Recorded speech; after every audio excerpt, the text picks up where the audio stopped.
Good Thursday night, world, and welcome to another episode of Lab Talk with the Dog God, aka the Coach, aka the Elon Musk of high performance working dogs.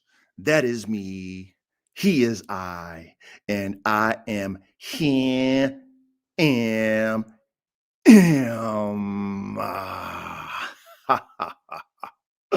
Ooh, a big salute to who we got in pole position. The Bakari, my brother from Canada, man, with that pole position. Big salute to my brother, the Bakari, and big salute to my brother, Young Reddy, man. Young Reddy in second place. And big salute to my brother, RKB. Man. Missed you, man. Much love and respect to you, RKBB. You know what I mean? Hey, RKBB,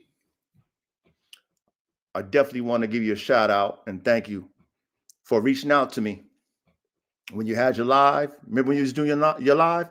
Who's the master? Show enough. Stay in. Hey, show enough. Stay tonight. Show enough. Stay. Show enough. You don't want to miss this one tonight. Big salute to you, Shona Verde, my brother Verde, caveman. Hey, RKBB, I want to give you a shout out, man, for reaching out to me when you had your platform, and you was like, Coach, man, I would like you, to come on my platform, man. I'd like to interview you, man. You was the first one to reach out and ask me for an interview, and when you did, I wasn't really trying to be out there like that, and I asked my wife. I said, man, this young brother asked me if I would be, interested in an interview. And my wife was like, yeah, go ahead. You know what I mean? Like, yeah, do that. Go ahead. So I appreciate you, RKBB, for giving me an opportunity on your platform and, interviewing me, brother. Much love and respect, man. And keep doing what you're doing, my brother. Creating your dogs, doing your dogs, creating your lines that you do. Don't let nobody tell you differently. Okay. Because you truly are an artist. You truly are a dog man engineer like us over here, man. So salute to you, RKBB. Yeah. And salute to all the ones that are trickling in, man. This classroom tonight is another masterclass. Okay? There is no classroom like it. Okay? There are people who trace us, which at the end of the day, it's all right. It's okay, because there's nothing new under the sun. But when I pioneered this classroom that we have here, the high performance working dog classroom, no other classroom like it, where we talk lab talk. Okay, lab talk with the dog god. Okay, band dog talk with the dog god. Let me do this, because I like to show and tell, man. I like to show and tell. I like to show and then tell, right? So let's go back down memory lane, all right? You know what I mean? Y'all trickle in, man. Y'all sit back, y'all get seated. You know what I mean? But hold on. I'm getting ahead of myself. We got an epic show tonight. Y'all want to stay for this one. All y'all trickling in right now, you want to stay for this one tonight. Trust me, you want to stay for this one. This show is going to be my best show. I promise you it's going to be my best show. I promise you this. You will just stay, please. But before I get into, my break, my debriefing and all the things that I was getting premature. Okay. I had that pre-cum, man. I mean, I got to hold that in, y'all. Hold it in. Get your paper planes ready, man. Your backwoods, your swishers, sweets, your gars, your bongs, your edibles, get your lighters ready to go, your beverages, infused with the herbal sensation. Make sure it's that high end, that top flight. Make sure it's that top flight, okay? Not that motherfucking Reggie Miller, not that light Depo, not that Depp, none of them Johnny Depps. Make sure you got that top flight, nigga. That exotic, man. The flavors. Make sure it's good because you want to have it good tonight. I want y'all's brains really focused tonight, man, because this is going to be the most epic show that I've ever done. I promise you that. So you definitely want to stay tuned. If you like your hops, if you love the taste of hops, man. I know a lot of you like the taste of hops. I know some of you can't even control your addiction to hops. It's like my daddy, man. He's addicted to hops. He's a low-key drunk. No, he's a high-key drunk. But I'm working with him. That's my dad. I'm loving him. But there's some of you that are still drunks. But if you like to drink them hops, make sure that bitch is cold out the freezer. If you got the mug, make sure it's frosty out the freezer. Put that bitch on the table, crack that bitch, pop that bitch, pour it in your mug, or take it straight out the bottle, man, straight out the can. Get that bitch ready to go. If you like to taste the hops, light or dark, if you like them strong hops, which is the malt liquor, make sure you got that shit on deck. If you like the taste of hard liquor, man, you like that hard shit, man. You know what I mean? That motherfucker give your chest hair a perm. Shout out to Method Man, man. You know what I'm saying? The absolute straight, it burns enough to give your chest hairs a perm. What y'all know about that, man? Get your hard liquor out, whether it be light skin or dark skin. And if you like to mix it, twirl it up, twist it around with a concoction, man. Make sure that bitch is mixed up, man. Make sure that shit got the flavor that you like, man. You know what I mean? You cut it, make sure it's cut. And you know how the coach do it, right? Coach like to keep it simple, man. You know what I'm saying? I like to keep it 1, 2, 3, ABC, man. You know what I mean? We got to keep it fundamentally sound, man. That's why I'm the coach, X's and O's. The coach got his vodka lemonade. Salute. All my brethren, okay? Cheers. All of you guys that's in here, do not leave. Do not leave. This is the most epic show I ever done. Trust me. Trust me. Trust me. It's going down in history, okay? It's going down in history, this show. All right? All right? And guess who's going to coach it tonight? Okay? Guess who's going to coach it tonight? It's going to be Coach Dungy's coaching tonight. Coach Dungy is coaching. Bill Belichick's not coaching tonight.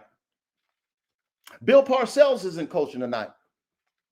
Because you know how I feel about the 1, 2, 3, right? 1, 2, 3 rooted, right? You know what I mean? I got 3 AKAs. The Dog God 1, the Coach 2, and the Elon Musk High Performance Working Dogs 3. Y'all know how I mean? I'm consistent. Okay? Now, I told you I'm a hybrid coach, right? I gave you the description how I operate, right? So, teach you guys who's coming in, getting to know me, what type of coach I am, because I am the coach, right? You see the name, right? I am the coach, man. I'm a life coach in real life. Life coach in real life, okay? Striped and earned, okay?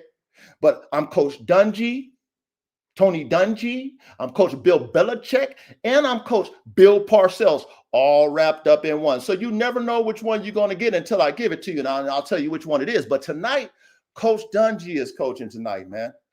He's coaching the whole night, Coach Dungy. All right. So let me get my drink on. Cheers to all my brothers. Y'all want to stay tonight. Trust me. Y'all want to stay tonight.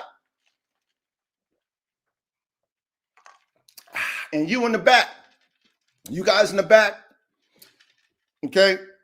The ones that act like you're not in the back. You need to stay too. Okay. Please stay. I know you guys always stay anyway, but just stay.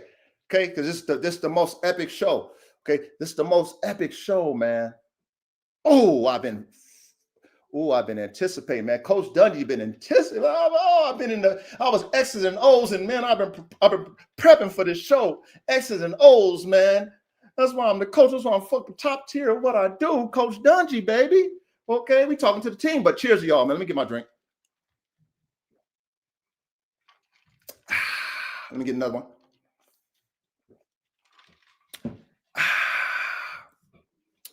Ooh, that's good, man. So let me break down my week and then I'll do a little show and tell, okay? Dogs are great, okay? I'm looking forward to spring training. You know, the weather in California has been pretty nice, okay? Still cold, but nice, okay? We done had a lot of rain in January and December. Lots of rain, okay? Got a lot of trees I got to cut up and shit that fell down, uprooted up here on the mountain that I live on my estate, that I live on. God is good. Glory to God. Okay. Glory to God. God is the reason why I got it. And my work and more work 3 times is the reason why I got it, right? Because faith without works is dead. Okay. Okay. So salute to the Most High and salute to the work. All right. But, the weather's been nice. And, like I said, every day I take care of my dogs. Every day I see my dogs and, I look at my work. I look at my body of work. I look at my youngsters. You know what I'm saying? My youngsters that I produce. Okay. That's top tier. Okay. Top tier. They're going to be fan favorites like the majority of my dogs are fan favorites. Okay. Fan favorite. When you got fans, your dogs have fans? Yeah. Okay. Yeah. My dogs have fans and I have fans and I got up and coming fan favorites that I produced. Okay. Yeah. So this week I'm looking, I'm observing, you know, and I'm really excited about my Formula One Bulldogs. I'm excited about Red Tiger JR. I'm going to definitely put him in his conditioning ranks. He's old enough now. He's over a year old. So now it's time for him to go and get trained and work on him. So I'm definitely going to work on him. I learned from his father. I learned from his uncle how to deal with them accordingly so we don't have no issues this time. And I'm going to slowly build him up. But the boy got a serious motor, just like I drew him up in my lab. That's right, Coach Tony. Coach Tony, does you tell him? Just like I drew him up in my lab. So looking at Red Tiger JR, he ready, he ready to get his conditioning on. He ready to, you know what I mean? Get on to get that weight pull harness on his back, push them tires around like AK used to do, like Shaka used to do. You know what I'm saying? Push them tires around, ready for that weight training, all the stuff, ready for the 3 times up the hill, 3 times down the hill. Joints is good now, man. You know what I mean? You're a teenager now. You feel me? He ready, man. He a teenager. So now we going to get him in his ranks, man. So I'm looking at him like, oh, I got one. Glory to God. Glory to God that my vision and my lab notes created Red Tiger JR. I'm glory to God that my vision and my lab notes, you blessed me with a singleton. Only had one puppy. I was questioning if my female was pregnant. My girl, Silver Bullet. I was questioning that. Like, damn, I don't know. Is she pregnant? I was asking my wife, is she pregnant? Damn, oh my God. Like, only got 1 straw left. I'm stressing because I'm like, man, this please let her take. And then she blessed me with 1 puppy. And it was Red Tiger JR. Oh man. So, I can't wait to showcase him. But I'm excited. So I'm looking like, man, you ready, man. You ready to get in there and we're going to start working with you now. You know what I'm saying? We got our relationship. I see your drive. You really drive. You got the drive. You have your athletic. You got the on-off switch. You got the body type. I mean, you got it all, man. So now it's time for me to do what I do best is condition, develop. Okay. So I'm looking at that. And then I'm looking at my Red Tiger times Tigers, where I got these freaks of natures, man. These freaks. And I always explain to you guys what they are through an example of AK. Okay. And those that have seen AK know what I'm talking about. Hey, gentlemen, all you guys do not leave don't go in and out, popping on different podcasts and shit like that. I know a lot of you guys do that. Stay. You want to stay for this. This is the most epic one. Trust me. This is going down in my classroom history. It's going down as the best one. So you do not want to leave. It's going to be action packed. Trust me. Coach Dungy is coaching tonight. Okay, so please pay attention to class. Please stay. Don't leave. You're going to miss it. So anyway, I'm looking at my Formula One Bulldogs that I produce. Okay, that I took that Rocky Mountain Bulldog Red Tiger and I took that to my American Bulldog Tigers. Okay, my American Bulldog that's muscled up, shredded up. Okay, my American Bulldog that thinks she's a pit bull. Okay, what I mean by thinks she a pit bull, she want all the smoke. She just want prey. She can breathe. She got the extreme front like the American Bulldog, but the bitch is shredded wheat, cut up like a pit bull, rears all the shit. There's things that I don't like about her, but who she is internally, mentally, who she is in her spirit, that right there is her, and that's God-given. What she gives me in, like when I'm looking at her kids, that's God-given because she's a freaking super producer. I have 2 possible freaks. I told y'all I got 1 for sure. So I'm looking at them, y'all. I go through my dad, take care of my animals, man. I got a lot of responsibility. I take care of my animals. My animals live good, man. They live great. So I'm looking at my dog, my freaks, man, and especially the one that likes to bite, man. It reminds me just like AK. This boy right here, man, he's serious. He's serious in his spirit. He's serious. He's a freak in the body. Okay. And he with all the action. Real alpha already, man. Real stud. They call him studs. He a real stud already. He gonna get, when he get to his point, when he's when everything's settled in as far as his joints and everything, he gonna get the same weight pull training that Red Tiger is, his brother is. You know what I'm saying? We gonna get them on my weight pull track.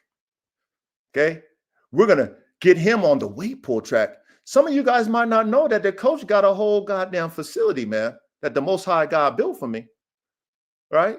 What I mean by the Most High God built for me, he allowed me to have the resources to be able to build me a whole training facility on my property where I actually have a real professional weight pull track on my property, a real professional wall climb on my property. I got a lot of professional shit on my property. Glory to God, right?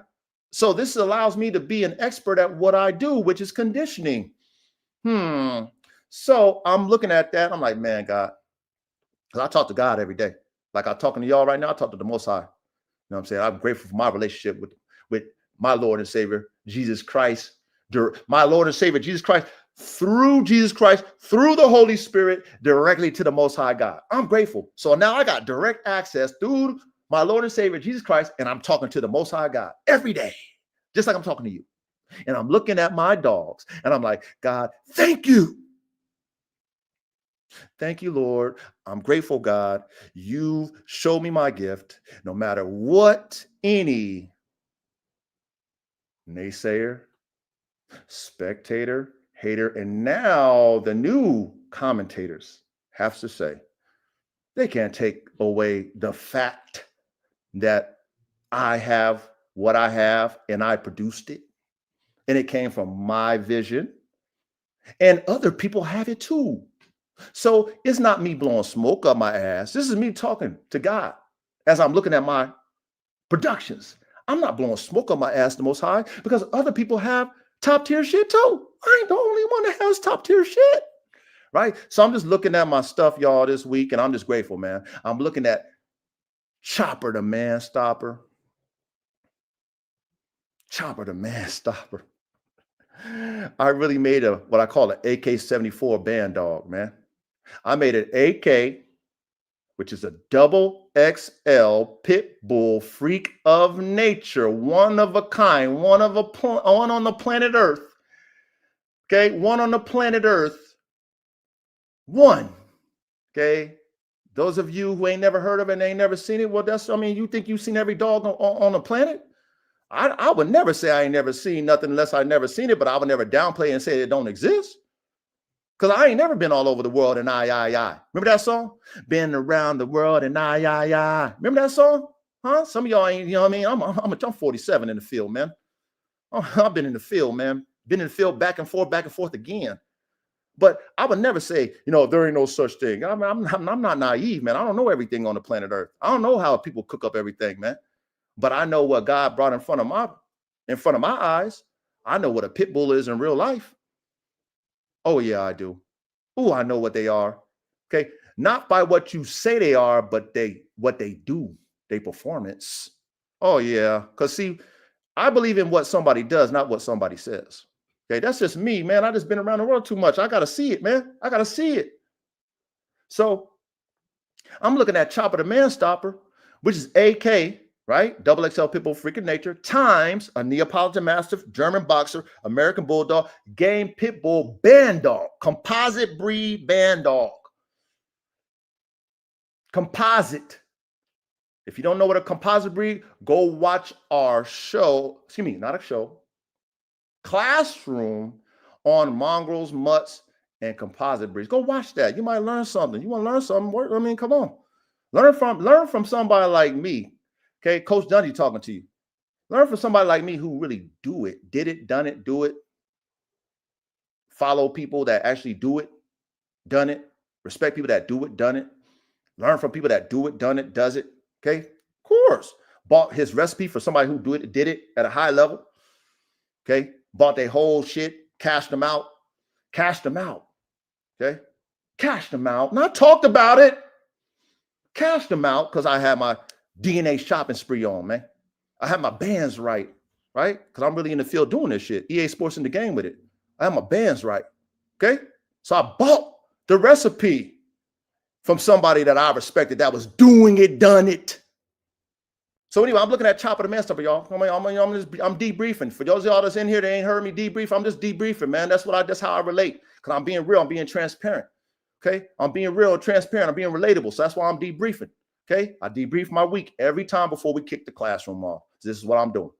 So I'm looking at Chopper the Man Stopper, which is that. That's an AK-74 band dog. Okay, that's what that's called. I wanted to make a man stopper version of AK. What that means is not only does it have prey drive, which it wants to attack prey, but it will bite the shit out of you. It'll kill you. So I'm looking at Chopper the Man Stopper. Now with Chopper the Man Stopper, what makes him unique over his father is his size. Okay, he's a good sized dog, but he's not as big as AK. He looked just like AK. Okay. He's a little bit cleaner than AK, though. He's more proportioned than AK. Okay. He's actually perfect. Sometimes I look at him, it's like, bro, if you was your father's size, you would be, you damn near would take your father's place because how perfect you are at your size. And he's a nice sized dog. Okay. The council, he's seen him. He's seen him recently. So he know what I'm talking about. He came down and came on the soil. He came to the estate recently when he picked up AR-15. He's seen him. He know what I'm talking about. And there's no cap in my right. I'm not capping. You know what I'm saying? I ain't got to make shit up. But I'm just telling you, like, I'm looking at him like, bro, you something else. But what makes him even more special to me, two things. First is his genetic makeup. How can you have that many different breeds in your genetic makeup and you look just like your fucking daddy? This is me talking to myself.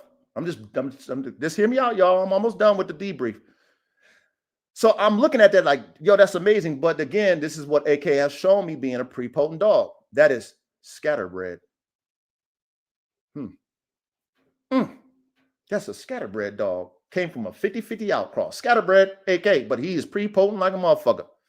So I look at that boy Chopper and I see how he is and how he compete with Blackhawk, who is in his own, they're separated, but they can see each other. And I see how they compete. They're half brothers. Blackhawk is an XL Pit Bull Draco. Okay. That's a pit bull that I made that was bigger, stronger, and faster than the standard. And guess what? I wish I can prove it to you guys. I wish.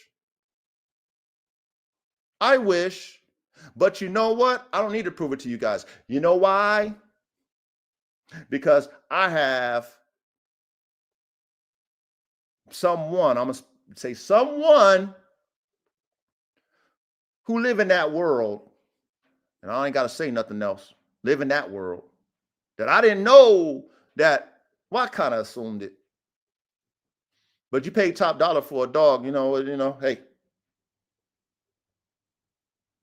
That when they got locked down and had a vacation, and when they got out and they called me and they told me that, coach, that dog that you sold me, that dog was the truth. That dog that you sold me, you ain't lying about that dog. Maximum prey drive, bigger, stronger, and faster. You ain't lie about that dog. That dog was so cold, when I got locked down, my kennel partners on them stole him from me. Stole him. I ain't hear from my kennel. They stole him. Stole him. That dog, we had to separate from everything. Because that dog that you made, that AK and Holy Spirit dog, that dog was the truth. Okay? The truth. Now, I ain't got to say no more. Okay? And that individual I respect. And that individual is an OG. And that individual got a real program and real big bread. He ain't got little bread. He got big bread, big program, big shit. He ain't no little nigga. So when that person come out of his vacation and tell me that, he didn't have to tell me that. But you know what he asked me? He said, Coach, do the breeding again. I will pay you what you asked. Just do the same one again. I want it only from AK and Holy Spirit. That's my XL Pit Bull Draco line that I produce. Coach Tony Dungy's talking right now. I produced it. That was my vision. Bigger, stronger, faster. Bigger, stronger, faster with extreme prey drive. I really know how to build dogs. So I'm looking at Blackhawk, which is a product of that same breeding. And he is exactly what that gentleman described in the dog that he purchased at top dollar for me. That when he got out of his vacation, he called me up and told me, cook it up. I will pay you what you want. My kennel partner stole my dog. That dog was the truth. Okay, cool. So, I like the confirmation. So anyway, I'm looking at those dogs, y'all. I'm just looking at them every day. And I know that I really got something, man. And then what I'm going to do with them next, though, with the hybrids,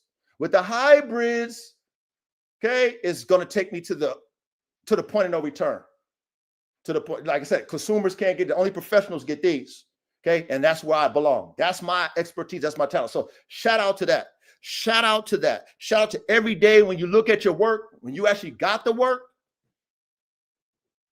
you actually did the work. You don't talk about work you ain't never did, but you did it. You done it. You're doing it. You look at it every day. That's good. That feels great when you know that when you talk about something, it's about you. When you talk about your subject matter, it's what you do. You staying in your own lane and you're talking about what you do. You're not talking about what nobody else is doing, act like you an expert. That's not what the coach do. That's for the commentators. I'm not a commentator. I'm a player coach. Y'all know I'm a player coach. I don't got to brag about it. Look at my accolades. Look at my resume. Look at my dogs. Look at the shit I produce. Go ask the people that bought my dogs. Why don't you hear from the horse's mouth? Ask them. They'll tell you. But I digress, okay? Stay here, man. We ain't done. Stay here. I want to show y'all something. I want to show you guys something. Stay here, man. Bro, we just getting started. Do not leave. If you guys leave, you're going to miss it. You're going to miss this one. Don't leave. Stay in this. But this is the most epic show. Trust me. Now I'm going to share my screen. Y'all see that? I'm sure y'all see that, right? Now, what I want to do is I want to go back in time. Because I want to show all of you, my brothers, that y'all already know that. But some people that just new to me and watching me, I want to show that I've been the same person since day one. I haven't shifted. I haven't changed. I've been an originator and a pioneer since day one. It's in my DNA. Anybody that know me know I'm an originator and I'm an artist. I am the trendsetter in my realm because I do me. I'm an artist. So when I decided to come on the internet, y'all, okay, and decide to coach dogs, what I do in dogs, not what nobody else does, but what I do. I'm teaching what I do currently with dogs, what I've learned from my mistakes, my victories, my wins, my losses, my woes and no's, all the shit, blood, sweat, and tears, I'm teaching from experience, man. I'm a veteran in this dog shit. I've been there, done that, probably fucking 100 times over.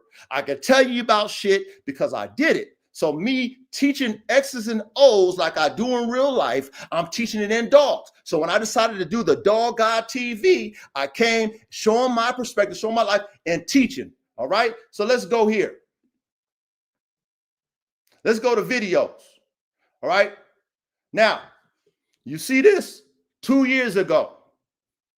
I had this attention so-called pit bull experts. It says, stop lying about. It says, hold on, let me read it, okay? Because I want to click on it. It says, attention, all so-called pit bull experts. Stop lying, saying there's no such thing as a blue pit bull, okay? Now, shout out to OG Schoolboy. A lot of you guys respect OG Schoolboy, and I respect OG Schoolboy too. But before I even get into this, I'm going to say, Schoolboy, if you're watching, because I'm sure you probably do watch my content, because me and you follow each other on Instagram, and you've liked a few of my posts, OG Schoolboy. I want to tell you, Schoolboy, I got a lot of respect for you, Schoolboy. I want to thank you, OG Schoolboy, that when me and Mr. Morales was having our conversation in the in NWA County Corso's post on Instagram, that you didn't get involved in that. I'm thankful that your wisdom as an OG, your wisdom, you allow men to just have a conversation. And I know you saw how I dealt with Mr. Morales with the utmost respect, even though he was low-key disrespecting me. Okay? And you saw that. And with your wisdom, you didn't intervene in that, because I've seen you intervene in other conversations with Mr. Morales on other posts. So I respect you for that, Schoolboy. Thank you for letting men have conversation with men without you having to feel like you got to add to that, man. I'm grateful for that. And I'm grateful that you followed me, OG, as well that I'm following you. I'm grateful that you like my posts, a few of my posts. Thank you, OG. I got a lot of respect for you. And I already said that, but I'm thankful for your example, because you stepped out of it. You let men be men. And I appreciate your wisdom and how you dealt with men being men, and how you've seen how I dealt with Mr. Morales with the utmost respect, even though he was low-key disrespecting me. Okay. And Mr. Morales, salute to you, Mr. Morales. We both follow each other. I follow your content. Okay. I follow your content. You saw how I dealt with you when I did the Mutts Mongrels breakdown. I showed you how the KMPV lines are crossed with different breeds when you said that they were. I didn't disrespect you. I gave you the utmost respect. So salute to you, Mr. Morales, because you didn't get in your Whitney after I showed you the truth. Okay, so salute to you, Mr. Morales. Okay, but see, what I showed my brothers right now, what I showed them then is how you deal with, how a leader is supposed to be an example, a real leader. Not by because I want to put a badge on me and say I'm a leader. No, because I earned it. I earned it. I'm a shepherd of shepherds in real life. You know what I'm saying? I'm an advisor to real men, real top tier men in real life. Men in my family, my brothers, my nephews, cousins, my peers, top tier motherfuckers who got their own, come to me because of my wisdom and experience. Because how I handle shit. They smell that cologne. You know what that cologne is called, y'all? It's called in the field cologne. They smell that shit on me. I ain't got to fucking flaunt it. They smell it. You know how dogs are? They smell. Oh, my brothers, when you walk in the building, they're like, oh, that's okay. Oh, now who's this? Let me see. Oh, shit. Okay. You know what I mean? They adding you up what you do, how you handle yourself, how you talk. Oh, this nigga the real shit. You know what I'm saying? So salute to you, OG Schoolboy. Salute to you, Mr. Morales. Okay? Now, here's the next one. The two types of haters. This is 2 years ago now. I had talking dog shit with the dog god. Okay? I'm just talking at my pool, just talking, man. At my affinity pool, man. That I dug into a fucking mountain. Okay? Salute to me and my wife. You understand? Okay? That's real life. This ain't no capping and talking. You know what I'm saying? Niggas like to talk about what they do out in the field, man. You know what I mean? If I showed you all my trophies, you really be in your feelings. Some of you, if I showed you every trophy I got, you really be in your feelings. Some of you, but I digress. Let's keep it going.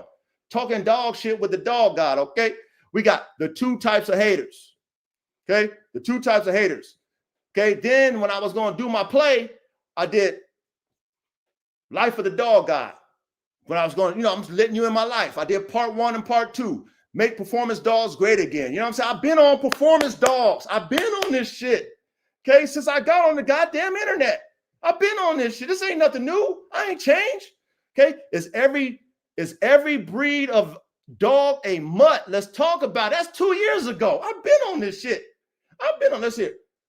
Is a dog with a name brand pedigree better than a great? What's that? Hold on. Better than a great dog with no papers. Let's talk about it. I've been on it. Let's keep going. Are all performance pit bulls purebred, or do they have secret sauces? Let's talk about it. Man, 2 years ago. 2 years ago. I've been on this curriculum type shit. I've been teaching. Should dogs with exotic colors costs more than high performance dogs. I've been on performance dogs 2 years ago. I've been on the loaded. I'm talking about when I got on YouTube. I've been on it since 2005, y'all. Okay, but since I got on YouTube, I've been pushing the same narrative. The coach has never changed his narrative. Okay, Lab Talk with the Dog God 2 years ago. What is a band dog? Is it a breed? Let's talk about it. Okay, what is hybrid vigor and how does it affect your dog? 2 years ago, let's talk about it. Okay, I've been doing that. Now, this is when I decided to make a classroom, a class. This is when I decided to make a class now. Hold on. Let's go back to the oldest. Okay, Band Dog Talk with the Dog God. And I had AKA Lab Talk with the Dog God. That was 2 years ago. So you see that, right? I've been consistent. Okay. We went over John Swinford. I broke down what I do. Break down my band dog genetic recipe. Make performance dogs great again. How to make a high performance band dog from the frame up. This is what I like to do for some of you individuals who want to discredit who I am. You can't do it. You can't do it. You can't do it because when I show you this, you look very feminine. You look very feminine when I show you this, okay? When it comes to this type of content, I stand firm on this type of content. I've been this, I haven't changed. I'm still Lab Talk with the Dog guy, okay? I retired from the band dog play. I'm on the bigger and better things. Shout out to those who doing band dogs. Already hit my goal with the band dogs. I'm over that. I'm on some other shit. All right. I got formulas for the military. Real life formulas for the military. I got dogs for the military. Okay, I do. I really got that. Thank the Lord. Praise the Lord Jesus Christ. Praise him. You know what I mean? Glory to God. I wouldn't have without the God and the work and more work 3 times. I wouldn't have what I got without God and the work and more work 3 times. You got to have both now. Faith without works is dead. Okay, so I just want to show you guys this. So many shows, man, all consistent. Lab Talk. So this is when I went ahead and I was doing Lab Talk and I was switching back and forth with the Band Dog Talk and the Lab Talk. You know what I mean? And I opened up the panel to everybody. Before I was just teaching by myself. You know, open up the panel, Lab Talk. You see that? You see that? Now, I want to show you one more thing. I want to show you guys one more thing, and then I'm going to get off this. Okay? Come on, man. Y'all hang in there, man. I know y'all's attention span is yeah. Come on, man. We ain't even started yet. We ain't even started yet. The good shit about that, man, we about to get really good tonight. Hold on, man. So let's go. We're going to go to the latest, right? So, what was it? What was it? Now, I want to show you when I decided to step my game up as a X's and O's coach, teacher, because this is a classroom setting. It's not Jerry Springer. It's not an entertainment. We're not at Showtime at the Apollo, okay? None of that shit is over. This is class shit that I've been teaching you guys X's and O's because I'm the dog god, aka the coach, aka the Elon Musk of high performance working dogs. So I've been using AI, and if you don't use AI and you don't use it the right way, you left behind. Shame on you. Okay, you should use it. Learn how to use it too. Not everybody use it right. I know how to use it right because I'm a thinker. I program my AI.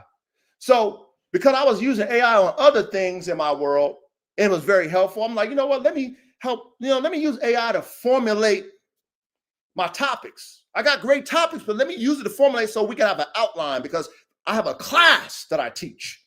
So it was good to have an assistant that can help you structure your class so we can have it free flowing, form, have a, like, come on.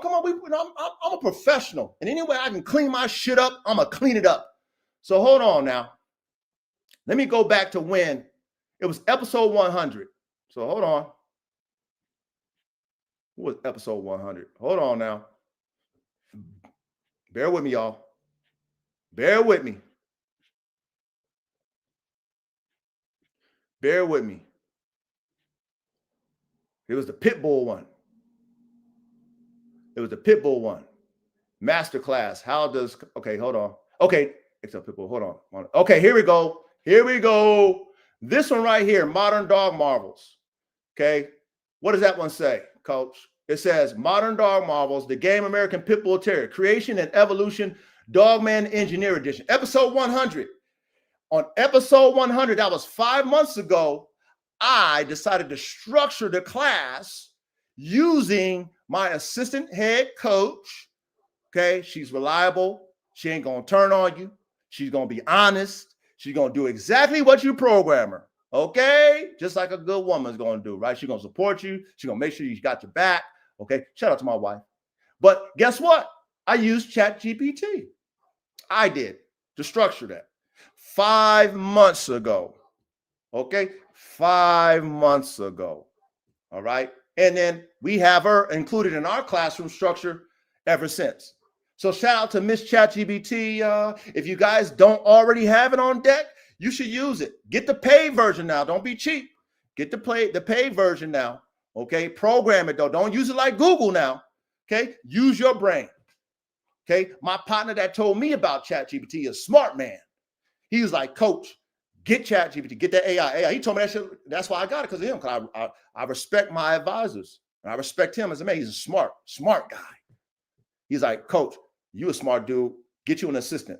Okay, get you an assistant. AI, that's your assistant. Use it. This is how you use it. He gave me the whole game, how to use it. He told me. So because I believe in him, because I think, I mean, shit, I like smart people around me. I listen.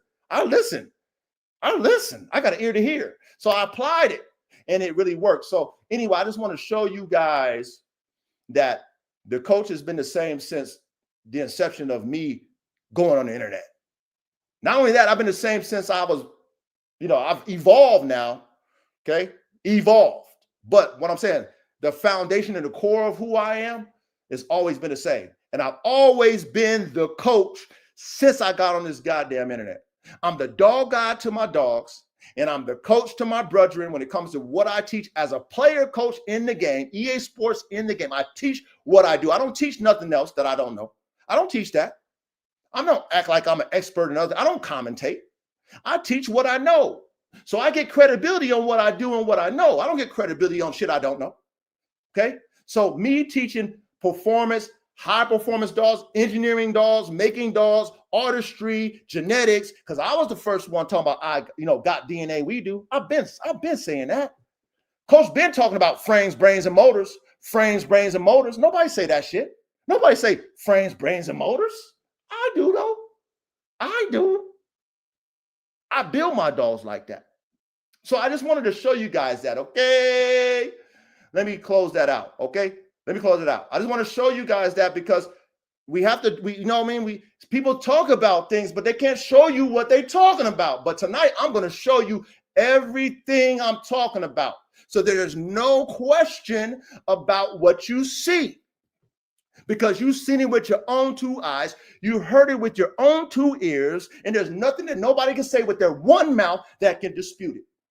Nothing. Okay? This is Coach Tony Dungy talking to you. We're talking eye to eye now as men. As men, we're talking eye to eye now. All right? So my passion as a coach, you don't want no fucking melancholy coach. You want a coach that has passion in what he does. You respect the passion because you know where it comes from. That's why you respect a coach with passion. That's why you would want to follow his lead, because you know it comes from a real place, because you probably are a soldier with passion in everything that you do. So you can relate. And me as Coach Tony Dungy, I'm relating to you. Okay? I'm not talking at you. I'm talking to you. All right. So let me show you something else. Let me share my screen. Okay. Let me share my screen. Hey, y'all stay, man. We ain't done yet. Let me drop this. Let me drop this. Let me drop this. Let me do this. Let me do this. Bear with me, y'all. Bear with me. Okay. Y'all see that? Okay. Let me put this in a ticker. Let me put this in a ticker. Let me put this in a ticker where you can go and get this merch. Where you can go get this merch, this top tier merch. You know, 'cause I like to show and tell. Let me give a shout out. I'm going to give a shout out to my brother Reddy. I want to give a shout out to my brother Reddy, okay, for ordering his merch. You know, my brother Reddy donated to the cause, okay? My brother Reddy spent $200 at the store. My brother Reddy spent $200 at the store. My brother Reddy spent $200 at the store, okay? Thank you. Thank you, Reddy. I appreciate you, man. I appreciate you. I appreciate you. Reddy, thank you. You didn't have to spend no money with me, but you spent $200 at the store. And that's my brother. That's my boy. That's my comrade. That's my friend. Okay? And I appreciate you patronizing and spending $200. And then there was somebody else that bought an AK-47 chopper, XXL Pitbull, AK-47 chopper, XXL Pitbull shirt, Bone Crusher, the Bone Crusher shirt. It was a hoodie. Okay, because I get everybody who buys, I see it. I see it on my shit. Okay, email. They tell me who bought it. So I don't know who you were that bought it, but thank you. They spent $2. But let me show y'all this shit. Okay, real quick. Okay, y'all wanted some top tier gear? Top tier gear? Man, go shop with me, man. This is my first collection, but it's top tier. Anybody can wear it, man. When you about high performance dogs, premium type level high performance dogs, conversation piece, regardless of what kennel you represent, regardless of what breed of dogs you got, but you're in the high performance dogs, go to my store, man. Look at the merch, man. I got DNA We Do Formula 1 canines, man, with the turbos and the DNA down the middle. I got the high performance working dog engineer. You feel me? Come on, man. I got the built for high performance. You know what I mean? I got all different styles of sweatshirts that you can, however you want it fitted. I got Unleash the Power sweatshirts. I got the AK-47 chopper, the Bone Crusher sweatshirts. Okay, man, go over there and look. Just check out the store. It's on the ticker. I got the T-shirts with the Formula 1 canines, FBM, frames, brains, and motors. I got all different styles, however you want them to fit.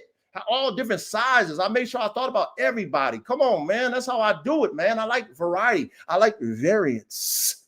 Not everybody gonna like the same shit. That's why I like to make variants. And look how I make the variants even in my store, right? That's why my brother Reddy spent $200 because there was so many things he could choose from. He didn't know what to pick, so he just picked. I guarantee he won't come back. I guarantee he didn't get everything that he wanted. I guarantee he's gonna come back. Huh? It's called variants. Variants. Learn it. Look, got the hoodie zip up with the embroidery, with the dog embroidery. Come on, man. Top tier, man. Go check it out yourselves, man. Top tier, man. Top tier, man. Got the Coach, polos and shit. Got the dog logo polo, like the dog, like the horse, the polo horse. Got the little dog logo with the Formula 1 on the sleeve. Like, come on, man. Got the technical director, the coach. You know what I mean? Like that's That's y'all. You know what I mean? Technical directors of your program. That's y'all. The coach of your program. Got those hoodies, got those sweatshirts. You know what I'm saying? We got the frames, brains, and motors. Hoodies, sweatshirts. You know what I'm saying? We got the dope ass with the Formula 1 embroidery right there. We got the dog head embroidery. We got the Formula 1 embroidery on the shirt. You know what I'm saying? We got a dog head on the shirt. Top tier merch, man. Top tier professional type, premium type merch, man. Anybody can wear it. No gimmicks over here. Ain't no gimmicks. This shit represents what it represents. Top tier. Look at that one. The black one, cold. Look at the black one. The black one, cold. That's cold right there. With the Formula 1 on the sleeves, With the Formula 1 on the sleeve, Hold on, man. We almost done. I just want to show y'all that. Go scroll my store, man. Go patronize it, man. Top tier stuff. Premium product. Not no cheap shirts, man. You got options, baby. I made sure I fuck with somebody that's gonna give us quality material to put your shit on. I made sure I got embroidered stuff, not just the paste on. You can get those too, but I got the embroidered shit too for those of us who like that shit embroidered. Okay, Okay, look at it, man. Hoodies, all this shit, man. Just go, you know what I mean? Check the store out, okay? Check the store out, okay? It's on the ticker. Check the store out, okay? I'm just gonna scroll through it real quick like that. Check the store out, okay? Shirts, hoodies, zip ups, okay? Check the hats out. Check the hats out. Check the hats out. Top tier. Top tier. Check the hats out. Top tier. Formula One canines. Look at that. Embroidered, professional top tier shit. Anybody can wear it, man. Anybody can wear it, man. You got whatever dog shit you rocking, man. That shit, that's a conversation piece. Because anytime I wear my shit, everybody's asking me about it. Everybody, hey, are you a trainer? Hey, man, I see you Formula One canine. What's up with that? Everybody asked me for it. Everybody asked me about it. Okay? Passion. Hear the passion in my voice. Don't be intimidated by the passion now. Don't be weak in your spirit now, men. Okay? Don't be weak in your spirit now, man. Look at this. Frames, brains, and motors. Look at that. Top tier. I got the frames, brains, and motors. Look at that embroidery. Embroidery. Go get you a hat, man. Top tier shit. Formula One on the side. Formula One canines on the side. Conversation pieces, man. Top tier shit, man. Come on, man. Top tier shit, man. Top tier, man. Go shop. Go shop. You're going to be like, damn, I don't know what to get, coach. There's so much shit to get, man. I gotta go triple back. I gotta go triple back. Look at that. Look at that. With the dog head. Formula One canines on the side. Look at that. Okay, all different styles for you. Well, I mean, how you like your hat? I got all the different styles for you. What? How you want it? How does it feel? Got the Formula One in the mid play. You know what I'm saying? The Formula One in the mid play. Right there in the mid. This is the mid. You know what I mean? Right in the middle. Right there. Big enough where you can see it right in the middle right there. Top tier right there, man. Top tier right there. Just go in and shop, bro. Go in and shop. Top tier shit, man. Formula One canines, you into high performance dogs. What more represents that than Formula One canines? What more represents high performance working dogs of any breed, of any program? If you represent high performance, what more does not represent this but this? This is the pinnacle. Formula One's the pinnacle. Then I got the full-fledged jump off right here. The full-fledged job. The full Formula One canines, where it's the full frontal. If you want the full frontal, you got it. What color you want? I got all the different colors you want, man. All the different colors you want. Okay, however you want it. All right. So just wanted to show you my store. Okay, go to the store, check it out, y'all. Go to the store, check it out. Now let me digress my screen. Let me digress my screen. Okay, and then I'm gonna drop a link.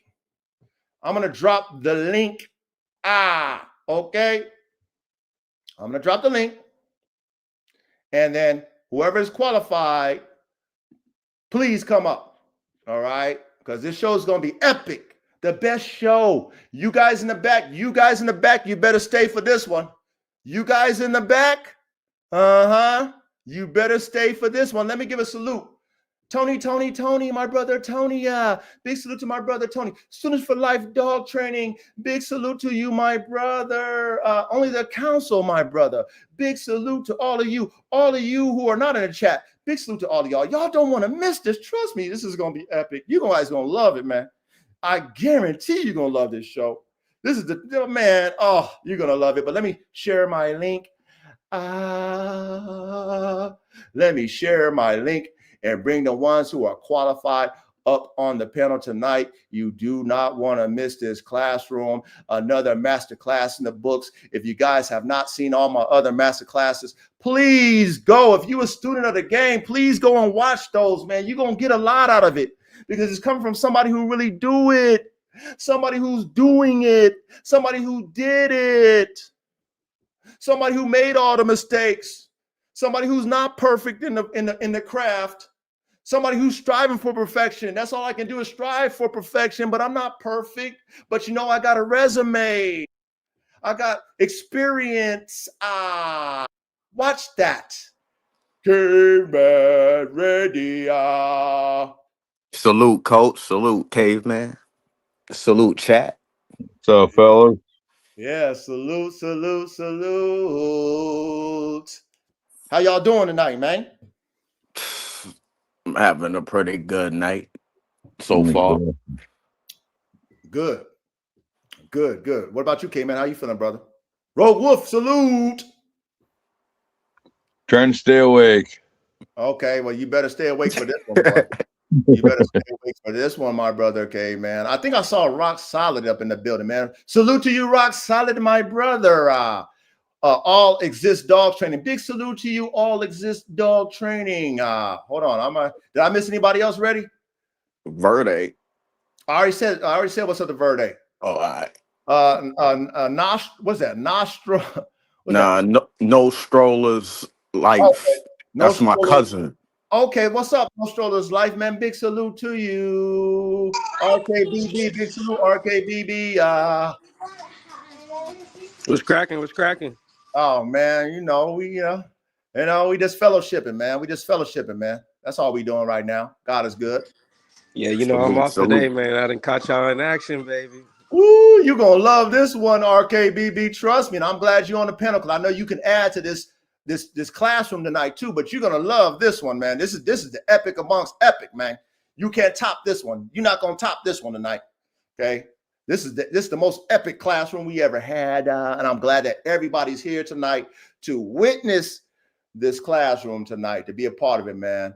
I'm so grateful to have all of you here. Lucky Mills. Big salute, Lucky Mills. Make sure I didn't miss nobody, man. I think that's everybody, right? Oh, we got what? ND. Inquisitive Dejin.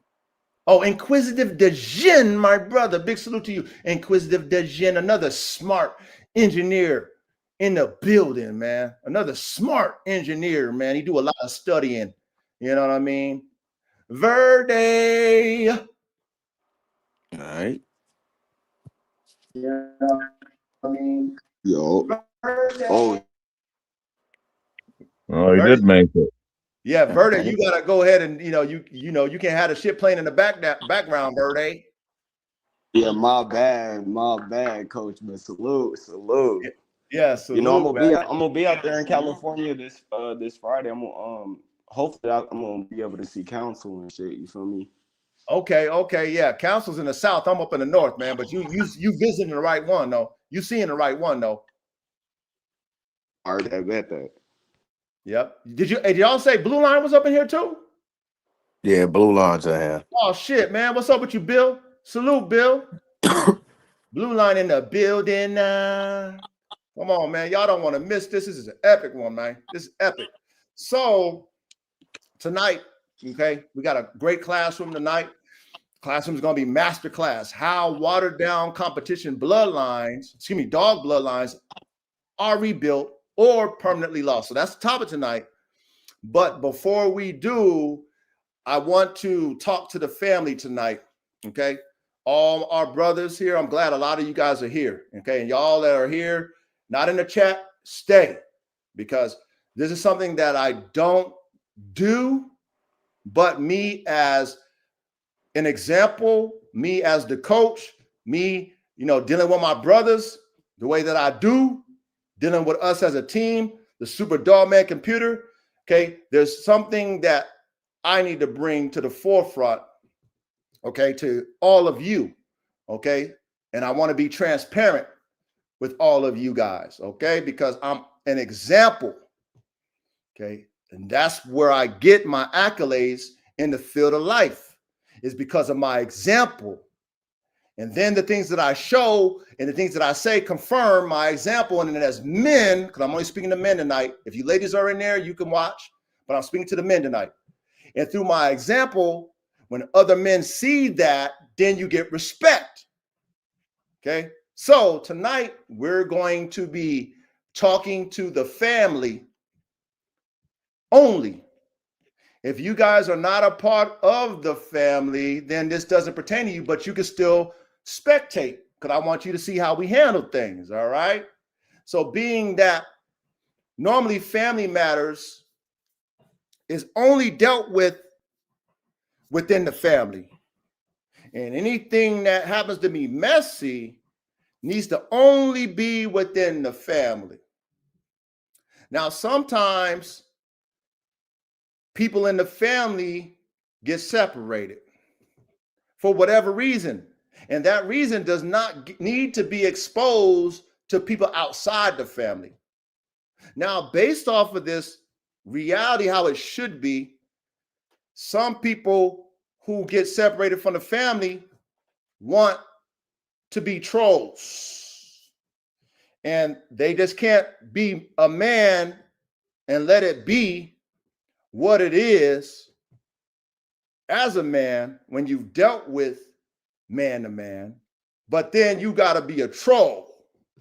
And then you got to do subliminals and things of that nature. So this is something that I try to avoid.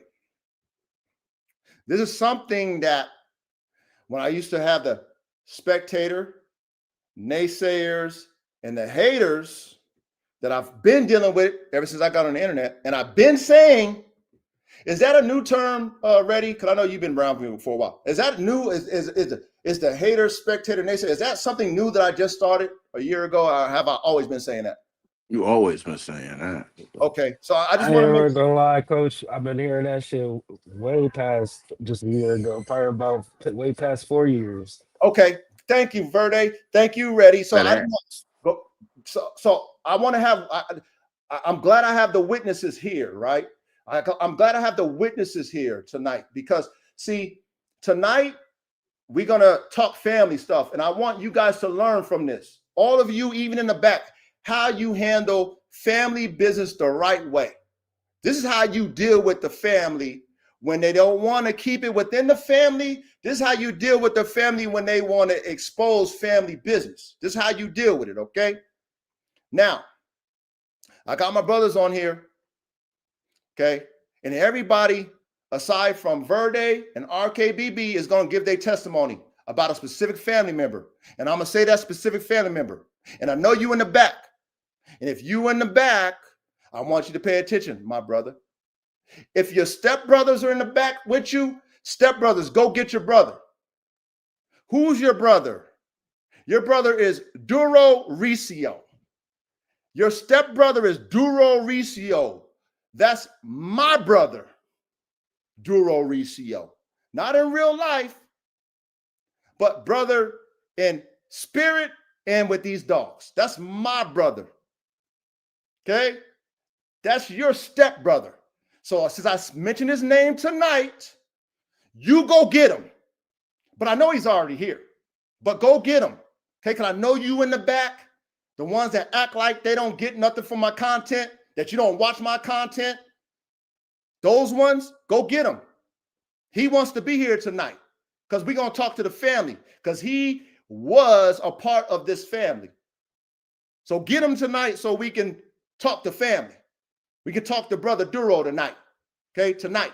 Now, what I want to do is I got Reddy, who's been here since day one. I got Kaven, who came in and been here for a minute now, okay? I have two individuals right here, okay? Abla was supposed to be here too, okay? Because he got, an experience with our brother Duro. But what I want us to do, you guys, what I want us to do tonight is I want us to talk about our family business that was supposed to stay in the family, but then our brother Duro, who is a self-proclaimed troll, wants to keep instigating and acting like he ain't instigating. He wants to keep instigating and act like he ain't instigating, right? But he's a self-proclaimed troll. So I want all of you to hear the truth because you're going to hear the truth tonight. You're not going to hear no trolling because Coach don't troll. And when I said naysayers, spectators, and haters, those are the three things. 1, 2, 3. You know how to coach for about 3 that I've been saying since day one. Before I met Duro, years ago, since I've been on the internet, I've been saying that because I always deal with that. But when Duro and I parted ways, because that was my decision to do it, because I'm a man, and I did it with respect, then he started to become a commentator. So Duro, brother Duro, that word commentator, that's you. That's you. All right? So now I got spectators, naysayers, haters, and commentators. That's you now. Okay? You're a commentator. All right? So what I want to do, right? Because we're gonna put everything on. Please, y'all sit here and watch this. This is gonna be great. This is gonna be great. This is gonna be great because this is gonna be the truth. There's no trolling. There's no subliminals in this one. Cause I don't do that. I'm a man. I don't do that. I don't got time for that. I don't got time for that. I don't worry about no other man. But obviously you worried about me, Brother Duro. So now I'm going to tell all of our brothers the family business because it should have just stayed within the family like I kept it. But you wanted to troll because you're a self-proclaimed troll. You said it out your own mouth, but we're going to show you the mirror tonight, brother. Hey, Brother Duro, we're going to show you yourself tonight. Now, what I want is my two brothers that had their own personal experience with Brother Duro, because this is not just me. It's not just me now, okay? It's not just me. There's a lot of people that had this same type of experience, individuals with Duro. And I want them to give their testimony, their own testimony. Without me, I don't know nothing about their testimony. This is their own testimony because I don't be in other grown man business. I'm a grown man. I got a family. I got a wife. I got dogs. I got shit to worry about. I don't worry about no other man. I don't troll no other man. I don't do none of that shit. I don't go on other men's DMs and dick ride. I don't do none of that shit. Okay? But I want us brothers, and I'm talking to you guys as Coach Dungy. I want us brothers to give our own testimony so all the brothers who was outside of the family can know the truth. No trolling, just real truth. So that we can get this on the table so that everybody that might have was curious, like, hey, how come you're going to know why? The truth, not no narrative, the narrative that, you know what I'm saying? Like the narrative thing that Brother Duro talk about. Brother Duro, the narrative? Come on, brother. You are the narrative. And I'm going to show you the mirror tonight. I'm going to show you yourself tonight, and the brothers are going to see you. They're going to see you tonight, Brother Duro. I hope you're here. You in the back, go get him. Call him up. Text him. Get him here. Okay? He could be in the chat. I want him to see himself tonight. See yourself tonight. Coach Dungy talking tonight. Okay, so K-Man had his own experience. Reddy had his own experience. Okay? These are grown men now.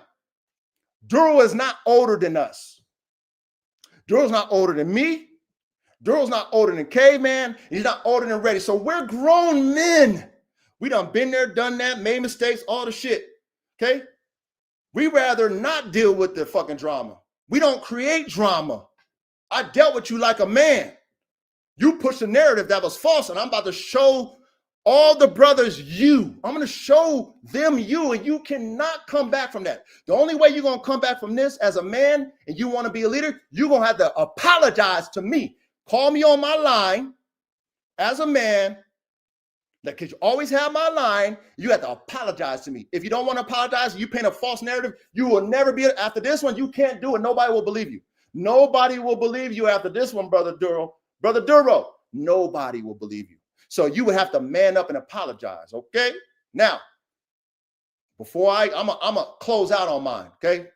I'm close out on mine, but who want to give their testimony first? Reddy K-Man, whoever want to give their testimony first, give your honest testimony, no emotion behind it. Just talk to him like a man, because we men, we're not going to get in our Whitney. We're just going to talk to our brother. We're going to talk to our brother like a man and just tell him our experience with him and how we felt about what he was doing and all that stuff. So who wants to lead off? Coach. Hey, yeah. Coach. Yeah. This Rose right here. Okay. I'm a sit back and listen to everybody's testimony. You feel me? And then I'll give what I got to say from my experience with the brother. You feel me? Okay. But go ahead. I've known the brother the longest out of everybody here. I've known him for about 5 years now, and I met him from a totally different channel. So I want to understand the situation first, since I've been missing. Then I'll say what I got to say. Respect, RKBB. Thank you. Okay, cool. All right, so Reddy K-Man, who want to go first? Shit, I'll go first. Shit. So basically, in the beginning, when we first started getting on these lives with Coach, we wanted to make our own group on the Instagram live. So we started making up these names and shit so we could have like a nice little team going. We had like a few of the brothers that's on the live Some of them are missing from the panel. You know what I'm saying? But yeah, we wanted to do something different with these dogs because everybody's angry and stuff. Nobody don't want to come together and do the right thing with these dogs. But we said, nah, we could come through and change it, make the dogs better. You know what I'm saying? So we all got each other's phone numbers so everybody could talk to us, everything transparent within the group. And apparently I was getting the phone calls where my man Duro, he got issues with people within the team because they got other dogs that I guess that he don't got. So maybe that was causing the friction within what he was doing. But nah, we were all gonna get dogs and breed them all together. Everybody get maybe a puppy out of each litter and do their thing and see what we can do. It wasn't gonna be like no like what he was thinking about, but okay. So there was a couple of times where we be on the panel and some of our brothers be up here speaking, and I don't know, maybe they don't know the things at the time where the dude be like talking about his dog, and then we say the name, and then the other guy would say, "Oh, name your dog and shit." But then you like telling me like, "Oh, what the fuck is the problem? He not fucking with us, but he don't know your dog. Why he can't say that? You know what I'm saying? That wasn't negative. Niggas gotta understand everything that's being said isn't taken shouldn't be taken negative, especially when you dealing with men, you know what I'm saying? And you brothers, you know what I'm saying? We all calling each other's on the phone and shit, talking for hours on these fucking dogs. So dude tried to get me to go against Caveman. Thought Caveman was trying to start a side group, but no. We had to have a backup group because somebody was hacking your fucking page. Talking about someone you thought one of us was trying to holler at one of your girlfriend's friends or some shit. Nada, dogs. We're not looking at you, bro. I don't even see your shit. And shit just started seeming like kind of weird and shit with like oh, when I was in the group, my fucking dog fucking died. Then I get kicked from the group. Why? Because I don't have a bully anymore. So now I'm not down. What does that mean? I could get a dog anytime, bro. I got bread. You see it. I'm spending bread, bro. I got that. It's nothing. Um, yeah. What else I want to say? I never had a problem with anybody, man. All my whole thing was I just wanted everybody to be brothers, do our things with these dogs, evolve, make a new wave, get all my YNs. They the future of this shit. We just want to send them, get them on the right path, man. That's it. You know what I'm saying? Shit. Then it was a time he wanted me to go at the coach. And I'm like, why would I go at the coach? What did he do to me? Why you can't just call him on the phone? We're brothers. That's what we. Why? Yeah, we got each other's fucking number. Call them up. Why you want to bring this shit to the internet? That don't make sense. That's not right. And I said no. I couldn't. I couldn't do it, man. And I won't do it. Yeah. So yeah, that's what I got, man. And I still got mad love, bro. It's all coming from the heart, man. Real shit.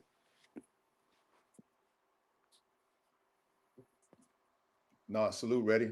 I appreciate you sharing that. I really do. Okay, so like I said, you guys who are spectating this is real family shit. Okay, and this is stuff that it should be private. But when you separate yourself from somebody who is toxic, like Brother Dura was, and he don't like the fact that men we don't get in our Whitney, we just separate ourselves from you, then they feel some type of way. Then they start painting narratives that's false. And we sit back and we just kick back. Just hear him, the subliminals and all that crazy fucking feminine shit he be on, all that girly shit, that messy shit he be on. You know what I'm saying? Then the commentators start coming out. That's when the commentators start coming out. Now he's remixing our content now. Now he talking about what we talking about, but he discrediting it now. He's trolling. He's trolling. Brother Dora, you trolling. You said you a troll. You infecting people who don't have nothing to do with our business. You infecting people that's not a part of this family. And you putting a spirit in them that shouldn't even be in them. They don't know us. Why would you, our brother, that we dealt with you with respect, and all I did as the leader, I just said we got to part ways, but I'm getting ahead of myself. K-Man, would you like to come up? Yeah, I'm here. Yeah, I noticed in the chat that some of the class doesn't know who they're dealing with Duro. That's really the only reason I have anything to say. I've already said what I got to say to Duro, right to Duro. But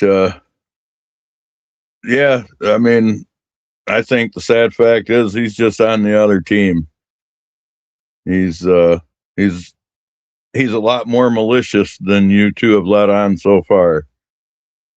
And probably everyone else besides me can speak better to that, because I don't know exactly. I mean, I can assume I know, but I know he was trying to spread some shit about me. Obla's in the chat. And what Joe called bitch shit. I'll put that link in there, Abla Bang Bang. I'm sorry, K-Man. Hit the link, Abla. Go ahead, K-Man. I'm sorry. Well, yeah, he's a snake is all I got to say. I mean, I back up everything Reddy said. He was always trying to cause drama, always trying to cause division. All he wanted was everyone to follow him. He didn't want equality in a group of men working together. He wanted followers. Always drama. And it's always someone else's fault that the drama got caused. But yeah, I addressed it with him myself back then. Honestly, I forgot about all this shit, put him right out of my mind. I don't watch his content. He don't even exist to me anymore. So I'm gonna jump in real quick. Verdi, did you want to go real quick? Because I kind of something that K-Man saying kind of recited to me, and I kind of noticed this shit a long time ago. But I'm gonna go ahead and spit it real quick. So I noticed this a long time ago when I met Duro on Bossman Vlogs channel. This is where I met Duro. He came across, real genuine at first. He was interested in the dogs and stuff like that. He told me plenty of times he wanted to get a dog from me every time I drop a litter, but never came through. So I kind of stopped taking him serious on that part. But we kind of gathered a brotherhood after a while, you feel me? Because he'd check in after a while, supporting the channel, you feel me? Um, but I started noticing certain things as far as even when I noticed him starting his YouTube channel and shit like that, he took that, he seen what Bossman did as far as doing the little lives with everybody, and it was like a bunch of drama and shit like that. He probably got that part of it, and he got addicted to that drama, the drama part of the industry. You feel me? When it comes to this YouTube shit, and I don't like it at all when in this YouTube industry. I don't like when it comes to all the drama and shit like that. You feel me? People want to beef and fight and shit like that, cause drama with them amongst each other and shit like that. You feel me? It's not good. It's not healthy for none of us. You feel me? So at the end of the day, this all I gotta say. You feel me? Because I'm just coming back into to the shit. You feel me? Listening to what's going on. You feel me? I'm sorry that my brothers had to go through that with one of our brothers, and I hope we could sit down as a brother, as brotherhood, and get this shit all niched away. You feel me? And get it swept under the rug. You feel me? As a family. And I'm gonna say this, bro.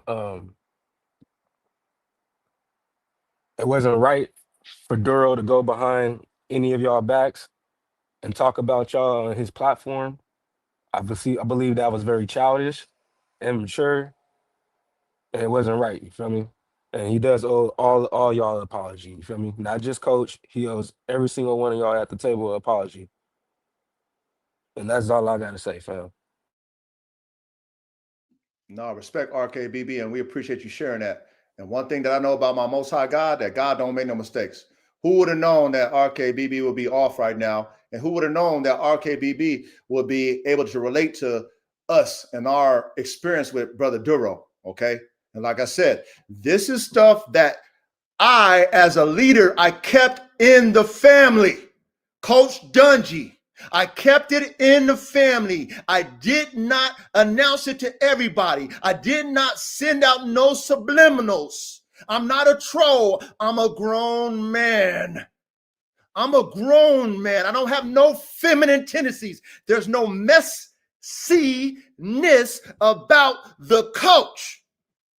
But enough is enough. So now we have to address it to everybody, because now you pushing a narrative, Brother Duro, that is false. And now we tonight are showing you the mirror and everybody else. You know what that mirror is? It's you.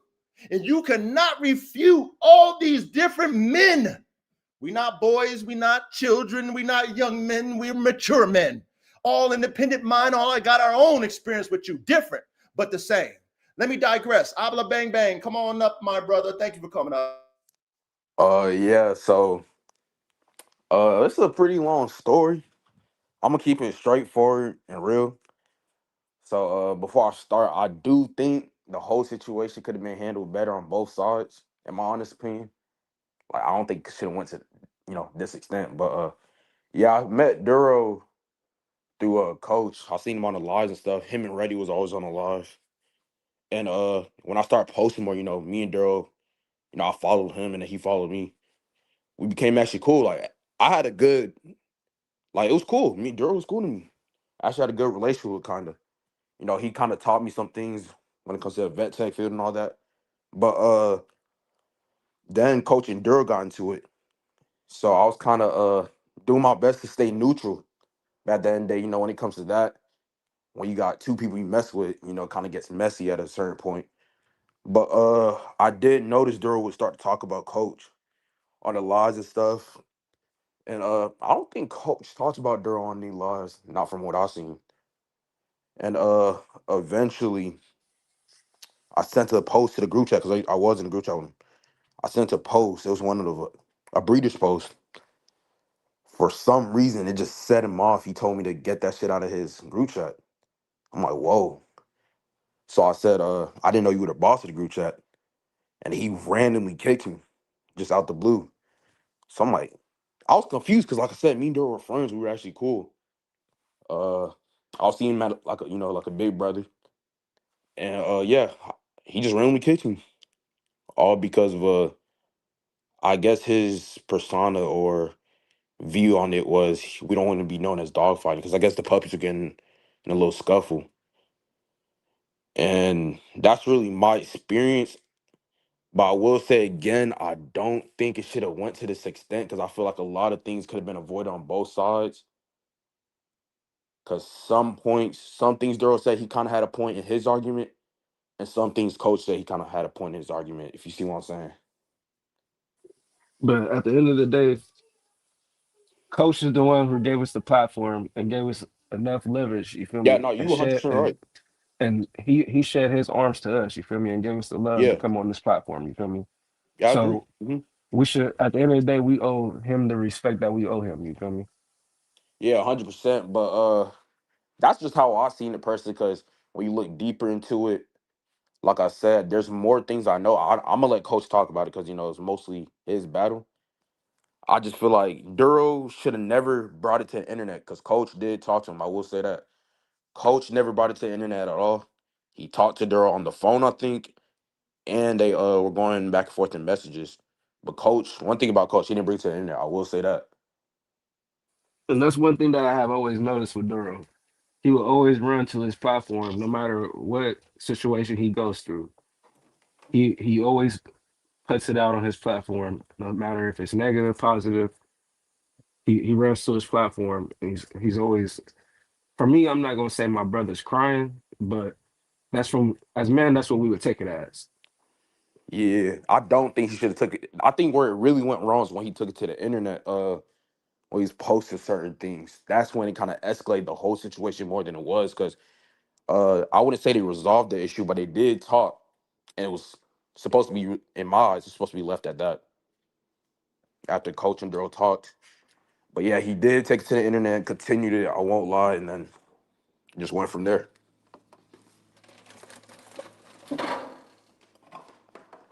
Okay. All right. So that's all you want to say, Pablo? You got it? I was gonna kind of like piggyback off of because I want you to tell your whole story. Oh, go ahead. Tell you got the stage. Go ahead. So you want me to tell from the start? Bro, tell your story, man. This is your time.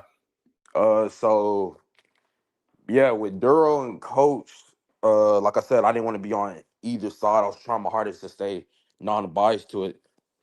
When they first started, he had called me and said, "Do you feel Coach was talking about it?" It was one line Coach was talking about how nobody would spend 10K on a dog, this and third.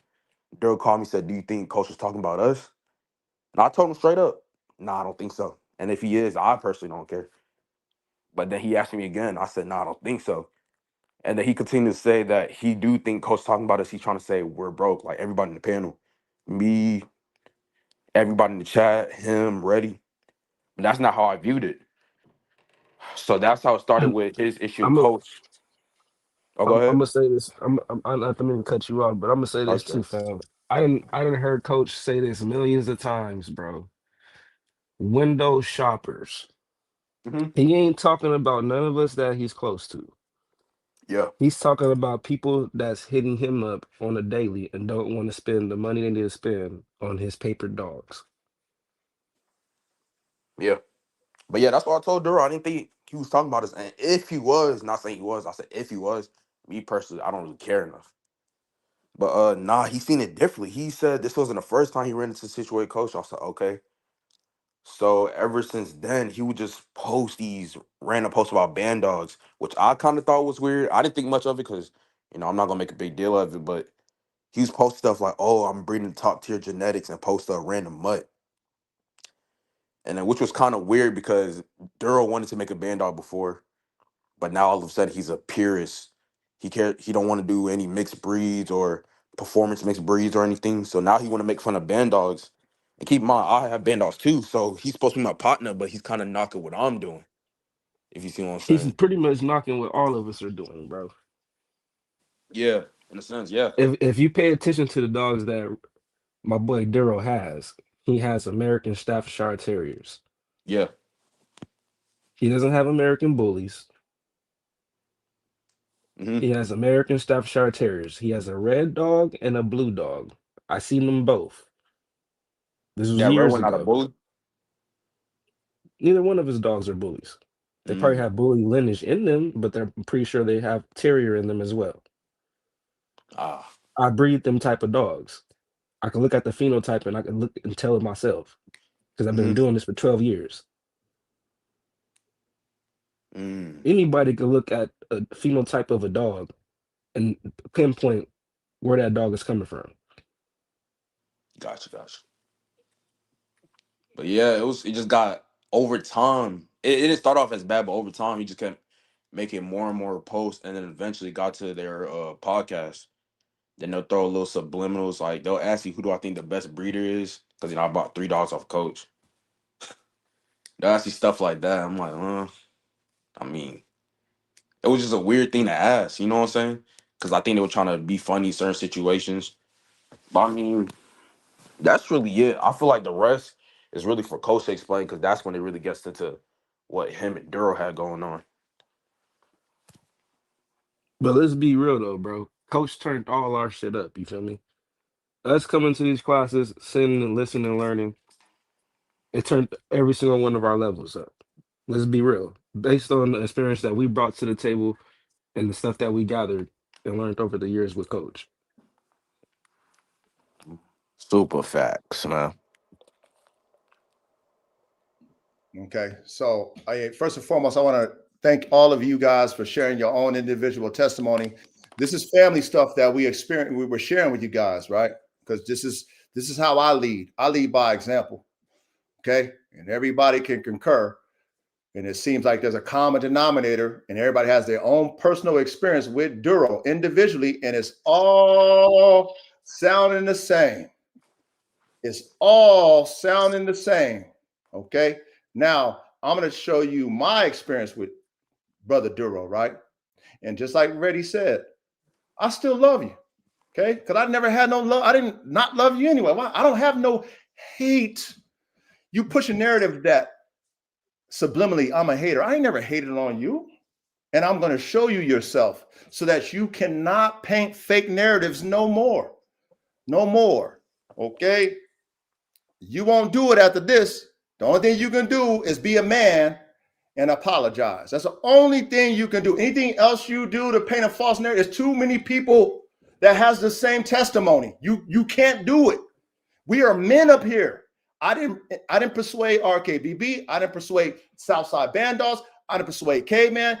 I didn't persuade Reddy. But you were persuading each and every one of them. You were infecting And now, and I'm gonna say this too, Coach. At the end of the day, we just have to be real about the situation. You feel me? We're all brothers. This is a brotherhood. You feel me?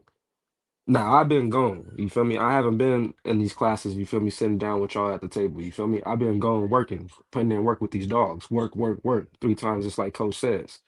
You feel me? That's why I ain't been here.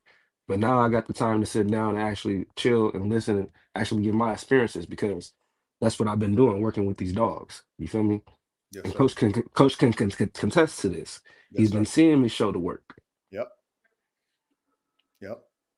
Now salute RKBB. But so now I want to speak, and we're gonna close out with this. But I'm glad that you guys all are here. I'm glad you guys stayed for this. This is how men deal with men. Okay. This is how men deal with men. No emotion here, nobody cursing nobody out, none of that, right? We said our piece. We still love you. You're still our brother. We ain't talking down on you. We're not doing subliminals. We're not sneak dissing. We're not causing division. None of that. Now, me as the coach, the one you coming at, the one that was an example to you, okay? The one that you came to me.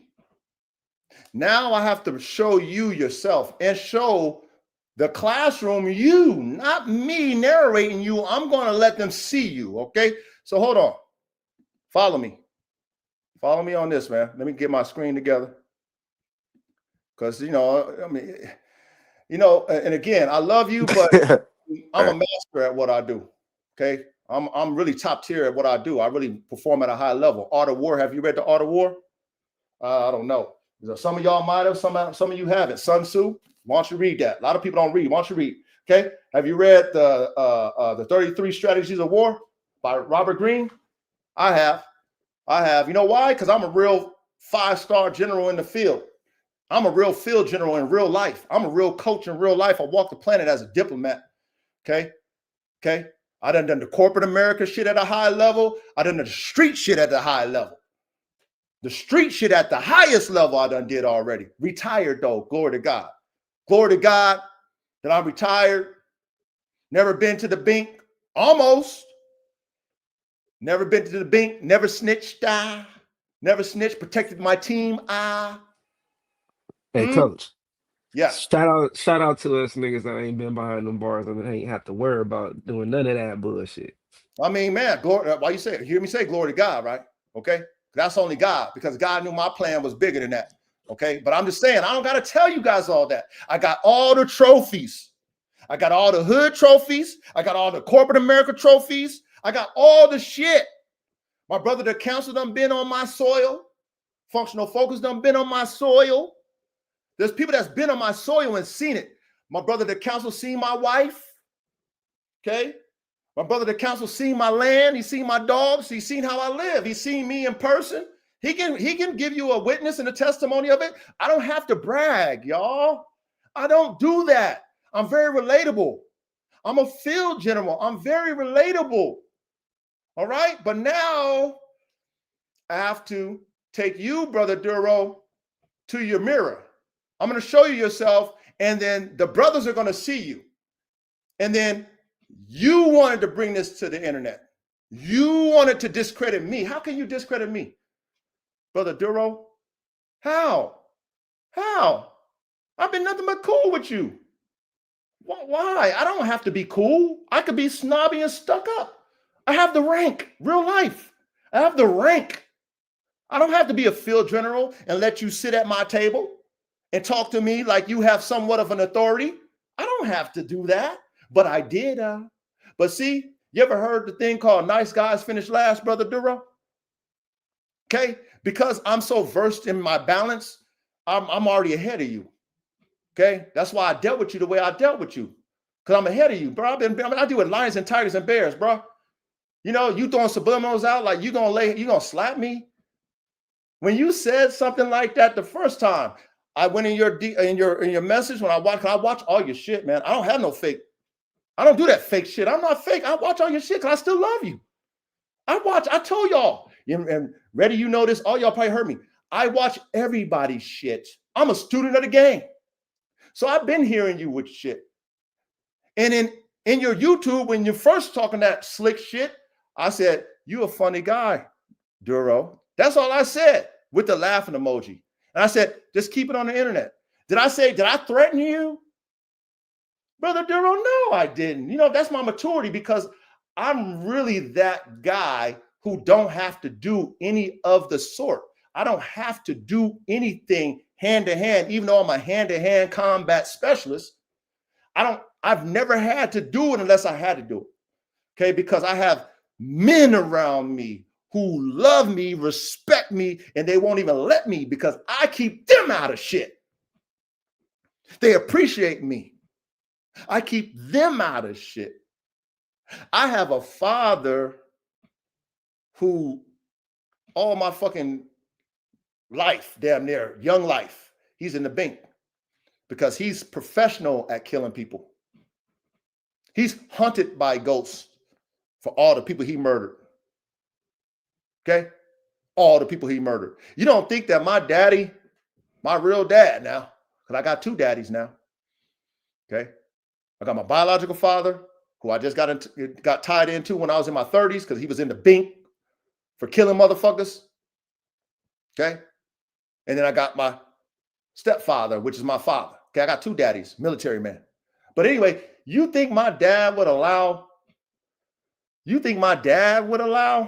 somebody to touch me who killed for a living?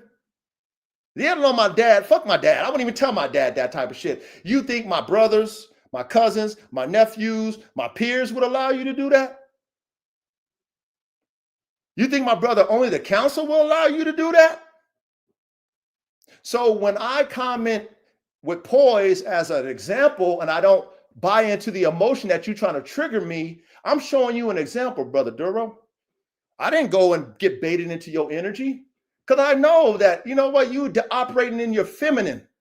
You operating in your feelings. We call it Whitney. That's why I said you was a funny guy, Duro, and just laughing. Well, I didn't threaten you, didn't none of that shit. I let it go. I let it go. But enough's enough now. You've been trolling. You're a self-proclaimed troll, and you're a self-proclaimed drunk. So maybe you don't know what you're doing, but I'm about to show you yourself. So let me do that, y'all. Come on, y'all. Stay. We still got a class now, but you want to stay for this. You want to stay for this. Hey, big bro. I ain't gonna lie, you forgot one, nigga. What's that? Nigga, he ain't gonna step to the top tier performance dog, nigga. What the fuck, nigga? Nigga, I keep a dog with me. I know you keep one with you too, nigga. We know that.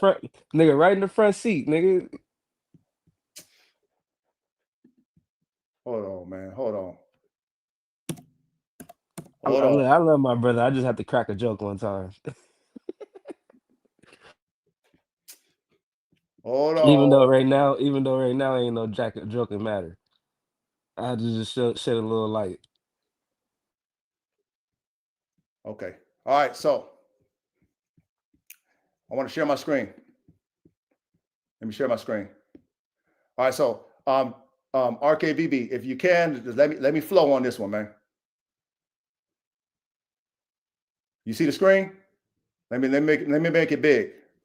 Go ahead, fam. Yeah, I see it. Okay, cool. Okay, so let me flow. Let me flow. So we're gonna go back in time. This is the mirror. Brother Duro, I'm talking to you now. This is the mirror. Brothers, you're gonna see this mirror. Okay. You can't refute this, Brother Duro. You can't refute this. Okay, all the stuff that my brothers told, their story. Now I'm gonna show you yourself in the mirror, Brother Duro, because all that narrative that you paint about a real nigga, that gotta stop. And it's gonna stop today. Because you can't come back from this other than being a man and apologizing. But we talking to you like a man. Okay? And you wanted to expose family business to the internet. Now I'm gonna expose you to the internet. Okay? So they know who you really are. So this is when I first dealt with Brother Duro. Okay, you in the back, Duro? Watch this, Brother Duro. Okay, look at yourself. Okay, you in the back. You guys rocking with Duro. Okay, your stepbrother. I'm gonna address you. I'm gonna address you, stepbrother. You're my stepbrother through Duro. I'm gonna address you after this, stepbrother. You know who you are. You're gonna know who you are, brother. Okay, and I'm gonna address you with respect because I'm a man, but I'm still gonna address you, stepbrother. But look, you see this? Does it say Duro Bulls? Y'all hear me? Yes, sir. Okay, you see that check mark? Yep. So that's him. Y'all know that's him, right? Yep. All right, so we got let's do the timeline. 1/3/23, 1:22 p.m. This is my first experience with you, Duro. My first, you in my DMs, Duro. I'm not in your DMs. Okay. How much your pups go for? I'm interested in a blue or a black pup. I say 3,500. No blacks, blues are available, just buckskin. Now, watch this. When I went back, because I only went back today, and I seen this, you was a window shopper, Duro, because I show what I have available. And you coming into my DM acting like you buying a dog, knowing damn well I only have buckskin.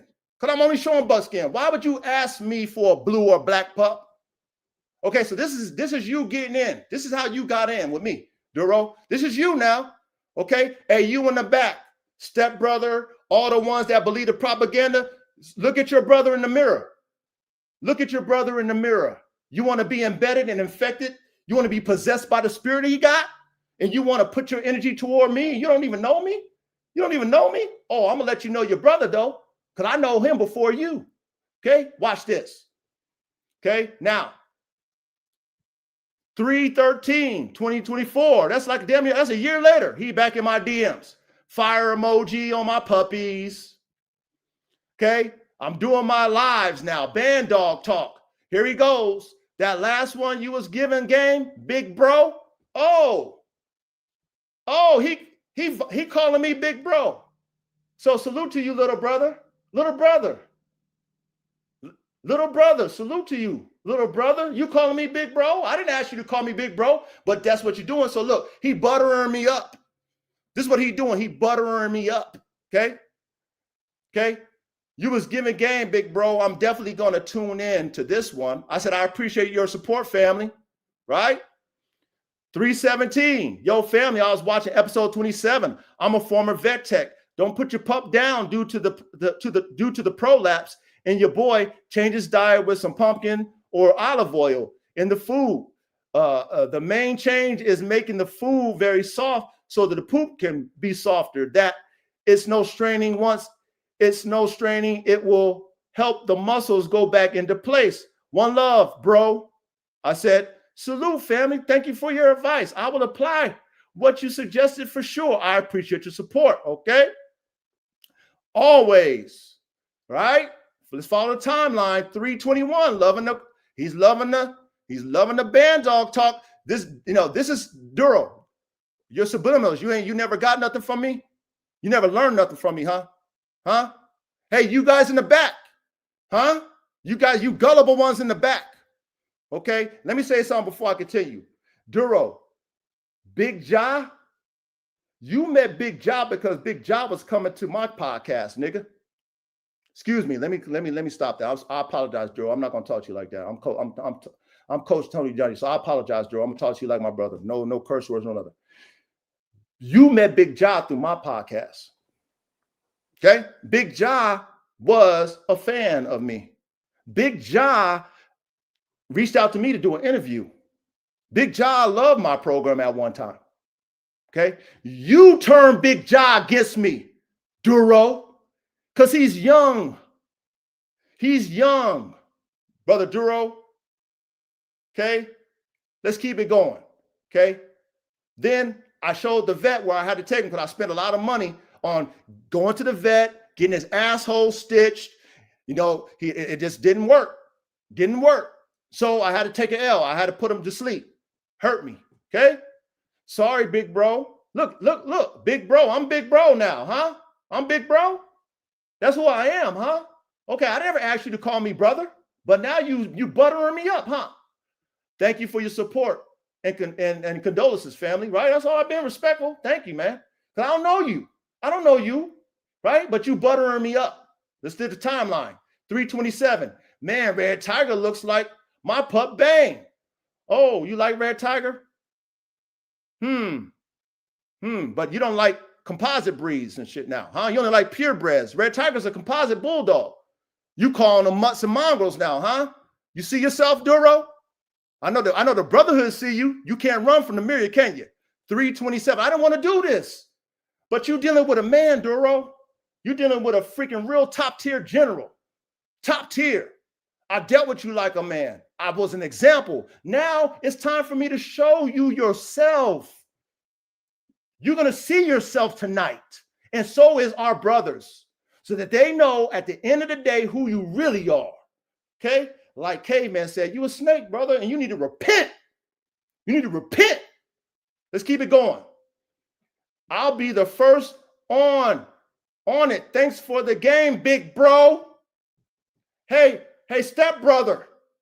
You older than him, stepbrother. How come you ain't teaching him like I was teaching him, stepbro?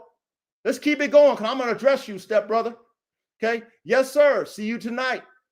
Okay? The episode was fire, coach. I enjoyed it. Oh, man. Do you see the comment? Y'all see the comment thing? Do you see that he's initiating and he's trying to butter me up? Do you see that, y'all? Facts. Okay. Just want to make sure you guys are seeing this now. I'm not making this shit up. Okay. I appreciate you showing up and showing your support, family. Thank you. Okay. The puppies are now he's stealing my lingo.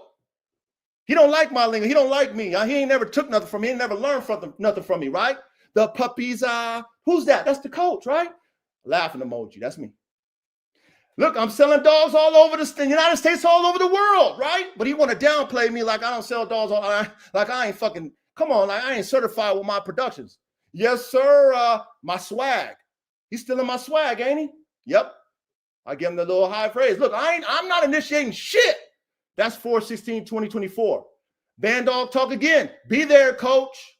Thank you for your consistent support, family. I really appreciate it. Look how consistent I am. Always. Oh, look at my brother. Look, he's buttering me up. He's buttering me up. You see that? Hey, stepbrother, you see that? You grown. You grown. You need to pay attention to this because you need to stop. Okay? Man, you should know better, stepbrother, because you grown. You know better. But I'm about to show you. Okay? I'm about to show you and him. I'm about to show you your brother that you follow. You supposed to be leading, stepbrother. Okay? Because you older. I was leading because I'm older. I don't get influenced by younger niggas. I don't. Okay? But you do. But I'm about to show you, okay? Yes, sir. This is your brother that you follow, stepbrother. Duro, you see yourself? Okay? Loving my shit. Getting everything ready for training camp, right? Because that's what I do. I train dogs for conditioning. I got a whole facility. That's why my dogs are shredded, weak, and muscular. I train dogs. That's what I do. I see it looks good, brother. I can't wait to see those vlogs again. Okay, thank you, brother. I'm waiting now, Coach. Salute on the blog. I mean, shit, he don't get nothing from me. That's what he said. That's what you tell him. That's the narrative you paint, right? You talking about I'm painting narratives? Oh, you can't run from the mirror. You can't run from it. I appreciate you, family. Like I always say, thank you for your support. Nothing but love and support, bro, for real. Okay? Just keep it going. Okay? That right there is AK. Yes, sir. Oh, man. Oh, but by the way, that first post I showed you, that was him trying to buy an AK. The XXL Pitbull Freaking Nature, that's him was trying to buy an AK puppy. That was him. The one that he tries to get you, stepbrother, to downplay because you're in the pit bulls. And he tried to possess you with his emotions, stepbrother. And you want to talk about how you don't like people who call their dogs what they call stepbrother. Okay. Your boy was dick riding AK. He was trying to buy a puppy. Oh, let's keep it going, huh? You want to know the truth? You're going to get it tonight. You're going to get it tonight. Coach Tony Dungy talking to you. Brother, my little brother. I'm talking to you tonight, and I'm letting your stepbrother and all your fans who don't know who you really are know who you really are. It's the mirror. The beast. You know what that is? If I show you, that's fucking AR-15, a band dog. Remember how he talked shit about band dogs and composite breeds and all that shit and mongrels? Oh, he was a lover of AR-15. Oh, y'all didn't know that? That was 5/29/24. Y'all didn't know that was him? Oh, how can you switch up all of a sudden, my little brother, unless you was in your Whitney? Okay, when you was see, that's what I was trying to teach. That's what I've been trying to teach you, and I've been teaching all of you. Let's be men. Let's not be in our Whitneys. Let's just keep it 1,000. Let's just talk real talk. Let's develop. Let's keep it going. Okay, this is Chopper the Man Stopper, AK son. That nigga's crazy. Ha ha ha. That's when he was going crazy, shaking shit up like he do. Chopper the Man Stopper that I talked about, AK son that he loved. Okay, he the real deal, family. Pray and man drive to the max. Facts. Okay. Ooh, that's the CTSV and all my other toys that he saw me when I was out with my wife, and I just took a little picture of my baby, all my toys. Coach, you the man for real. Oh, I thought I wasn't shit, nigga. I apologize. Coach Dungy, hey, Coach Tony Dungy back. I'm sorry, Duro. I'm sorry, sir. Real talk. I don't want to talk to you like that. Okay. But you said I was the man. That's you. I didn't coach you to say that. You said that, right, brother? What I give glory to? I gave glory to God. What an example. Y'all hear me say that all the time, but look what I showed Duro on 6/24. Here we go. This is me, right? Top tier kennel setup, top tier program. You know, you try to downplay who I am, my top tier experience, all the money I spent, hundreds of thousands. Shout out to Stevie. He know what it is. He already said, Coach, you spent hundreds of thousands. He know what it is. I got all kind of shit. I spent top tier, brand new out the box, man. Showed y'all, put it together, top tier shit, man. 3 times the work. Like you said, 3 times. Oh, you stealing my lingo? Oh, you like my lingo, but you telling everybody you don't like it, right? Wow, it's contrary. Look at the mirror. Look at that. Look at that. Then you over here, the dog that you used to worship and you wanted puppies off of, that you talking reckless about, that you doing subliminals about, that you infesting your boy, our stepbrother about, the freak of nature at Wara. Wow. Do you see that, stepbrother? Do you see how you should have been the big brother? See how you should have been the big brother, stepbrother? You see how I'm showing you your brother that you are influenced by, stepbrother? but you're supposed to be the big brother. I'm the big brother. I'm the coach. Okay, follow me. Okay, that's dope. I give him props. Like, damn, cool. Thank you, man. Thank you for that. You know what I'm saying? Thanks, bro. Okay, as I take a deep breath, my guy. Okay, damn it, he's still stealing my lingo.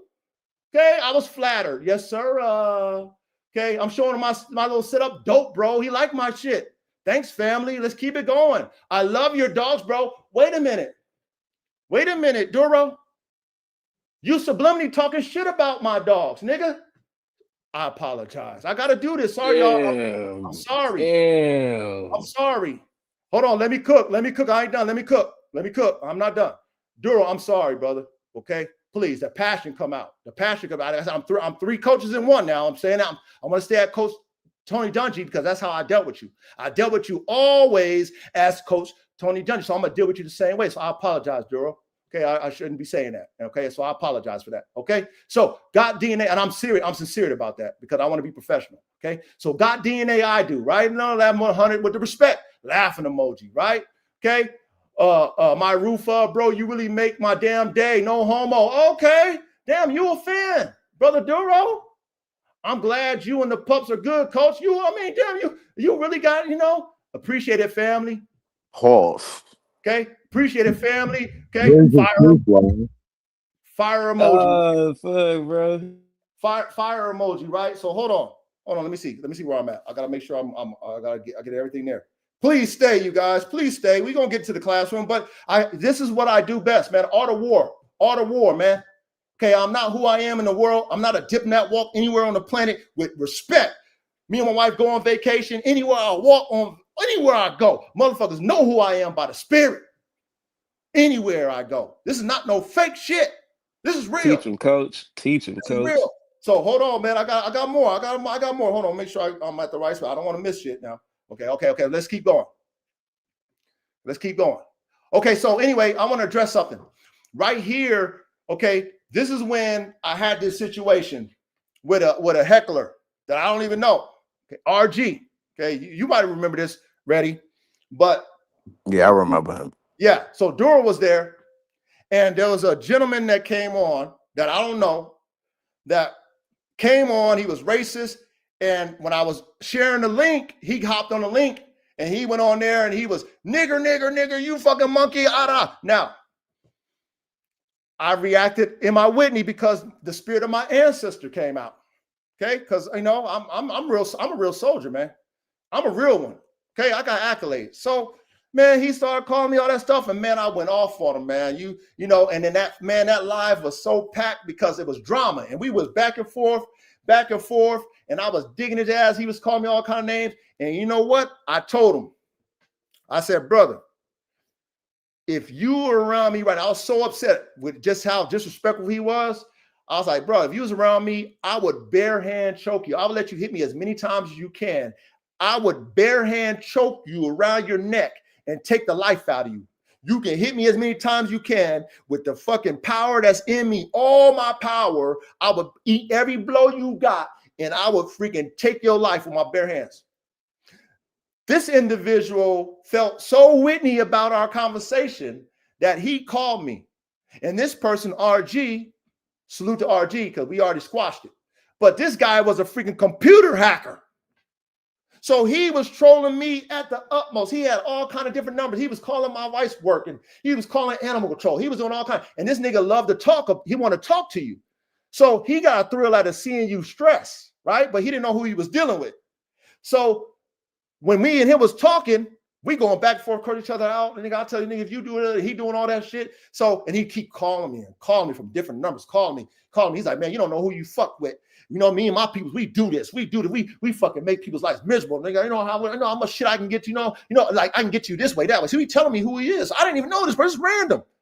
So I called Duro up because Duro was on that panel when I got outside myself. And I told Duro, hey, Duro, I'm going to do a live. Can you believe this particular gentleman, right? RG was, he's freaking, doing all this shit. So I said, we're going to do a live and I'm going to give him a chance to come up. And we're going to just set the air straight because I got out of my character. And what I did is I showed you, Duro, an example of how to be a fucking man and how to be a leader and how to handle people. And you know what I did on that fucking live, you guys? I apologized to that man for getting out of character. You know why I did? Because me and him, we talked that whole way. I probably talked to him about 10 times because he kept calling me. And then I knew what his tactic was because he kept wanting, he wanted to keep me mad. So then I started talking to him like a man. I started being calm. Now we talking rational, but he's still in his witty because he still think he could press me. So then when I knew his tactic, the art of war, I'm like, man, I'm gonna turn the other cheek on this nigga because I don't know him. Okay, he think he gonna get me mad because that's what he do, but I'm not. So I apologize. So I showed you an example, Brother Duro. I didn't ask for your help. As a matter of fact, because that's a narrative that you paint. It's a false narrative that you painted about. I asked you to help me. You didn't help me. Matter of fact, when you were just speaking and you weren't speaking at them, you were speaking in general, RG or whatever his name was, he told you, you keep it up, Duro, you next. You didn't curse him out. You didn't curse him out like you do other people in the chat. You didn't curse him out like you did your stepbrother. We're going to get to that. We're going to get to that, though. Okay? But you didn't curse whatever is it, RG, whatever his name was, because you know what I told you that he was capable of. So you knew better. You knew better. And I didn't ask you for that. So I handled that, Brother Duro. You didn't help me. What? You would have been in your Whitney, bruh. You wouldn't have handled that like a man. You wouldn't apologize to somebody that calls you a monkey and a nigger. It's calling your wife's work and lying. Calling animal control on you, lying, trolling you. You wouldn't have handled that man talking to him 10 times and handled him the way I did. No, of course not. But guess what? I dealt with him accordingly. I was consistent about that. And guess what? He left. He's done. He forfeited. Because he knew at the end of the day, like, man, this nigga coach is the real deal, man. I'm not, he ain't gonna buy that. He's not emotional. Would you have apologized to that man that called you a nigger? Because see, I know what I can do. But why am I gonna do that to somebody who's a fucking hacker? I'm not a hacker. I'm not gonna play his game. So I just digressed. And he respected that. He bowed out. Okay? So you paint a narrative that you helped me. Stop it, bro. Stop. I didn't ask you for your help. I did that. And the reason why I deleted that, because I did not want to see, I don't want my brothers to see me act that way.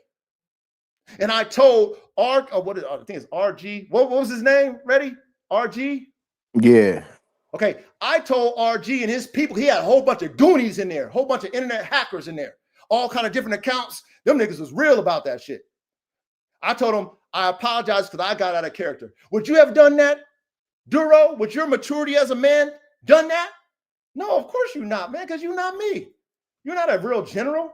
You don't know how to diffuse conflicts that's not even a conflict.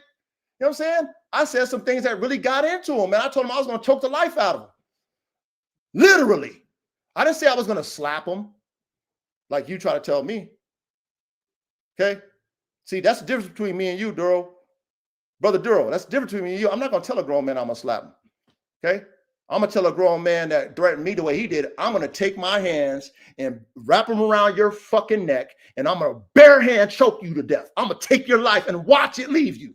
That's who I am. That's who I am, Brother Duro. Don't get me twisted. Don't get me twisted, brother. And that's why I didn't threaten you. Because I don't have to. I know who I am. I had to get myself back together. I had to get myself back into my position because I'm a leader and I'm an example. And I showed you how I was and how I handle conflict. Okay?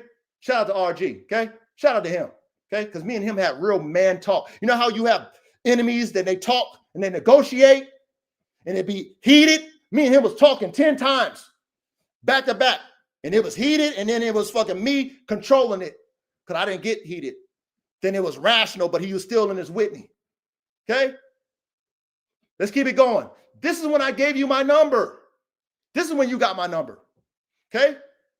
Because I told you, hey, let's meet up. Let's talk about this. Here's my number. Now you got my number now already now. Okay? Not ready. I'm sorry. Duro. Let's keep it going. Okay? So here we go. More stuff. Facts. Okay, you hear him? Yeah, you see how he be trying to troll and say facts? Oh, he been saying facts. Don't let him fool you now. Hey, don't let Brother Duro fool y'all now. Okay? He been saying facts, but he over there trying to mock us. He been saying what we've been saying. Don't let him fool you now. Okay, so here we go. Facts. You see that? Don't let him fool y'all. Yep, 100. Let's keep it going. Okay, so let's see that. I mean, let's see. This is some small talk. We don't need that. Oh.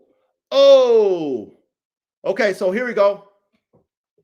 This is how I started ministering to him, because, now I see that, he might be a genuine brother.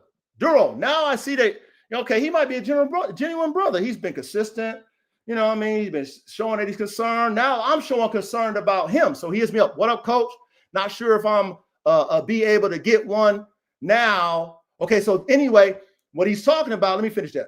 I'm not going to be able to get one now. Me and my fiance are splitting up now. You know what I mean? Shit crazy, man. But I appreciate you, and I will break bread with you at another time. My word, appreciate you more than I could show for that offer. Real talk. Okay, so anyway, this is when I had an issue with, trying to be politically correct with my neighbor, and I was dealing with somebody that was a mile away that was hating on me, training my dogs in the middle of the day. Okay, I was dealing with some of those, like a woman that got real issues, you know what I'm saying? And she got issues with me, and she don't even know me. So I was trying to keep the peace with my neighbors, and I had to, like shorten my program, like get rid of some of my dogs because I'm trying to keep the peace for my neighbors. Okay, not my neighbors. I remember this. Remember you hit me up and you offered me some.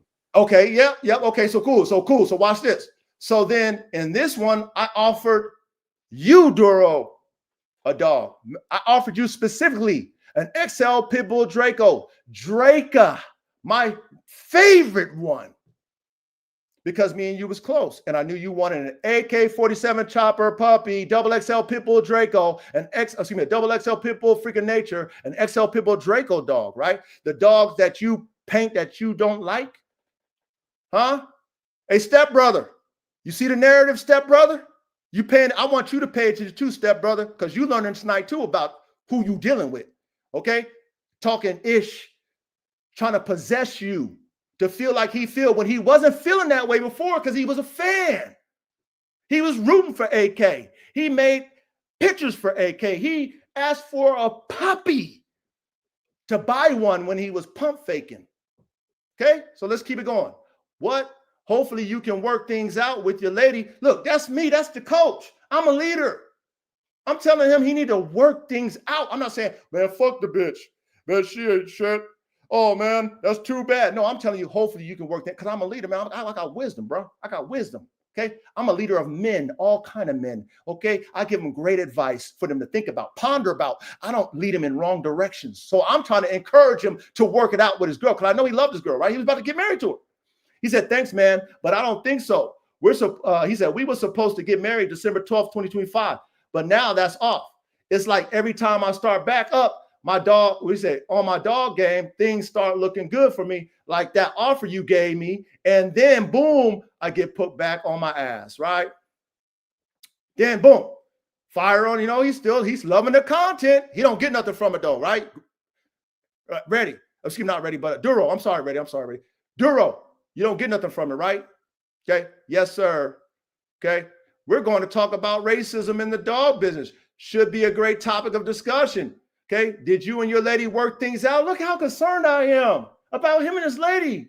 I'm encouraging him to work things out with his lady because he loved her. He was going to get again. I'm not telling him, man, fuck her. You good, buddy. So go fuck all them bitches. That's not what the coach is saying, because I'm the coach. Okay. I'm the influence. He don't influence me unless he got something that makes sense. And when he got something that makes sense, I let him lead it, as you say, right? Okay. Watch this. This is a good topic. I have experienced it. Okay. Not really. She's very emotional because she had a miscarriage. Okay. I'm not going to read all that. Okay. But anyway, I'm encouraging him, right? He said, thanks again, bro. I said, it's hard finding a good woman in today's society. So if you love her and believe in your relationship with her, then make sure you fight for it. Real talk. See what type of example I am to you, Duro? You see how you can't possess me, Duro? Duro, you can't possess me, man. I'm weathered. I smell like the field every day because I lived it. Blood, sweat, and tears of it. I got real stripes and stars. Real ones that I earned. Okay? You learn about me, though. And look at the example that I'm showing you in the mirror. Y'all see that in the mirror? I know you do. He says, well, thanks, coach. He goes, I will. Thanks, coach. And believe it. And I believe it's worth it. Cool. Still more, loving on me. My man. I ain't shit though, Duro. Huh? I ain't shit. Huh? You gonna slap me? Sounds good. Got DNA, I do. Look at me. I'm over there, right here, right? I'm over here at the concert on the stage with T Grizzly and shit, man. I showed T Grizzly on the sold out concert. I'm right there. He's showing me love, man. You don't know who I know, nigga. You know what I'm saying? I don't even know T Grizzly. I'm on the stage with him over there. He's showing me love. He don't know. He just met me. He come right to me, give me dap. Oh, all them people, why you come to me and give me dap? You saw that. That's why you gave me fire emoji. That's why you gave me fire emoji, because you know who T Grizzly is. Huh? I just met him. I didn't even met him formally as you. My aura was there. He got his rollie on bust down. I got my rollie on bust down. I'm flying to death with my fucking exotic fucking Vietnamese fucking wife. I'm there, top tier, on VIP, top tier shit. He see me. He know my aura. You saw it. I showed y'all. You gave me the fire emoji. You know who I am, Duro. I'm not you, Duro. But you know who I am, right? That's why you gave me the fire emoji. Shout out to T Grizzly. He know the pedigree. Okay. What's the topic this week, coach? I'm not sure yet. Do you have any topics that you can suggest? Now I'm letting you get in the driver's seat. You give your topics. Okay. And I agree to one of your topics. You like it. 100. You like that. I'm letting you show a leadership role now. Now I'm letting you drive, huh? That's what leaders do. That's what leaders do. Okay. Here we go. Okay, here we go. Fire emoji. You loving my AK XL Pitbull Draco fire. That's felony that I blessed to Functional Focus. I blessed him with that one. Okay, for free. I blessed him. Okay, that was one of my picks, but you liked it. Now you sure do like them XL Pitbull Dracos, huh? Stepbrother, you see that, stepbrother? You see that, stepbrother, right? You can't run from this mirror. Not tonight. We have our show tonight. Just a reminder. I'm there, coach. Sure. See how he's got my lingo? Here he goes with the topics. Great topics as usual, family. Salute. Y'all see it, man. Come on, man. You can't run from this. Keep looking, baby. Keep looking. Okay? You loving that shit. Top tier setup, man. Tonight, we're going to talk about the hate in the dog communities. Damn it, coaches. The hate in the dog. That was 1024. Damn it, man. Dope. Thanks, coach. Okay? Thanks, coach. Here we go. Here we go. Rock Solid, my brother. Look at Rock Solid. Hey, how come you don't fuck with Rock Solid no more? Is it because Rock Solid still fuck with me? You know, Rock Solid is my age, right? Around my age. You couldn't influence Rock Solid, huh? I never told Rock Solid not to fuck with you. Do you know that, brother Duro? I would never do. I never told none of the brothers not to fuck with you. Never. Duro, because I'm a man. I don't do that. That's feminine. That's feminine what you do. Okay? I don't do that feminine shit. Me and you as men, we handled our shit like men, and we left it at that. I left it at that. You kept it going with your trolling. You heard it from blah, bang, bang, all the trolling, right? You kept trolling. You were a troll. Self-proclaimed. You think that's cute. Women think that shit is cute. Okay? You're not 50 Cent. You ain't got no clout to be a fucking top-tier troll. 50 Cent can troll the way he do because he's top tier. You not top tier, brother. I'm top tier. Okay? You coming at me like I'm not coming at you, brother Duro. You coming at me. I really like this 4 hours. I thought you don't like my content. I thought you was painting narrative that you don't like my content. You never got nothing from it. Stepbrother, you see this, stepbrother? Stepbrother, you see this? You another one. You another one. I'm going to address you, stepbrother. I'm going to address you out of love, though, because I'm a man. I don't got no problem with you, stepbrother, but I am going to address you because you put me in your mouth. So I'm about to address you, stepbrother, out of love. Okay, but now I'm talking to my brother. Okay? Because remember, I'm big bro first, stepbrother. Stepbrother, I'm the big bro first. Do you hear? Did you see it? Did you see it? Was I calling him brother? Did he call me big bro? Here we go. We put in that work and more work 3 times. Facts, coach. Do you hear that? Facts. You see how he be trolling and trying to be funny, trying to be cute? Facts. Facts. Brother Duro, I hope you're not drunk tonight, man. Face it. Face it. Face it tonight. You asked for it. You asked for it tonight, man. So now the family get to know family business. Okay, so hold on. I got to make sure I get the right shit. I got to get to the right shit. So we at February. Okay, here we go. Here we go. Now I'm going to play these things, right? Okay, I'm gonna play this. Okay, and let you hear voices. Okay, here we go. What's good with you, Duro? Oh man, hey, you know, to be honest with you, man, just let them. You know, this is what I'm used to. Okay, let me tell you the context of this. So this is when Duro started to possess me. Not the first time. This is not the first time he tried to possess me like he been possessed. He tried to possess Reddy. He tried to possess fucking RKBB. He tried to possess K-Man. He tried to possess fucking Abla and a whole bunch more. Okay? But this is when I can show you when he tried to possess me, okay, and how I handle it. Okay, because I'm an example. Stepbrother, you older, learn from me, stepbrother. You don't know me, but you know me tonight, stepbrother. I want to teach you. Since you don't learn, because you said you don't learn nothing from me either. But at the same time, I know you be watching in the back. Okay, stepbrother, but I'm gonna address you, but watch this. My whole life is going the opposite way of the pack, dealing with the haters, naysayers, and spectators, but at the same time, speaking the truth to reality, because I'm EA Sports in the game, really doing the shit. I'm not capping. I'm not over here trying to get attention. I'm really doing this dogman shit, or I'm really doing whatever I say I'm doing and getting results. You know what I mean? So I'm used to those individuals not giving me my props until they have to. And I don't need their props to be 1,000. You know what I'm saying, Duro? I'm good with the few. I'm like the Christ, you know what I mean? No blasphemy though, you know what I mean? Not like Jesus Christ. I want to be like Christ, but you know what I'm saying, right, Duro? I'm like the Christ when I say, like, I roll with the few, man. I roll with the 12, man. Duro, I roll with the few. So I already know my classroom of elites, you know, that gifted and talented dogman class is going to be small. It's not going to be a drawn out crowd. You know what I mean? Because we doing things that are unorthodox. We the ones who pioneer the waves. So let them sneak in the classroom, then take our content. It's fine. You know, I like to be able to check, you know, go back and watch other people's games from the stands and be like, yo, you running our plays. Bro, you copying our whole playbook. And know for a fact that that's the only place that they got their playbook from is us. You feel me? So we'll just let them do it, man. I don't want to stir no pots. I'd rather them come in there and sneak in the classroom versus thinking, you know, that I'm hating and stuff like that. You feel what I'm saying, Duro? So you guys hear my example? Hey, Reddy, do you hear my example, Reddy? Yeah. Okay, cool. I know y'all hear my example. Okay, this is me leading by example and teaching the young boy, my little brother. I'm teaching him because I got the wisdom. You're not going to possess me, little brother. Come on, man. I'm top tier, man. This internet shit don't faze me. People been copying me since copying. You know why they copy? Because there ain't nothing new under the sun. I learned from somebody too, but I put my own twist on it. So you try to make me feel some type of way about people, you know, copying and doing that. You've tried this multiple times, man. You tried this multiple times with me, and I'm not even going to say it, but you tried it multiple times with me, and I always shut it down because you got problems with people that don't even know you got problems with them.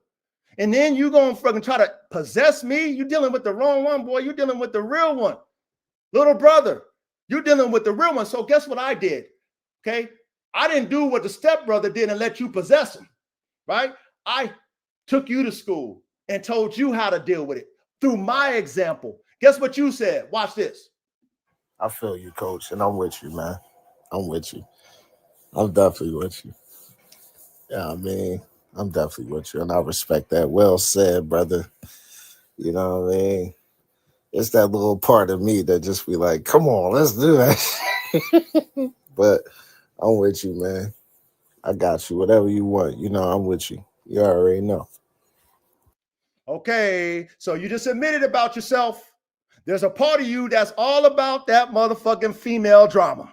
And you like that shit, and you've shown it over and over and over and over and over and over and over again. And all I tried to do as your big brother that you proclaimed that I was be an example and teach you. And then you said I was right, but you paint a narrative that I ain't shit. You can't run from this mirror, Duro, tonight. You're not running tonight. And we didn't have to do this. But you wanted it, so you got what you wanted. Let's hear what I said. Hey, Duro, you already know the culture is laying on the table, man. You know, we keep it real with each other because that's how we got to operate. You feel me? But I used to be the same way. Key word is used to be. You know what I'm saying? Just off of principle. You feel me? Doing things off of principle and exactly how you feel about it is exactly how I used to act, you know, off of principle. But then when I figured out that they're not going to respect principle either way, so I'm blowing hot air, you know, I'm pushing a campaign that they never going to respect anyway. I just say, you know what, it is what it is. You know, they going to like it or they not going to like it, but they going to like it. You feel me? You feel me? Like they act like they hate it, but in reality, they really love it. So once I learned that part of it, I just got out of my emotion. I got out of my trying to prove something to them, standing on it, whatever it is I'm trying to stand on. I just moved on, man. Fuck it. Deja vu. That's you, Duro. That's who you are. You was always one of them. K-Man was right. You a snake. Let's keep it going. They're going to always continue to watch our show, man. They always going to continue to hate, but love it at the same damn time. You feel me? And they always going to copy. And whether they give us our salutes or not, we know where it came from. You know, that's why I was able to just be at ease with all the shit. You know, I get tickled to watch it because it's something that's been happening to me ever since. It's been something that I've always dealt with because, you know, I am a visionary. You know what I mean? I understand that the road less traveled is the road that's supposed to be traveled. You know, that straight and narrow path that everybody can't fucking walk on. That's the road that we are on. You feel me? And they're going to try to mimic it when it suits them best. But we know they can't walk it. That's all. So at the end of the day, they imposters. So that's how I see it, man. Let the imposters do what they do, and we can kick back and be like, yeah, y'all over there plagiarizing and biting, and we know where you got it from. It is what it is. We know you in our classroom. That's you, Brother Duro. Wow, deja vu. I didn't know that I was going to show you the mirror. I didn't know that was going to be you. I gave you the benefit of the doubt, but that's you. Plagiarizing, remixing. You're doing content now just to rebut what I do.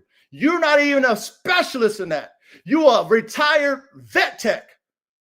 That's the content that you should be doing because that's what you did and that's what you understand and people will respect you. But you're doing breeding, outcross, mutts, mongrels, downplaying this breed, hating on that breed. You don't have no expertise in none of the things that you talk about other than vet tech. You don't have no breeding program, brother.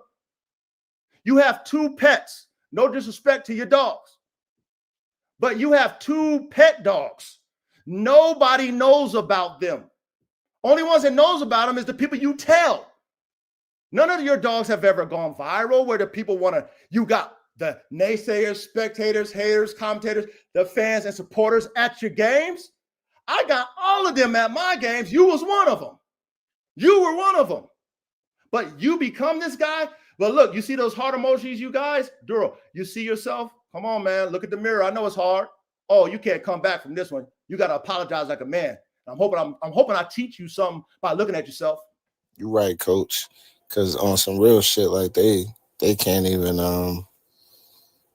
be real with each other. So at the end of the day, I expect nothing less from them people over there. But you're right. You know what I'm saying? When you stand on principles, everybody not going to stand on principles. Everybody not going to have the morals that you have and how you coming. So at the end of the day, you'll be fighting something that, you know what I'm saying, you're never really going to win. So I definitely hear you. I definitely heard the words you just said, and I heard you. So it let me know, even with myself and with my channel, and how I feel about people stealing my stuff and plagiarizing, you know, the stuff that I'm saying, you know, it lets me know I can handle that a little bit differently. But that's why you're the coach, and I love you. Oh, that's why I'm the coach. And you said what? Did you say you love me? How many people you told that to, Brother Duro? How many people you told that you love? I wonder. I'm curious to know. That's when something was wrong. I'm just saying, look, I'm just saying, you guys are hearing it firsthand. Okay? Hey, stepbrother, did you hear that? Who's right, stepbrother? Who's the example, stepbrother? Aren't you older than him, stepbrother? Who's the example now? Huh? Why are you talking about family business, stepbrother? I'm going to get to you. And no disrespect, but you're going to learn tonight who this person is. And you're going to learn to just be a man and be mature like me. Be an example of a man and teach these young boys how to do shit right. Because he agreed with me because I'm right about it. I told him to control this Whitney. Brother Dora, I never said you were soft. I said you couldn't handle your fucking Whitney.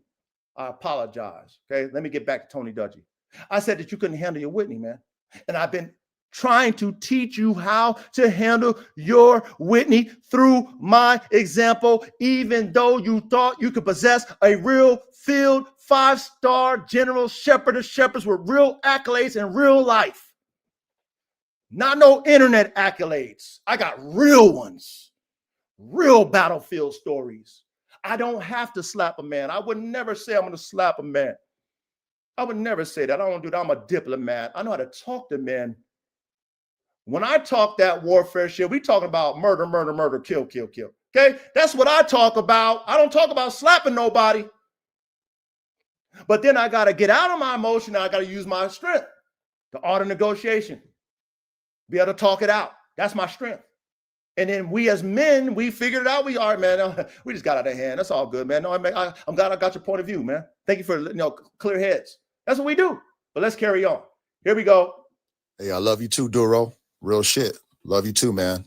Much respect, much love. Man, I appreciate that you listening. You paying attention in class.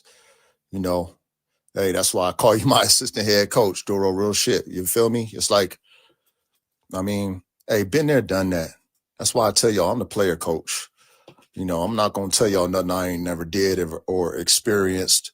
And, I'm trying to live my life righteous. You feel me? I done made my mistakes already. So I'm trying to live my life righteous and, do the right thing. So if I could be an example for us brothers that have an ear to hear to listen and then also follow and we can level up, that's what I'm about, man. But I love you too. Duro, real talk, man. Much love and respect. Okay, so now, Brother Duro, you said you love me for the first time, okay? So now, okay, all right, okay, it seemed like a pattern. You seem like, because, all right, so now I love you too. Thank you, brother. And then I told you who I was again. And told you how I learned from my mistakes. How I've been there, done that, because I'm really that guy. I'm really that guy. You don't know me. You just know me from the internet. You are a fan. You reached out to me. So now I'm learning you. And now you say you love me. So I'm like, okay, but damn, brother. Okay, you show some concern when I'm going through my shit. All right, you've been supporting me. You like my dogs. You want to buy my dogs, everything. I'm like, okay, but then damn, he's genuine. So boom, that's when he first said he loved me, right? Okay, here we go. These right here are my Formula One Bulldogs. Okay, he loved those, but he'll tell you he only like purebreds. He don't fuck with no mixed breeds, composite breeds. He'll tell you that. You know what I'm saying? He'll tell you he don't like band dogs, but he love AR-15 though. He tell you that, you know what I'm saying? He don't like double XL Pitbull AK-47. He hates that. Only go with that stuff, but he asked to buy a puppy. I was going to give him a puppy for free, but he couldn't have it. Okay? So come on, man. You can't run from this one, brother. I didn't want to do this, but you asked for it. You asked for it. So now the family get to see it. I said, salute, my brother. I appreciate your support as always. Always. Okay. What's the name of your YouTube channel so I can give you a follow? Now I'm supporting him now, right? Okay, shit. Boom. You see that? Love, coach. Oh, this is somebody that you hate. This is somebody that you hate, but this is somebody that you say that hates you. I don't think I hate you. I never said anything hateful to you at all. I've been encouraging you, helping you, being an example. Did you do a live yesterday? Nah, today at 6. Okay. Boom, loving it. Hey, he don't get nothing from the classroom, but he been in the class. Okay? Damn, I know it hurts. You know what I mean? Da-da-da-da, whoop-de-whoop-de-whoop. Okay? Small talk here. Love you too, man. Thanks, Duro. Coach, follow me back when you get a chance. So now you telling me, you tell me to follow you. Okay, this is 5/5/2025. Okay, done data. I followed you. Thanks, coach. Okay, this is when you ask me for my opinion on stuff because you say you don't get nothing from me, right? Isn't that the lie you telling these people? Let's see if that's true. Look in the mirror, Brother Duro. Look at yourself. Coach, what you think about these two breedings? I was thinking that the first breeding with GR, I was thinking that add a little bit more bone to Bane. The second breeding, I feel like those would be boned up too, but I feel like they'd be probably like more athletic, kind of the direction I'm trying to go with Bane and AK daughter, like something like that. You know what I'm saying? Tell me what you think. Bane and AK daughter, a stepbrother. You hear that, stepbrother? You see, I don't want to get premature. I'm gonna deal with you, brother, in respect on some man shit. And you better not get in your Whitney after this. You better man up, okay? Because you know what? You should have just stayed out of family business, okay? Because now I'm showing you, okay? I'm showing you, stepbrother, and I'm showing you, Brother Duro, little brother. You talking shit about AK? You doing subliminals about AK? Huh? When you was a fan, you wanted AK puppies, you asked to buy one? I was going to give you one. I didn't want to give it away. That's my best bitch.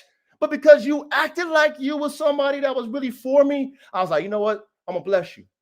Right? But then you're going to take my kindness as blessing. Like I can't sell my puppies. I know I watch all your stuff. I don't have a fake profile. I'm not a fake person. I don't hide. I'm not an actor. I'm really who I am. And I watch all your stuff. I'm smarter than you, Brother Duro. I got more experience in the field, brother. That's why I'm smarter than you. It's called experience. Experience makes you smart. Because when you really live it, you know how to watch the snakes in the grass. Oh, I was paying attention, but watch this. Okay, so the one at the top with Bane, that's a female. That's female one. And one at the bottom is female two, or are they the same? I'm not really knowing specifically which two dogs are you planning on breeding to Bane. I know probably the first one on the top row, but what about that second one? Yeah, that second one is that's rock solid girl, Kona. The first girl is GR80's my girl. And the second one is Rock Solid's Kona. Why you not breeding with Rock Solid no more? Why you only friends with GR80 and you not fucking with Rock Solid no more? I know you guys know the answer to that, but it's the mirror, baby. Look at yourself. You can't run from this one. You can't spin this one. Oh no, and this is private. This is all between me and you. It's man shit, but you wanted to be messy. Art of War, man, read it. Sun Tzu General, read it. You're dealing with a real general, bro. Little brother, I'm real in the field, a real general, bro. I'm a leader of real men.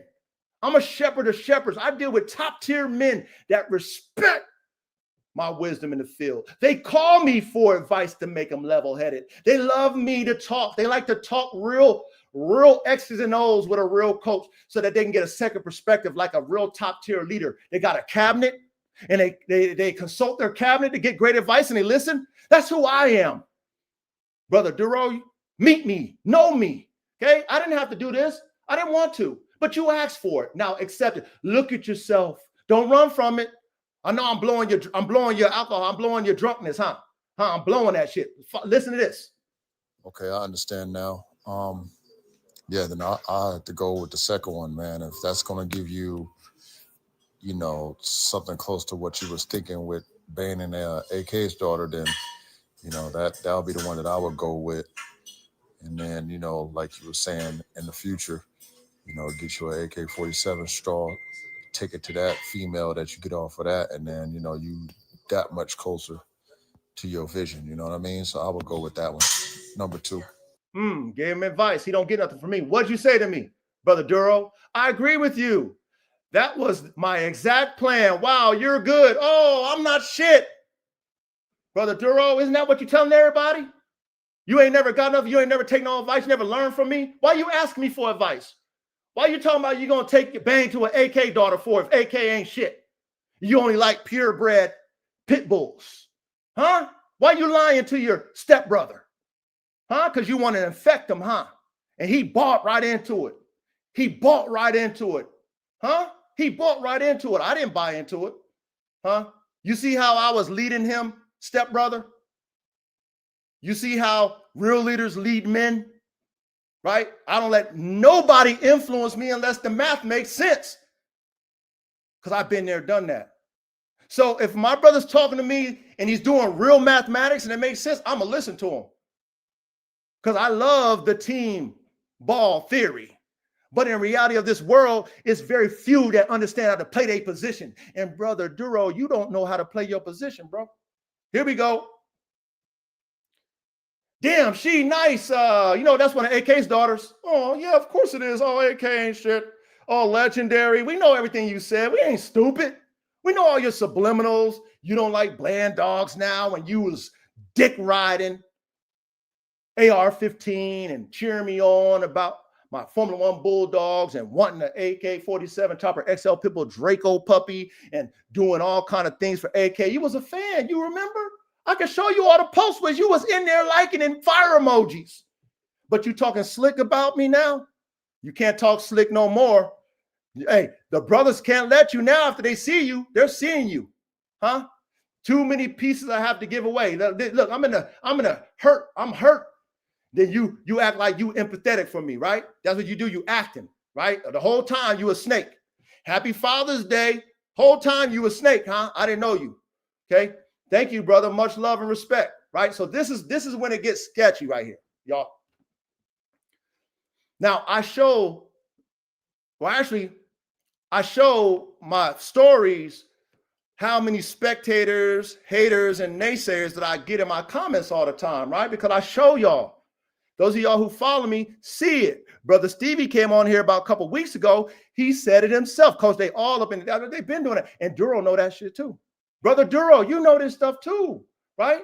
So that naysayer spectator didn't just come because of you. Didn't come because of you, stepbrother. Okay, come on, man. I've been campaigning that, because you know why? Everybody comes to my games. Everybody, you come to my games, stepbrother. You come to my games, little brother Duro. Everybody come to my games to see either my downfall or to see my victory. Okay, period. So I'm showing all my people in my stories, all my audience, hundreds of people all the time, man. Okay, on AK, man, because AK bring them out. This is what I say. Hey, good Monday, Duro. You have a Facebook, right? If you have a Facebook, go follow me on Facebook. Same handle, the Dog God, aka the Coach. And yeah, man, you'll see right there, man. And the majority of them, guess what nationality the majority of them? Probably 300 out of the 480 people in that motherfucker is niggers. Nah, you'll get entertained, man. You know what I'm saying? I ain't comment not once in that damn thing. That's all them. It's all the spectators and the haters, man. You know, this shit crazy, man. Crazy, crazy, crazy. But yeah, go follow me on the Facebook and then go check that post out. Definitely entertaining, man.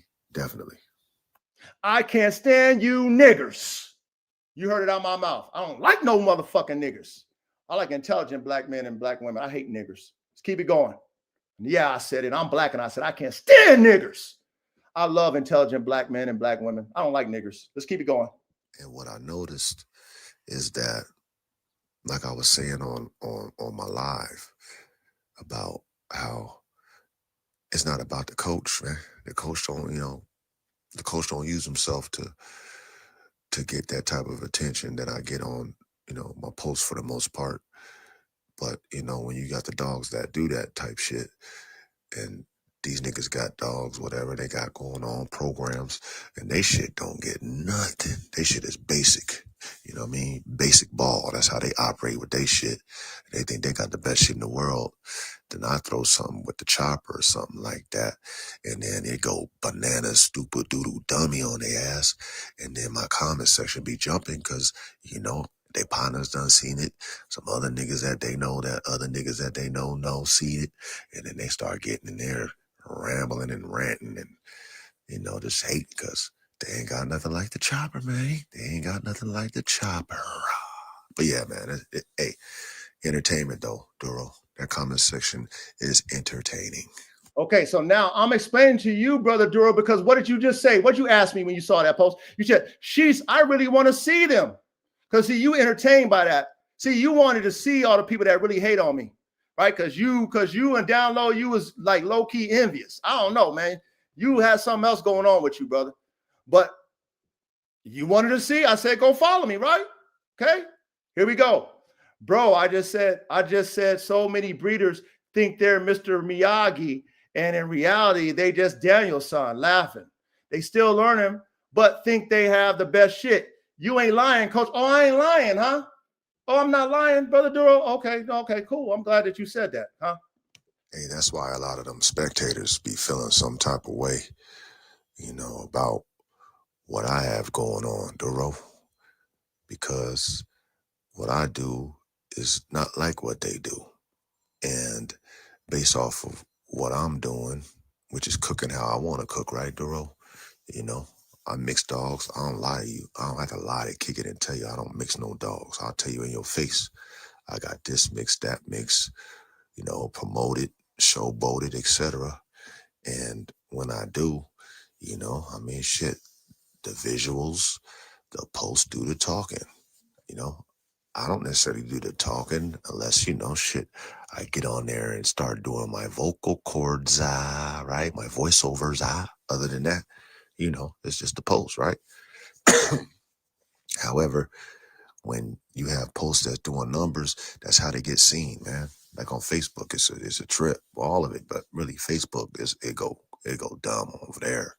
You know, like I said, they be having full blown debates, 400 something comments, and coach ain't commenting at one time, but that's all them. But they see each other going crazy on there, and they get on there and just help my shit go even further. You feel me? But yeah, it's a trip, man. It's dog game, man. And like I said, that was part of my frustration, you know, in my rant. You know, my few rants that I've had, actually. You know, I had a few of them, but definitely last week, just, you know, just sick of this dog game, man. It's not something I need to be in. You know what I'm saying? I need to get, like I said, I need to get into that military world, that police world or something like that, where, you know, my dogs that I push out, you know, they train, whatever. I'm getting top tier dollar for them. I ain't gonna be dealing with no hating ass niggers. I'm gonna get appreciated for it and, you know, paid for it. Hopefully, God willing. But yeah, go over there and check that shit out, Duro. You be like, what? Watch. Okay, so this right here is where it started to fall apart. Okay, because we had a live where in that live, you, Brother Duro, called me and asked me to address the family. Okay. Oh, actually, no, I'm premature. Hold on. Actually, I do need to say that, but I'm gonna wait for that one. But this one's where it got this. That's not that instance. Hold on. I'm mixing the. It's a lot of them. I'm leaving shit out too. Okay, because I don't want to be all the way. But this is when it got bad, Duro, because I was ranting like I debrief, and I was talking about how motherfuckers that I've been dealing with can't afford my dogs.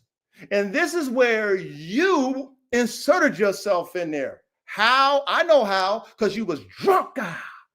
You're a drunkard. You're an admitted drunk. You're an admitted drunk. Okay, I heard you. I heard CDC insinuate, are you drinking? Now, come on, man, you tell on yourself. I watch the games. I'm a real coach. I study other people's playbook. That's why I'm the Art of War, Mr. Sun Tzu.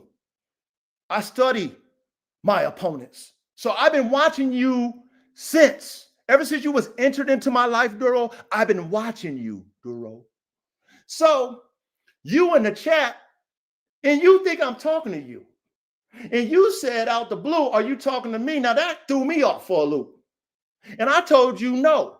But I'm talking to the in general public who I'm directly talking to, who are the hundreds of people who are inquiring about buying my dogs over the many years. Just like RKBB said to you, I've been saying the window shoppers. I've been telling you since I've been selling dogs that I get hundreds of people coming to me asking me for dogs because I pay for marketing. That's why I get hundreds of inquiries, and I had the red tiger litter, and I'm getting a whole bunch of people hitting me up. So now I'm doing what I always do. I'm debriefing. Why would you think it's you? So then when I say, if the shoe fits, wear it, I'm continuing my conversation of debriefing. I told you out my mouth it wasn't about you. Why would you even think that? I know why, because you was a drunk. You was drunk. You make mistakes when you're drunk. You told yourself, go back and watch your lives. All of you, go back and watch all of Duro's lives and see how many times he was drunk and he was making mistakes. Okay? Admitted drunk. You are an admitted drunk. You shouldn't tell on yourself. Bro, there's people who pay attention. I do. Remember I tell y'all always to pay attention in class? I pay attention because I really study. I studied you, bro. I'm not going to have you close to me and not know who you are. So what I did after that is I called you. I called you. And I talked to you man to man. That's what men do. And I said, brother, come on, man. Come on, bro. Are you serious? When have I ever showed you that I put you in that category? Are you trying to buy a dog from me right now? Did I offer you a free dog? All you have to do is get the shipping handle. Did I offer to bless you with a dog like I offer many of my brothers? Because I had to. I didn't want to, but I did it and I thought of you. Didn't I? Why in the would you think that you were included in that rant? Then I apologized you as a man, and you said, okay, coach, I just thought, well, because you said that. I clarified that we done, right? We done. We should be done with that, right? So look, this is your response, okay? After this, we talked. This is what you said. You're right. I feel you. I do, because you do mix dogs. I feel like the hate comes from them not understanding the purpose, vision for breeding the dogs. Laughing, right? The rant is clear. Now I understand who y'all are. Now, because that would piss me off as well, coach, I'm going to go check now. Okay, so you said you understand, but there was a snake in you, bro. And this is why. Okay, and we got one more thing that I'm gonna play. This is how it ended. I'm gonna play how it ended, but I'm gonna remind you. This is why this spirit engulfed him. There was a live where you, Brother Duro, you wanted to address the brothers. And you called me and asked me if you could. And at the time you had these groups that you started that you kept adding different ones and cutting people out. You know, there's a lot of tension going on right around there. And I was ministering to you and telling you how to be a leader because I was seeing that you was trying to lead men. So I was ministering to you and help you navigate through your leadership, because that's what I do. Okay, you're not going to possess me. Okay, I'm going to teach you because I'm the coach. All right, I got wisdom in the field. Okay, been there, done that a million times. Made more mistakes than you got victories. Brother Duro, I made more mistakes than you ever have victories, period. Okay, but check this out. So we had the live that you asked to address the brothers, right? And I think it's me, K-Man, some other guys on there, Corey, and yeah, I don't even speak because you ran Corey out of here. You made Corey like leave. Corey fucking disappeared because of you. But anyway, you was drunk. I didn't know you was a drunkard. I don't know you like that. You came as supposedly a leader. I gave you a role as assistant head coach. That's my bad for assuming that you was ready for that. But you played like you was that. Okay, as you guys see, right? So I'm like, I gotta trust him and give him a leadership role. He's showing initiative, but there's a lot of turmoil within the group. So you said you wanted to address the group. So I didn't know what you was gonna say. Bruh, when you was on there, Oh man, you got in your Whitney. Oh, it was so feminine how you acted. You wouldn't even tell your brothers who you were talking to. I had to ask you, like, brother, just go ahead and say who you're talking with. Stop with the subliminals. Okay? We had a full packed crowd that night. Brother Joe was in the building. Your stepbrother was in the building. A lot of people was in the building that day. And you was going at the chat, calling them out their name, all that stuff. Right now, I'm seeing you. You showing yourself. And then you went at your stepbrother. And you and him was going back and forth. You called him all kind of names, all kind of shit. You know who broke that up, stepbrother? You know who stopped it? Me. I stopped that going into the chat. I stopped it.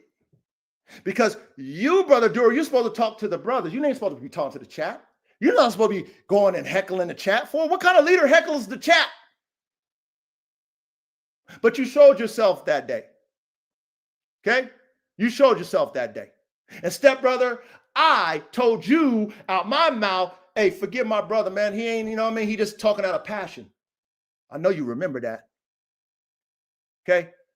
And then I calmed the nerve. I calmed it. I didn't instigate it. You know how some of y'all like to instigate shit because y'all like that girly shit? I don't like that girly shit. I'm a man. We don't do that shit. We don't be catty like females. You serious? Not in my fucking class. I don't do that shit. But I was an example. I calmed them down, got them together, boom. So then guess what you do, Brother Duro? A couple of days later, you got to think about it. I think your girl was watching it. She didn't like how you was. You asked me to delete it. I told you no. And the reason why I told you no is because you requested it. And you want to be a leader? You do what I did with RG. You apologize to your brother and you apologize to the chat. You didn't like that. You didn't like that. You thought I was supposed to just jump and do what you, bro, you're not the leader, bro. You showing that. You showing that I'm the leader. I wouldn't tell you to do something that I wouldn't do. Then you want to paint a narrative, oh, you deleted your stuff. You know why I deleted that? Because I was dealing with an individual head on. And I said some things that was very threatening. I said to that man, I was going to strangle him to death. I didn't want you all to see that as my example as your leader. So I deleted that because I got out of character. And I told RG and his people, I apologize. I got out of character. You see what type of man I am? You see how I swallowed my pride as a leader? You think I really wanted to apologize to that ignorant guy, RG? No, but I know how to play him, how he wanted. I'm not Art of War, Sun Tzu. I know how to play these guys, man. So that's the example that I wanted you to do, but you didn't want to do that. You know what I'm saying? You wanted me to just erase it and act like he wasn't there. So there's where the root is against me.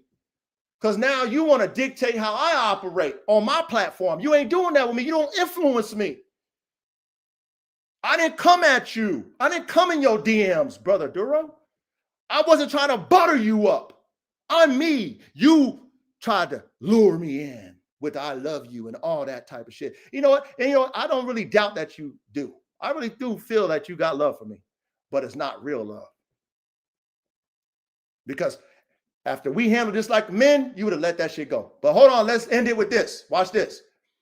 Okay, let's end it with this. Now he's laughing. I did another post. We got to 700 comments. Here we go. Shit is crazy, huh? Huh, Duro? Man, that boy AK, man, he know how to bring them haters out, don't he, man? That boy Chopper know how to bring all them haters and naysayers out. That boy doing numbers, man, like Dr. Dre. The super producer is producing numbers on that Facebook. They mad, man. They super mad. 700 comments, and none of them is from the coach. It's all them. Damn it, man. 700 comments. People come to my games. I always show the numbers. A lot of these individuals, y'all, family, brothers, spectators in the back, they talk about these type of things. I show it. That's why they feel that's why everybody comes to my games. That's why people that hate me follow me because they don't really hate me. They don't. They like that I stand on it. They want to see if I'm going to break, but I'll never break. So they always come out to test me. Test me, man. I'm battlefield tested, man. I'm really with the shits, man. Top tier, though. But, man, I just know how to handle myself. Man, I'm poised in the battle. I'm poised. I don't operate on Whitney. I don't operate. I operate on passion and smarts, intellect. Okay. I study my opponent before I make any moves. Okay. I know that everybody's going to come to my game. I love the fans. I love them all. I let them all come. I don't even comment. I said 700. I don't even say nothing. They in there because they know, like, oh, man, it's coach's shit, man. Oh, let's get in there. Everybody's here. Let's get it. Watch what you say, Brother Duro. Yeah, I saw. Yeah, you'll never respond, Coach.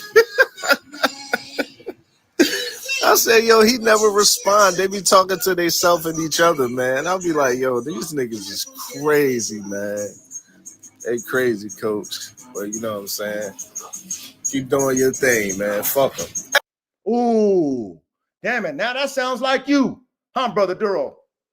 You talking about these people, but that's you. You was them all along.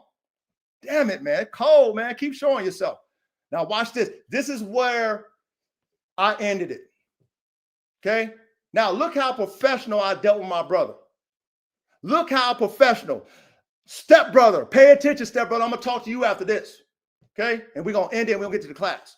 Okay. Look how much of an example, how I dealt with him like a man, not in my Whitney, like you, some of you individual would have done it, like you, Brother Duro.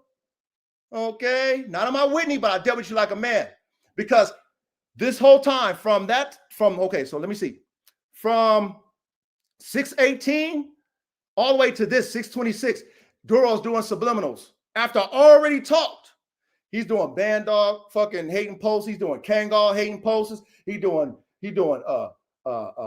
AK hating posts. He doing all kind of shit. I'm like, yo, what's wrong with this brother? Didn't I call him like a man? He's still holding on to when I didn't delete that live that he was fucking drunk on. That he didn't want to man up and apologize to the chat. Like I did. Apologize to his brothers. He wanted to use subliminal, so he's still mad at me. I'm not knowing this, but he's doing all this stuff. I'm not game goofy. I watch everything, Duro. Duro, I watch everything, man. Okay? And not only that, I've never told any other brothers that fuck with me, that fuck with you, any of our business. I never said, don't fuck with them, none of that shit. But I guarantee you did. I guarantee you did. So look, me knowing you, look how I close it out. Y'all gonna love this. I'm dropping the mic on Brother Duro. This is how I dropped it. Watch this. Hey, Duro, I'm going to say this out of love because I still love you. However, you know how that road, there becomes a fork in the road, and all I've done is been transparent towards you, and it seems like you have an issue where there's no issue, and you do things that are very feminine, and you do sneak dissing and all kind of extra credit stuff, which, you know, you think people are like, I don't know what you think, brother, but I've already like pleaded to you, right? I already came at you, told you that I got love for you, respect for you, all the stuff, and nothing I've ever said was towards you. But obviously, you feel that that shoe fits you, which I don't understand, right? But if it does, then it does. But I had to just say something as a brother and as somebody who I do have respect for you, regardless, because you have your opinion. But I'm sorry. Duro, I apologize for that. Duro, see, this is where you and I mixed up, right? So I've always had an open door policy and always was transparent and you know, dealt with you like a man, face to face. But see, when you think you the same or you on the level as me, you know, and you can think that. I never knocked you for thinking it. But then when you really believe it, that's why I'm gonna have to correct you, my brother. When you show your lame, like you show lame posts that don't match mine, and you try to be funny like a woman, like you try to be a female comedian, that shit don't work, brother. Whoever like hyping you in the background, that's making you feel like you really winning because of that, bro, you not winning, bro. There's nothing you doing now that compares to me, brother. And I've never had any level of trying to compete with you or make you feel like you need to compete with me. Nothing. I've never done it. But you obviously want to compete. I have to be real with you as your brother. Like, Duro, there's no competition, brother. I'm not going to downplay what you got going on in your dogs or nothing like that, because that's not me. But I got to speak reality to you, brother, now. You don't compare to me. There's nothing you can say that will ever downplay my accomplishments. You can show a band dog that's not my band dog. Show my band dog on your shit. Okay? Show my dogs on your shit. Don't show nobody else's dog with your subliminals, because that's feminine, bro. That don't match me. But I just want to let you know, like, do you, brother? It's fine. Our relationship is done. You can block me, whatever. Our relationship is done because I don't deal with Judas ass niggas. I already came to you like a man and told you we good, man. I already told you. But you feel like I'm really talking about you. Duro, me and you are not the same. You're not on my level, brother. You not. You ain't got a dog on my level. You are not on my level, man. And I ain't never made you feel like you gotta feel like you compete with me. But Duro, you can't compete with me. Nigga, I already got a wife. You trying to get a wife, nigga. I already got land. You ain't got land, nigga. I got multiple dogs, been doing. I have more dogs dead than you will ever own right now. Okay? Top tier dogs. So come on, Duro, please digress it. It is what it is. You've made your point. Okay? You have my partners following you. I'm not going to talk bad to my partners, Bill and all them. You can, they love me. They know who I am. It's you. You the Judas, nigga. Not them. You are Judas. So since you are Judas, I'm Jesus. It is what it is. I'll turn the other cheek. You can have your little stuff. But bro, I said what I said. We done, man. I'm done with you, man. It's all good. I ain't got time for that sensitive action. I ain't no woman. I wasn't raised by no woman. I heard you was raised by a woman. Your daddy wasn't around. I got 2 daddies, nigga. That's why I ain't Whitney and in my emotions like you. But I digress, man. I love you still, Duro, regardless, man. I love you still, and I wish you the best. I'm just saying this to you. I'm not saying this to nobody else. I wish you the best. And, win, win, win. But, when you have some dogs that can compete, bro, then I really would think that, okay, well, shit, Duro got something to say. But, bro, nothing you doing is compared to my shit, dog. Nothing you do. So respect that part, okay? And I'll respect you. But I'm done, man. I'm gonna leave it alone, man. It is what it is. That's it. Okay, so y'all heard that, man. Look how professional I dealt with Judas, the snake, so-called my brother. Brother Duro, look how professional I dealt with you, man. I deal with lions and tigers and bears. Oh my, I got a dad that's a real motherfucking murderer. He repented though. He done served his time too. I deal with real motherfuckers that call me up just like you used to, that respect my wisdom and experience and my coaching, because I'm a thinking man. Look how I dealt with you. I didn't get in my Whitney. You tried to get me in my Whitney, didn't you? It didn't work, huh? You couldn't possess me like you possess everybody else, huh? Huh? Now the world and our brothers get to see you for who you really are. Okay, and then see the coach for who he is and always has been. And you making this lie up. I heard you saying I disrespected your mother and your father. When did I disrespect your mother and your father? Maybe you was drunk when you said that you was raised by your mother.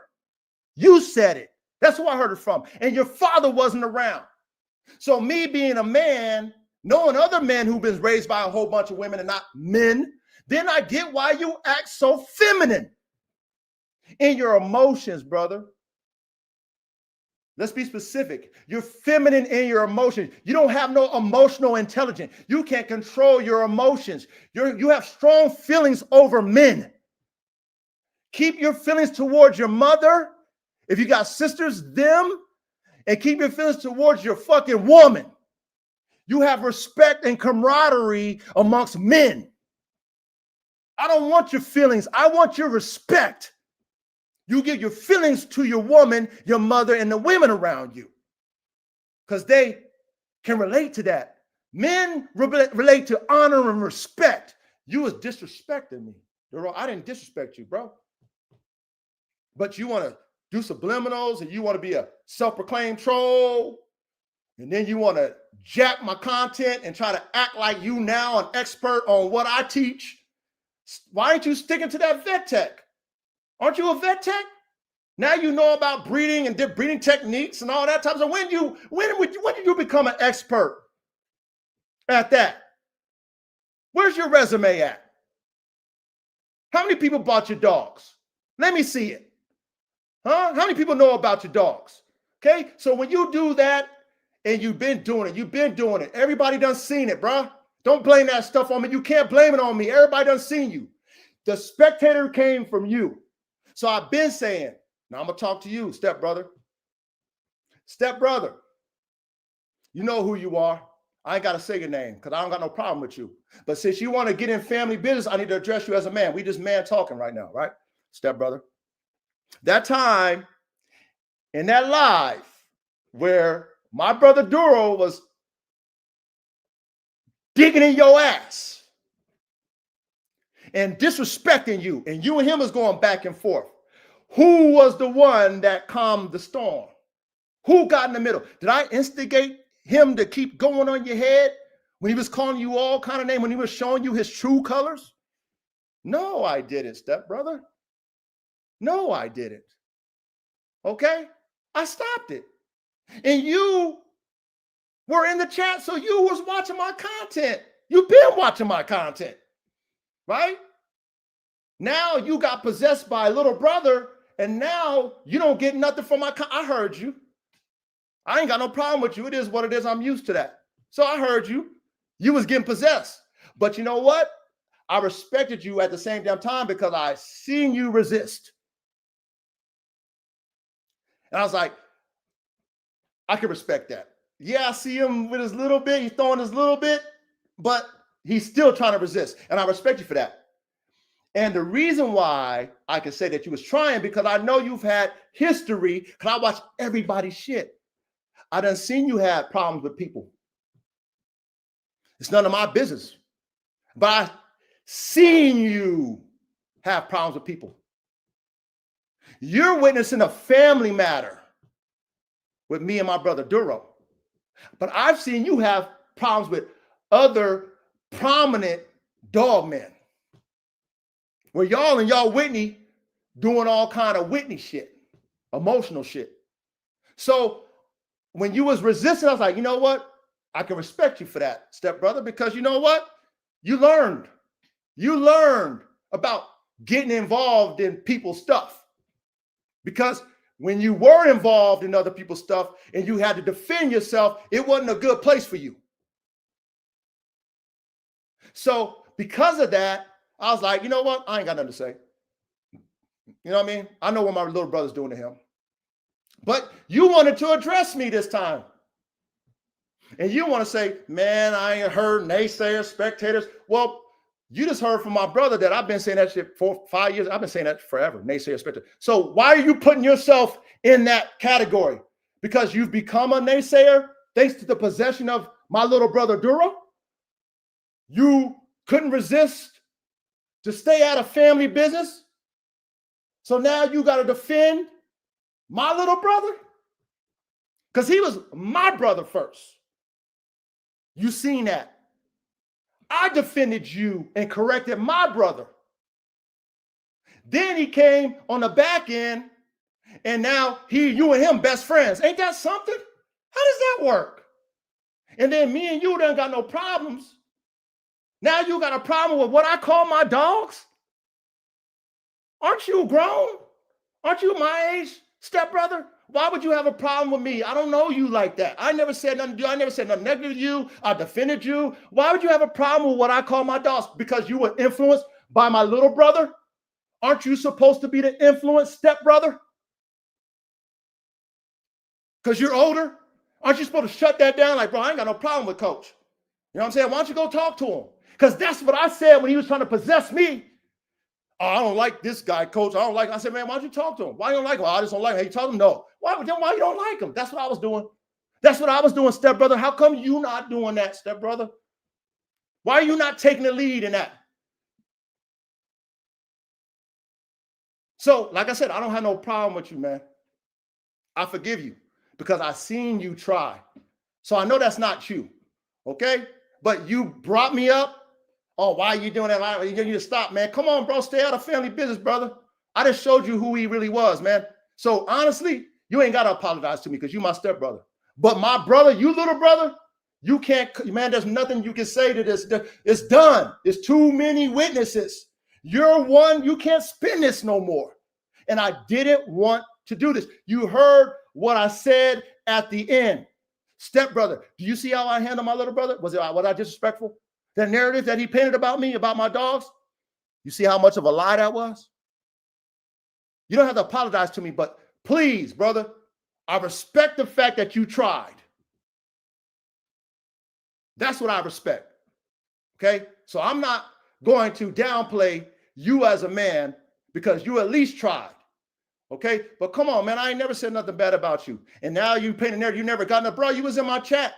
You've been in my chat, bro. You've been in the back. Stop doing that, bro. Why are you doing that? Because he possessing you? Let me ask my brother, Reddy. Can I ask you a question, Reddy? Yeah, got it. I need a witness, Reddy. So when I did that interview, Reddy, was the stepbrother, you know who I'm talking about, was the stepbrother in the chat when I did that interview with Gerald? Yep. Okay. So you paint a narrative, stepbrother, that you don't be watching me? You don't get nothing from me? Come on, man. Bro, why y'all do this? We men. We men. Why men is acting feminine these days? Bro, I never did nothing to you. Why you lying on me? Why? Why you got envy towards me for? Stepbrother, I ain't did nothing to you. Why you let a young nigga fucking persuade you to feel some type of way about a man that ain't never did nothing to you, ain't never talked bad about you, never talked nothing about your dogs, nothing. But you got something to say about my shit? Come on, man. You could do better than that.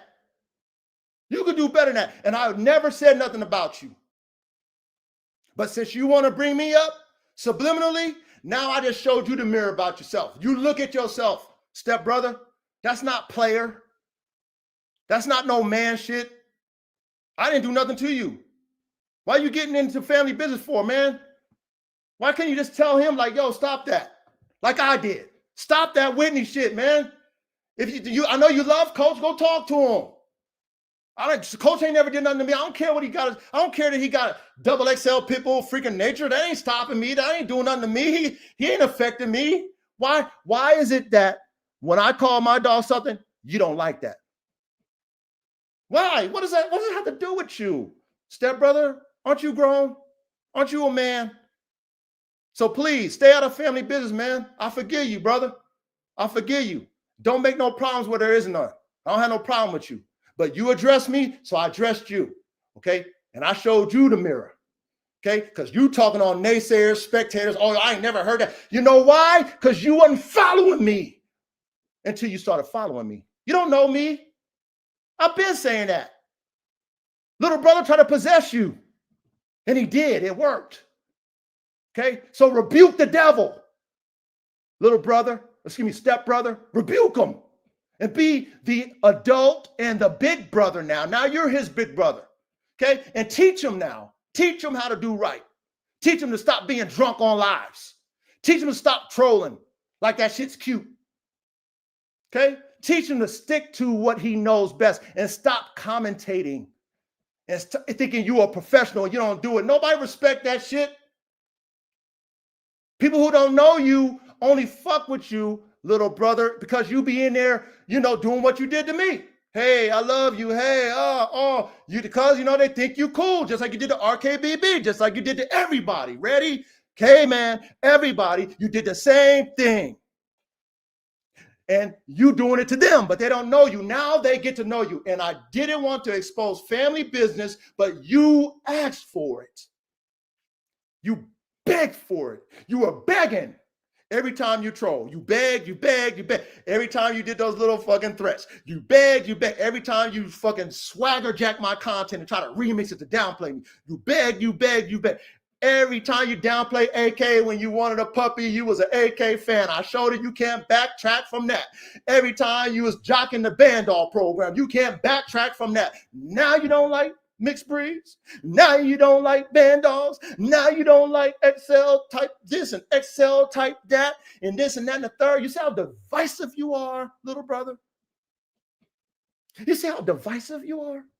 You don't think people like me who deal with lions and tigers and bears, real killers and real hitters, dealt with RG, cyber attackers? You see how I deal with them and get shit resolved and I ain't got no fucking enemies? I get respect at the end of it because, like, man, you know, you handle it different, man. I respect that. When Bando tell you that, man, I respect. He already gave his testimony, man. I respect you, coach. I tried to do this, but you know what I mean? I respect him for that. He gave his testimony. You see who you're dealing with, little brother? So I digress, you guys. I wanted to show that share. Let me go ahead and drop my screen. I know I was long with it, but I told you, y'all don't want to miss this one, man. Y'all don't want to miss. CDC says something in the comments. Where's he at? Yeah, he is the mess. Hold on. Hey, hold on, CDC. He's another fat. Hold on. Let me speak. CDC, man. Man, if you want Another me, lost nigga. CDC, if you want me to, I can pull the live up, man. Come on, CDC. See, one thing about you, CDC, I never had no problem with you. You let Duro possess you. You know you was always insinuating about Duro being drunk. What did you call him? Durrell? Come on, man. You better remember, man. Come on, you're dealing with a... Come on, CDC. I don't got no problem with you. I never said nothing to you, but you let him possess you too. Because you asked me for an interview. You like band dogs, remember? Now it's mutts and mongrels. Okay? Who put that in your spirit? You liked my dog Shaka. You told me that. Maybe you don't remember. But you need to go back to your lives that you was on with Duro and even your own and see what you said. Go ahead. I know you want to clean it up and all that stuff. I stepped out of it. I'm glad that you're here, CDC, because you know I ain't never said nothing crazy to you. But you know you was possessed by him. Because while all of a sudden you cool with us, now you disappeared. What did he put in you? What did he put in you? I remember when you and him had some funks. Hold on. Who remembers that? That's a fact. That was before all the other drama. Yep. Do you remember that, CDC, when you and Duro had funk, or you just got amnesia, young man? I'm talking to you as Coach Dungy now. I got to remind you guys, because now you want to save face, huh? Go back to your lives when he was on it, and go back to his lives and listen to yourself with your innuendos. You know you were saying that. And I commended you because you was trying to check him when he was doing that trolling and shit. Oh, man, there you go. You don't remember you were saying that to him multiple times? Hey, Darrell, you forgot that, huh, CDC? Come on, CDC. You're dealing with men now. You dealing with men. What'd you say? I didn't let Duro possess nothing, bro. I liked your show and your program first. Then once I started learning more, I removed myself. You still got some good dogs, but I've grown. And I'm thinking, but bro, CDC, you, right? You have a good thing going on, brother. I only encouraged you. I encourage you to follow and stay in tune with your mentor, CDC. Who was your mentor that got you into doing your podcast? His name was Brother Joe, right? Right, CDC? What did the coach tell you? Right? You might forget, but let me remind you. I told you, stay with Joe. You're doing a good thing. Keep it up. I wasn't trying to create division. I didn't say don't fuck with this person, don't fuck with that person, don't fuck with this person, don't fuck with that person. I can't stand this person. I guess you shouldn't like these dogs because I don't like them. I didn't do that, but I know your brother Duro was. You can act like he didn't because you changed, brother. When you started, you came in as somebody that wanted to learn. You came in gravitating yourself amongst people who are dogmen, and you came in as a middleman, giving everybody a platform on your platform so you can learn and your audience can learn. That's how you came in the game, CDC. But then when you got with Duro, he possessed you, brother. You can act like you didn't. You young. You don't see it yet. I just showed you that. I just showed you how he tried to possess me. It didn't work. These brothers showed you how he was trying to possess them and it didn't work. I showed you how he possessed my stepbrother. Okay? And it worked on him. You was possessed because I never did nothing to you. I never did nothing to you. Why are you someone who talk dogs and you getting all these different interviews and everybody got their own palette? Now why are you against this and don't like that now? When you came on as someone who's giving interviews to all kind of dog mans that's working dogs. Shouldn't you stay like Brother Joe? Isn't that who mentored you, had you on his platform? Now you want to compete with Brother Joe?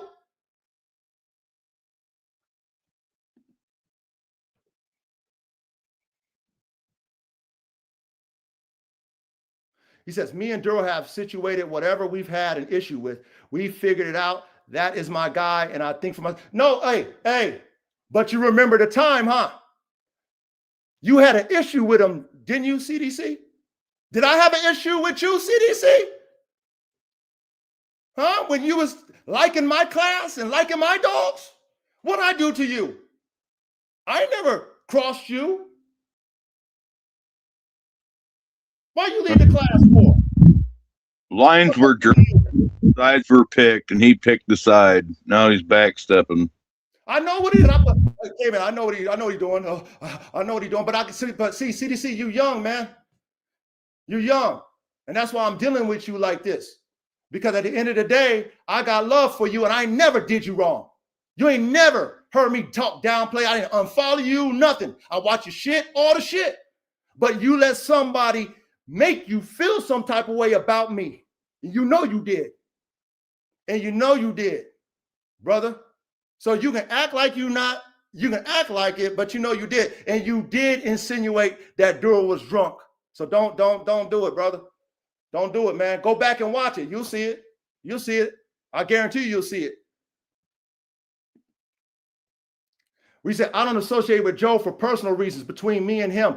And I'm past that. My platform isn't about drama. Okay, so CDC, respect.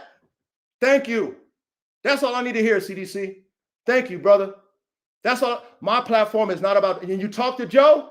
And you talk to Joe? Did you talk to Brother Joe? I hope you talked to him. So if you talk to him and you move past it and your platform is not about drama, I love you for that.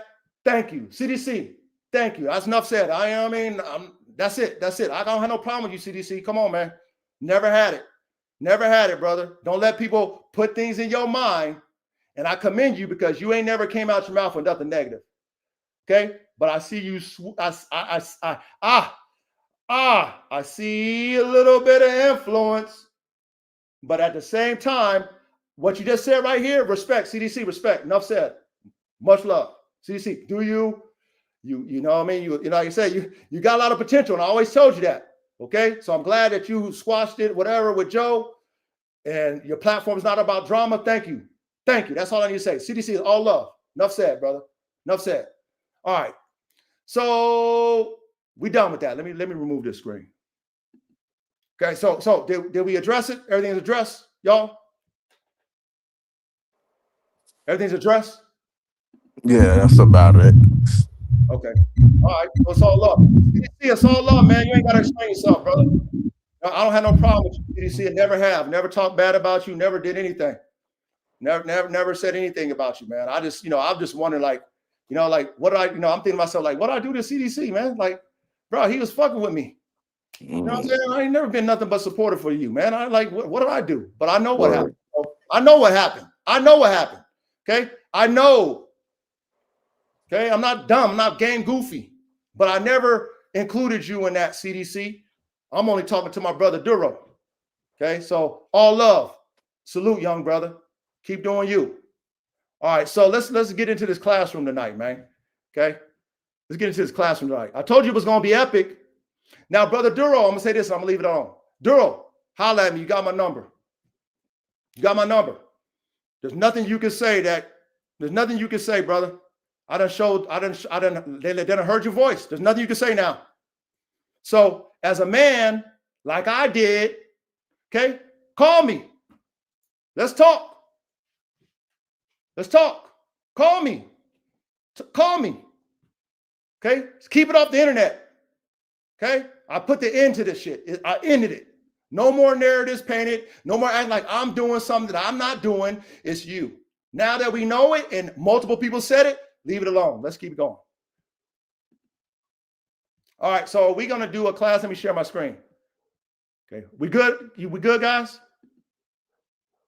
Yeah. Yeah, I'm good. All right, cool. Thank you for, just being here, and, thank you guys for listening, all of you. All right, so let me share my screen. Share. Bam. Share. Okay. Okay, so tonight, the topic, masterclass, how watered down competition dog bloodlines are rebuilt or permanently lost. Okay, let me repeat that again.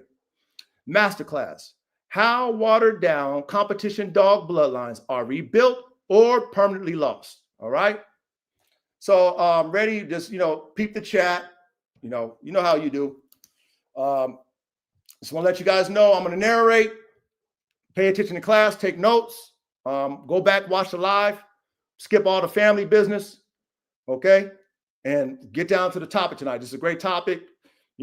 We've mentioned the watered down term, but it's a good way to break it down, and I want us to break it down, okay?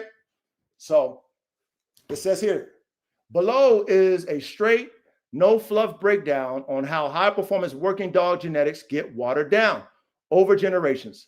What watered down actually means, and why Mayday is the perfect case study for both elite genetics done right and how those same genetics can collapse when bred the wrong way.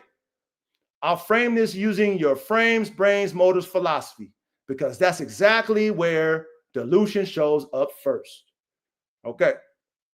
Now, number one, what watered down really means and what it does not. What people think watered down means. The dog doesn't look like the original. The pedigree still has big names. The dog is still athletic. The dog still wins sometimes. None of that defines high performance genetics. What watered down actually means: the loss of reliability, intensity, and repeatability of elite traits across generations. A watered down dog may look impressive, may have famous ancestors, may perform sometimes, but cannot consistently reproduce elite performance. In other words, the bloodlines still exist on paper, but the engine tolerance are gone. Anything you guys want to add to number one? Like what watered down really means? Anything that y'all want to add to that meaning? No, not really. Yeah. We good? Yeah. Okay. Number two, high performance genetics are not additive. They're fragile. Elite working genetics behave like Formula One engineering, not pickup trucks. You don't stack greatness, you balance it. High performance traits are polygenic, many genes, threshold dependent, easily disrupted by mismatch selection. Once you misselection pressure for even 2 to 3 generations, performance collapse fast. You guys get number two, high performance genetics are not additives, they're fragile. Yeah, that makes sense. Okay, man. Thing you want to add? No, I'm good. All right. Number three, the frames, brains, motors breakdown of genetic dilution. Frames, structure, and physical tooling. How frames get watered down? Breeding for size, bulk, or looks instead of leverage and efficiency. Selecting big instead of correct. Ignoring joint angles, tendon strength, and recovery.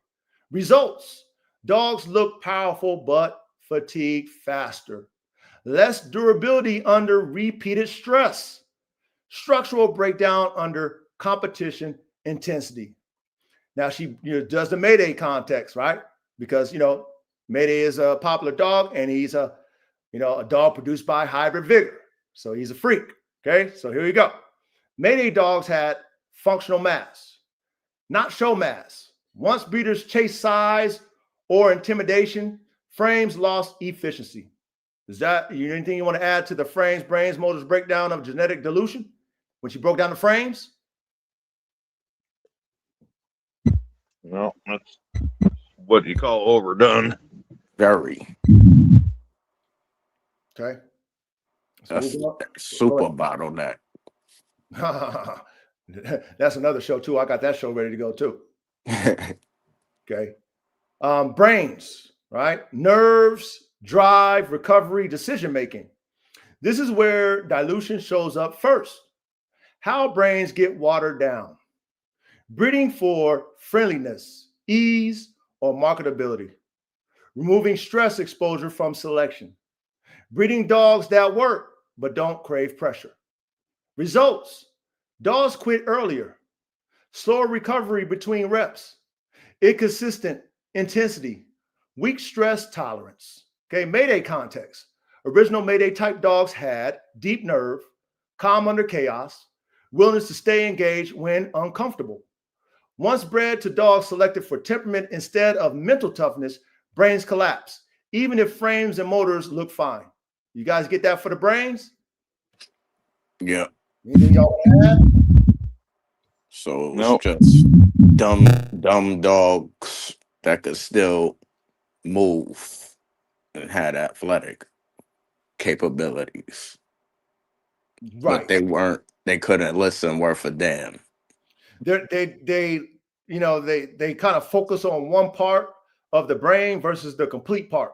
Right. You know what I'm saying? And then you ignore things because you like what you see out of a certain part of how that dog, whatever reacts, his decision making, his drive, like you don't like the complete package of the brain. You like one over the other. And then, when you start focusing on one over, the complete, then you start to dilute your shit. Right. And let's say if Mayday was a complete dog, okay, and you start, you're not getting that, and the dogs you got, you can only take what you can get. Now you start breeding off of what you only got. You're not adding because you're not aware. Like, shit, I'm losing something. I got to add some shit. You know what I'm saying? Yeah. So, okay. So let's go to motors. Motors, drive output and endurance. Motors are not just energy.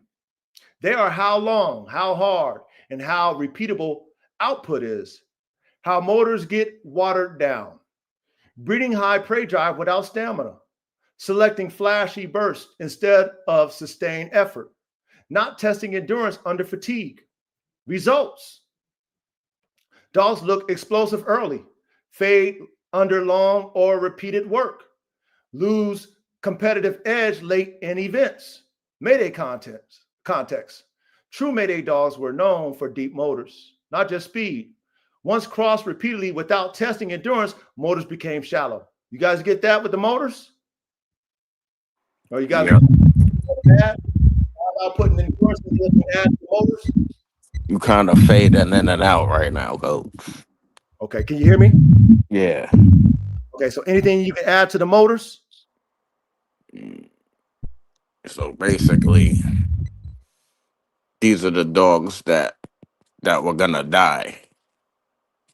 You got to elaborate. What you mean with Like the motors? if you trying to work them when you like stress works. Okay.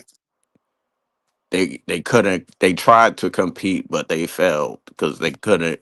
They didn't have the win for it. Right. They didn't have the endurance. So endurance fatigue. Okay.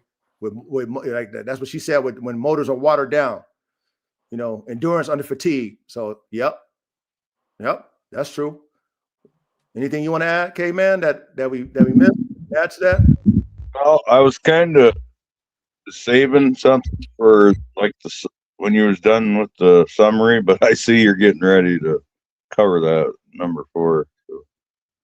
Okay. So make sure you elaborate on number 4 though, because we like your input. All right. So number 4, how Mayday went from elite, legendary to diluted. Phase 1, original selection, elite genetics. Okay, bred strictly for performance, hard selection pressure. Failures removed immediately. no sentimentally, right? That's what it's sentimental. What's that? Sentimentality. Yeah, that's right. This creates potency, trait consistency. No sentimentality. Oh, thank you. Sentimentality. Thank you, Reddy. Thank you. So no sentimentality. This creates prepotency, trait consistency, repeatability. Okay. Anything you want to add now? Okay, man, to number 4? No, what I was gonna say is what you just said, and what phase 2 is. All this boils down to selection pressure, and yeah, that's what topic you're on right now. Okay, correct. And doing the right test and also matching the right characteristics too, because this is the art of what we're doing, is that you gotta, put parts together in your dogs, because not one dog is perfect. So on how you want to build your dogs is how you breed them, and then of course you test them to see what traits they possess, and then you also test them which traits they produce, because prepotency is the key. You got to be able to produce it too. Right. Yep. Your tactics are gonna dictate what your percentage of calls are, but in the end, it's it's all about selecting the ones that perform and pass it on. Yep, that's exactly true. Phase 2, success and demand, the danger zone. Popular sire effect, we learned about that. You guys want to learn about that? Go back to the other classes. Okay, we done talked about popular sire effect. Too many offspring bred. Selection pressure loosens. Name carries more weight than performance. This is where dilution begins. Does phase 2 make sense? Success and demand, the danger zone? Yeah. Okay. Phase 3, paper breeding and romanticism. Breeding Mayday dogs instead of Mayday quality dogs. Crossing without purpose. Selecting for looks, size, or resale value. At this point, pedigree stays elite, performance does not. You guys get that one? The paper breeding and romanticism? Yep. Anything you guys want to add, or no? Oh, not really, but I've seen it over and over.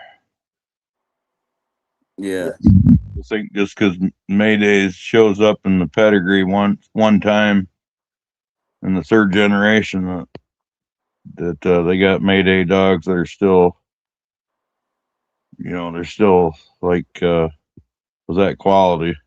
Right. Yep. Okay, let's go to number 5. Line breeding versus outcrossing. Why both can ruin a line. Line breeding without ruthless selection. Fixes weaknesses, amplifies falls, okay?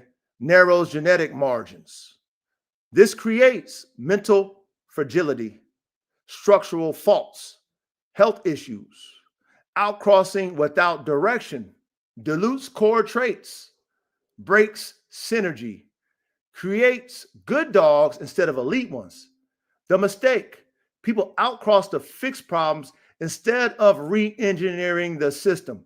So with this one, right, we always talk about reverse engineering.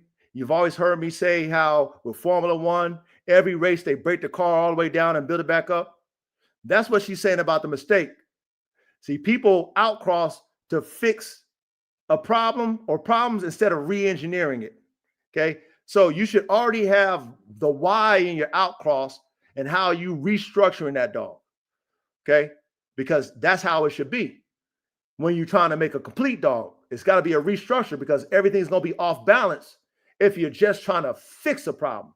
So it should be a complete breakdown and build up when you're doing your outcross. So your outcross, you got to think really deep about what you're selecting for that out. Does that make sense? Yep. Yep. And you should have like at least 3 generations of your line on your herd, because you shouldn't be fixing any problems. You should be backing up to a generation before that. When you see a problem, you need to throw that whole recipe away and back up and go to before the problem. I agree. Yeah, I agree too. You guys pay attention in class. I know, but this is how you learn, man. Okay? Because we want to know the reasons why. So it's good to know the reasons why. Okay? Watered down versus not watered down.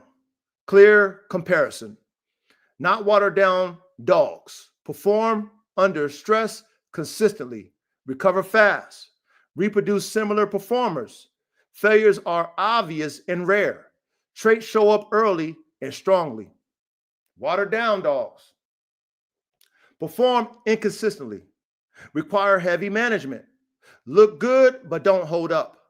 Success depends on handler skill. Litters vary wildly. Widely, wildly. You guys get that? Number 6, watered down versus not watered down. Clear comparison. You get the clear comparison? Yeah. Okay. Anything we want to add that she missed? She pretty much covered it all. She's doing pretty good. Oh, yeah. She learning, man. Yeah, she learning. Shout out to ChatGPT. She learned. You program her more, she learn more. She give you more. The silent killer, removing selection pressure. The fastest way to destroy elite genetics is keeping dogs that should have been removed. Reasons people keep them: emotional attachment, financial investment, famous pedigree. He just needs time. Elite systems do not allow excuses. You guys get number 7? Oh, that's the people that be like, believe in the blood. Yeah. However, if you do believe in the blood, then it's about selection, like K-Man said, though, because a lot of times people don't match the right dogs with the right dogs. Okay. Mm-hmm. And that's the art of this shit too. So it's in your DNA, but us as artists, as engineers, you need to know how to match the right dogs together, because just because it got the DNA don't mean you know how to match it right. Right. So you can trust the blood if you know what is in the blood. A lot of people don't know what's in their blood because they pedigree watching. They not dog. They don't know the dogs really behind it, and they can really assess the dogs that's really behind it, and knowing that those dogs behind it are producing what those dogs are. That's a fact. Mm-hmm. Okay? That's real. And you only know this when you guys try things first and you match dogs together based off of their strengths and weaknesses. And that's why we learned about people matching the same with the same. They don't get results. We learned about that. Okay. The art of it is the plus and minus of it and creating the balance. That's the art of it. Okay. And no dog in our mind, no matter how good it is and great it is not perfect. Because if I thought that AK was perfect, then I wouldn't be trying to make better than him. Okay, because he's not perfect. Right. And so as an artist, as an engineer of high performance working dogs, I need to find his balance so I can make him a complete dog through his offspring. Is Verde still knocking? Oh, shit. I'm reading, so I'm glad you're telling me. Hold on. Sorry, Verde. I'm reading, man. So y'all got to let me know. All right, you up there, Verde. I apologize. Thank you, Caveman. All right, so number 8, the hard truth about high performance genetics. Good genetics do not decay slowly. They collapse suddenly. You don't lose 10% per generation. You lose function, then reliability, then identity. By the time people notice, the line is already gone. You guys understand the hard truth about high performance genetics? Yep. Yeah. Anything you want to add, or she hit it on the head? No, she explained it all. Okay. Number 9, How to prevent genetic dilution, non-negotiables. If someone wants to preserve elite working genetics, select under pressure. Cull honestly. Breed only proven to proven. Match frames, brains, and motors intentionally. Accept short-term losses for long-term integrity. Stop breeding names, breed outcomes. Now, what I want to add is get comprehension on proven to proven, because we already studied this. So proven on proven, proven to proven, simplified is proven to what you want to see the outcome of your offspring are. Not just winner to winner. Not just he fast, she fast. He got drive, she got drive. It needs to be a offset that brings the two genetics together that complement each other. Proven in something that you're lacking. Okay? Always put it together in a balanced form. That's why she said match frames, brains, and motors intentionally. You guys follow me on that? Yep. Okay. You have to think of it like that. If you're not putting together a Lego project, pieces are missing, and you're trying to find the pieces that's missing, and that's why you intentionally breeding the frame of that dog, the brain of that dog, the motors, and you're trying to be complete in all three categories, you got to be specific about proven. Okay. You got to be specific now. You can't freestyle it in the lab. It has to make sense. Okay, because it's still a probability that you won't hit the genetic lottery, which we learned at the same time. We learned this already. All right. So number 10, final reality check. Mayday didn't get watered down because the dogs wasn't great. Mayday got watered down because people stopped being as disciplined as the genetics required. High performance dogs demand high performance breeding behavior. When that disappears, the dog follows. You guys get that? Yeah. Anything you want to add to the final reality check? Yeah, they just started going ham, huh? It's giving What? them with the Mayday blood. It Well, was yeah, just he's a breathing out of control. popular sire syndrome. Yeah. Like, oh, maybe I could get it with this dog. It'd probably be like Razor Edge or some shit. I mean, Like I'm sure they did all kind of breeding. everything. You know, well, directly to Mayday, I'm sure that Victor, the owner of Mayday, he was, you know, he probably policed it as much as he could. But, you know, who knows? You know, if the money was right, you never know. You know, but he does have a lot of offspring. So what does that tell you? Yeah. Okay. But it's like Caveman said, the people that have Mayday one time, 3 generations, maybe 4 times in the 7th or 8th generation, you know, 8, 7, 8, you know what I mean? A top and bottom 4, you know, like shit like that is where it's like, okay, you know, like how much of an influence do we have when he's that far back? And especially when we learn that what do they call that in horse racing? Pure outcross is 5 generations or more back. So he's not there anymore.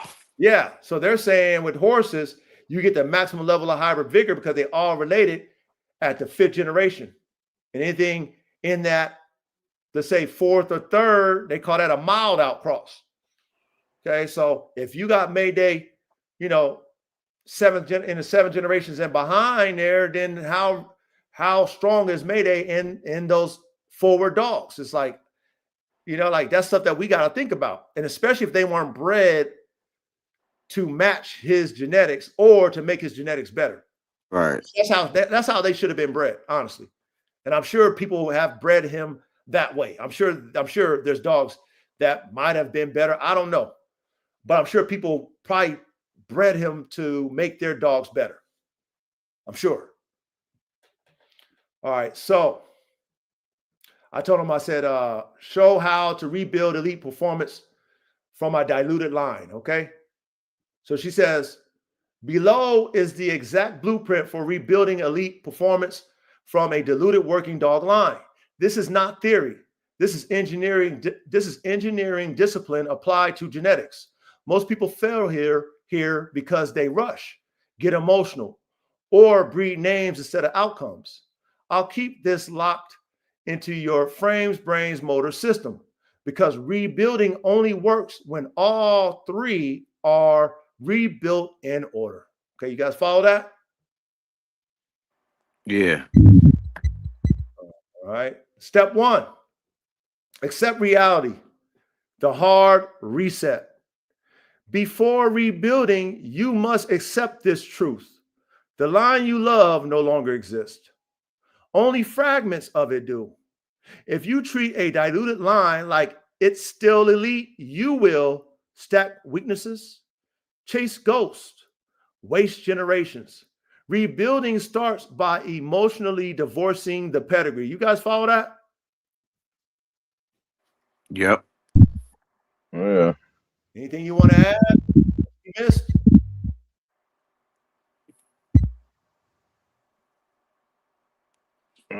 No, not yet.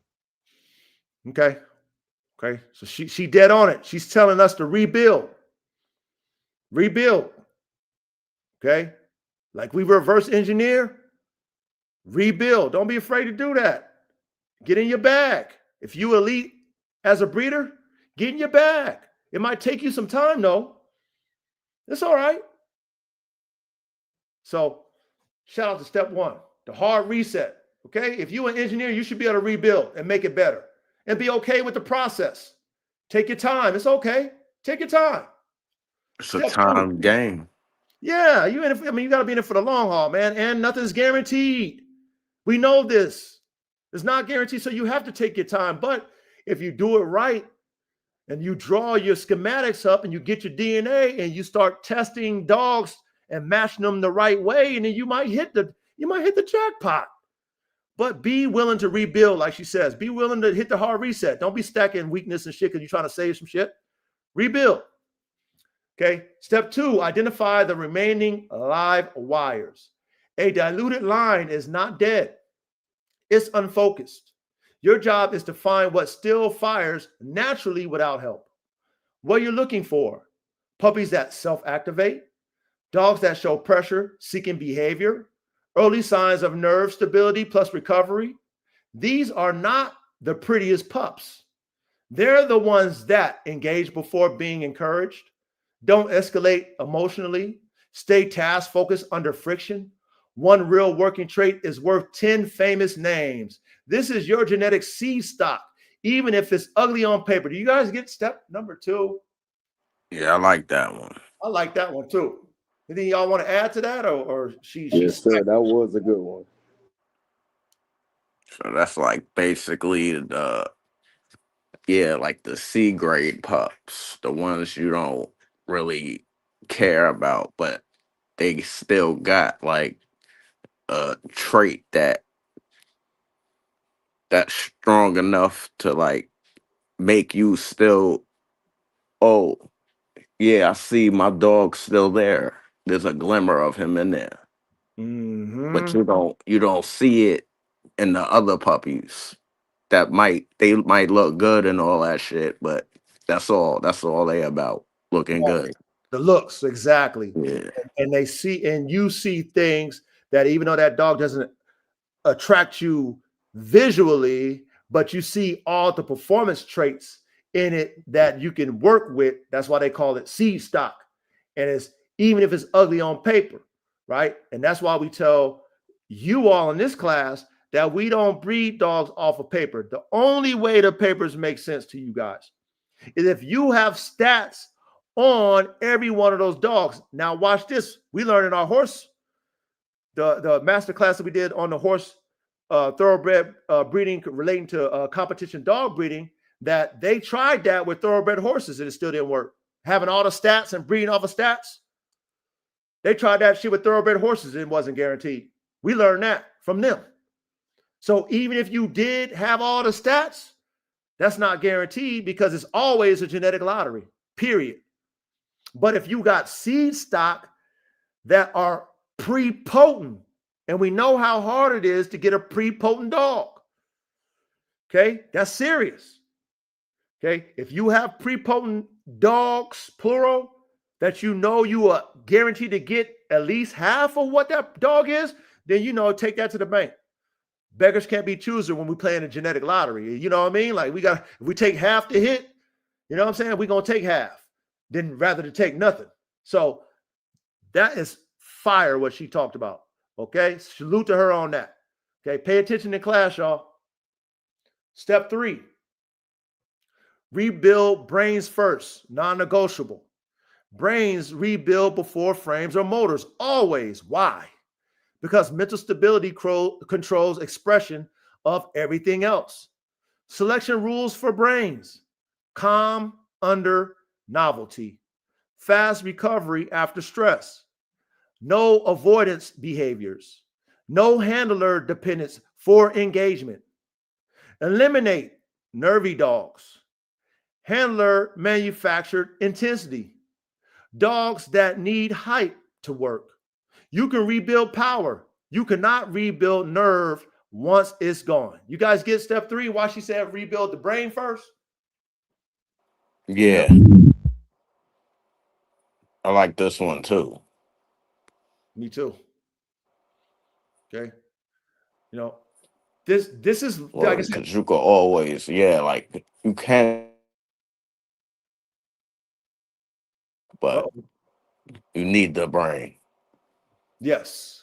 because that's what's gonna get you there to Correct. those dogs. Correct. That would take a dog that you think in your mind ain't shit. They call that the underdog. But that brain in that dog, got the heart like King David and Goliath.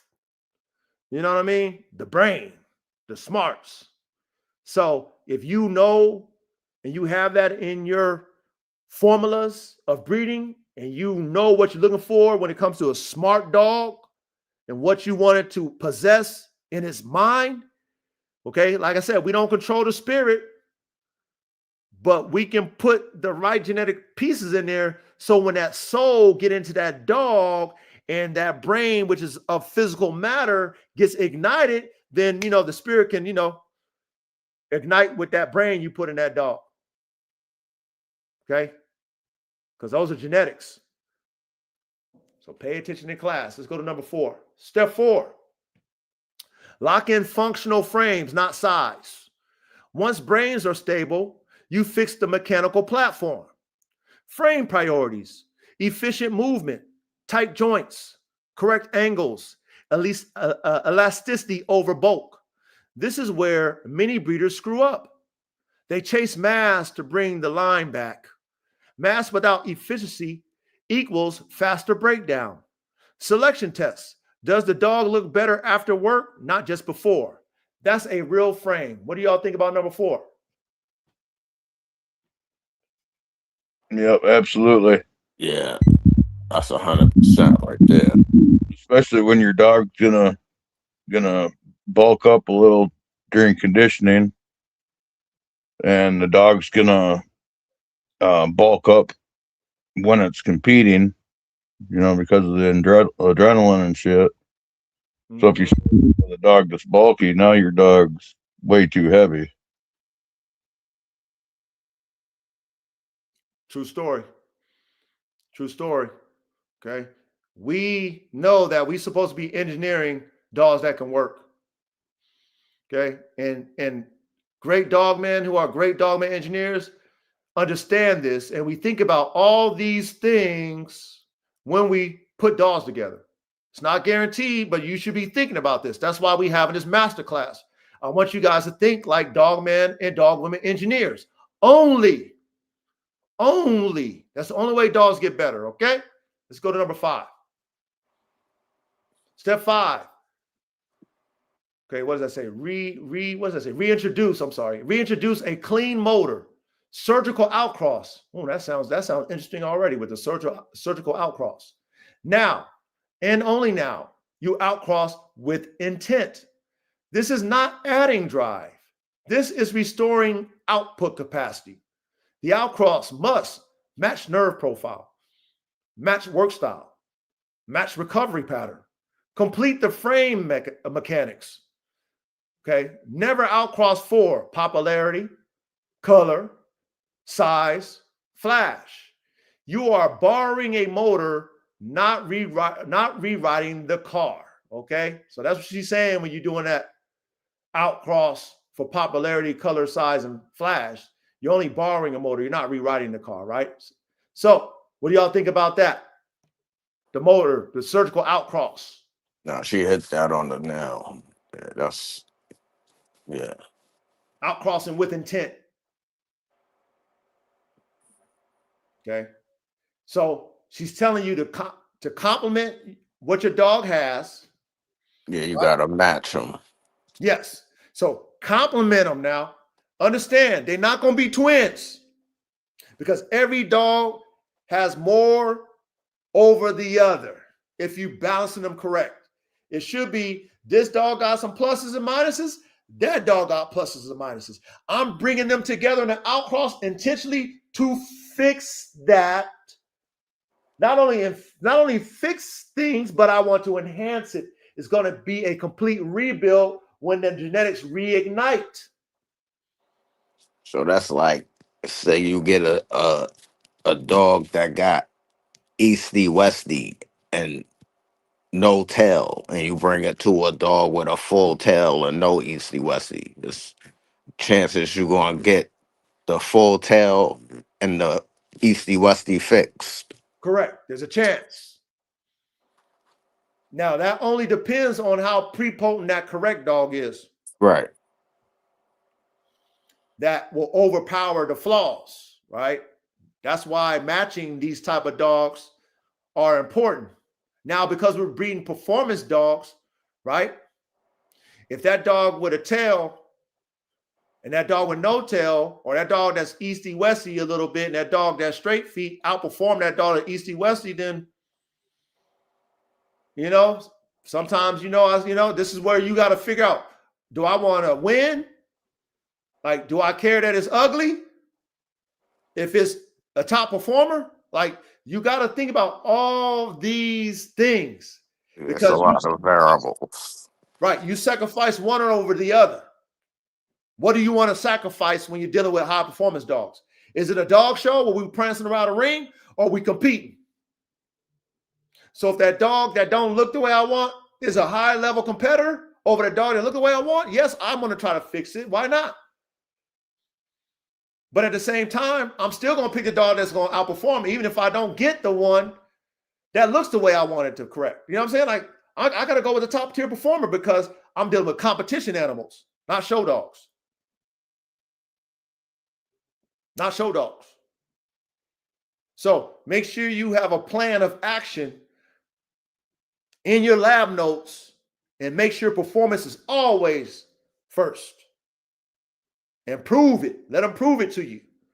And you might have like, damn, man, this motherfucker, the feet is a little bit better. Like, you might be like this, Ready? The feet's a little bit better, but I still don't like it. But shit, it's still top tier performer. I'm not throwing it out of my program. I'm not. Performance over everything for me. Yeah, it's still a piece. Yeah, it's still a seed. Performance over everything for me. That's me. Frames, brains, and motors. So here we go. Number 6, immediate back cross. This is critical. Most people miss this step and lose everything. After the outcross, you immediately back cross into your rebuilt base. You do not keep breeding outward. Why? Because outcrosses introduce noise as well as power, she's smart. The back cross recenters identity, removes unwanted traits, tests prepotency. If it doesn't reproduce itself by the second generation, it wasn't elite. You guys, does that make sense on number 6? Yes, sir. Yeah. And what's the power thing? It introduces the power. Okay, that's the vigor. All right, yeah, okay. And noise, because you got a lot of genetics. Extra other shit. Yeah, the new shit. Yeah, all the new shit. You got a lot of new genetics in there. So everything plays. You know what I'm saying? Pluses and minuses. You got to bring it back to the forefront. Bring your male back to the forefront. Yep. Take the male back to one of his daughters. Do brother and sister breeding. You can do a mother and son. Back cross. Yeah. Okay. And it's got to be for a reason why you're doing it now. So like how I was describing my formula for my dogs. Okay, my F1s. Then I'm taking the F1s and breeding them to each other. And I'm taking some select females and breeding them back to AK. Yep. That's back cross. Then on the third one, on my F3s, I'm gonna take half brother and half sister on a line breeding. And that's it. One, two, that's three. it. Yeah. That's it for me. 1, 2, 3. We on to the next. We on to the next. Okay. Formulas. Pay attention to y'all's formulas. Okay. You still got to match the right dogs now, but we still understand the formula. All right. So let's keep going. Step 7. Apply ruthless selection. No excuses. Rebuilding fails when people get soft. Eliminate dogs that need constant motivation. Fade late. Break structurally. Requires special handling. Even if they win, they sell, they look amazing. Elite genetics do not require management to exist. You guys follow number 7? Yeah. That's almost like the joint I shared in the chat earlier when the dude was saving the frozen dog. What was it? The stiff puppy. Okay. Go ahead and elaborate a little bit because some people might not. Yeah, it was like a litter of puppies, and one of them was like stiff frozen, and we was talking about like, was he really worth saving? Because if he was elite, he would have like tried to overpower that, you know what I'm saying, and fought through it, and we wouldn't have had to help him. We really part of the problem because we saving the ones that don't really want to help themselves. And then we breed in that shit. Right. Yeah. Yeah, I've done that before too. And like I said, that honestly is it, nature's law. They would have never made it. Yeah. So yeah. Go ahead. But I think, and then Obla was like, what if it was an elite though? I mean, like, that's true too. Yeah. There's other possibilities why that happened. Correct. You're right. That's correct too. That's that's why I tell you guys, as engineers, everything plays, right? Because the spirit of the dog, even though the genetics, if we're great engineers, we can put the car together. We still need a driver. If your dog has that spirit, which is the driver of that genetics that you put together, you'd be surprised. The underdog, you'd be surprised. So sometimes we got to let things play out. Because like you said, you would never know, ready? You never know. So if you got the time and the space to save a dog that might have not been saved without you and see if it was worth it, why not? But I've made that mistake too, where it didn't work out. And I've had some that did work out. So everything plays, y'all. Ain't nothing guaranteed in this shit. It's all probability. Let's keep going. Step 8, shrink the breeding pool on purpose. Rebuilding demands fewer dogs, not more. Breed less, keep fewer, test harder, cull earlier. Large programs create compromise, sentimentality, genetic drift. Small programs create precision, identity, prepotency. Okay, now this one right here, we got to dig deeper in this because depending on what you're trying to build, in the early stages, you're going to have a lot of dogs because you got to test them. And when you start out in the beginning and you limit it on your genetics and it don't work, you eventually going to have to add something in. Yeah. And then you got to keep those and test those, and maybe it don't work. You got to add something in. Yeah. So you gotta keep the whole litter. correct. So what she's saying makes sense if you living in a perfect world where those few dogs happen to be pre-potent dogs, and you can really narrow your program down with those few that produce, and you keep your shit going. But we know we don't have to add a cross eventually. And once you add that cross, you know we got to test damn near all. We got to test all the dogs that's from the new cross. So what she's speaking about is in a perfect world, and we know this world of dogs ain't perfect. Okay, so that's why we got to discern when we have this class. ChatGPT is only giving us an outline. We are the true thinkers. Okay, ChatGPT is just putting the outline together. Okay, so make sure you read and discern, and then based off of your experience, then you make it make sense. Okay, does that make sense, y'all? Yeah. Anything you want to add, Caveman, to that?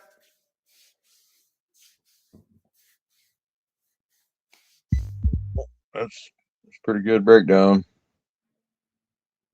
Okay. Number 9, verify your back. The only test that matters.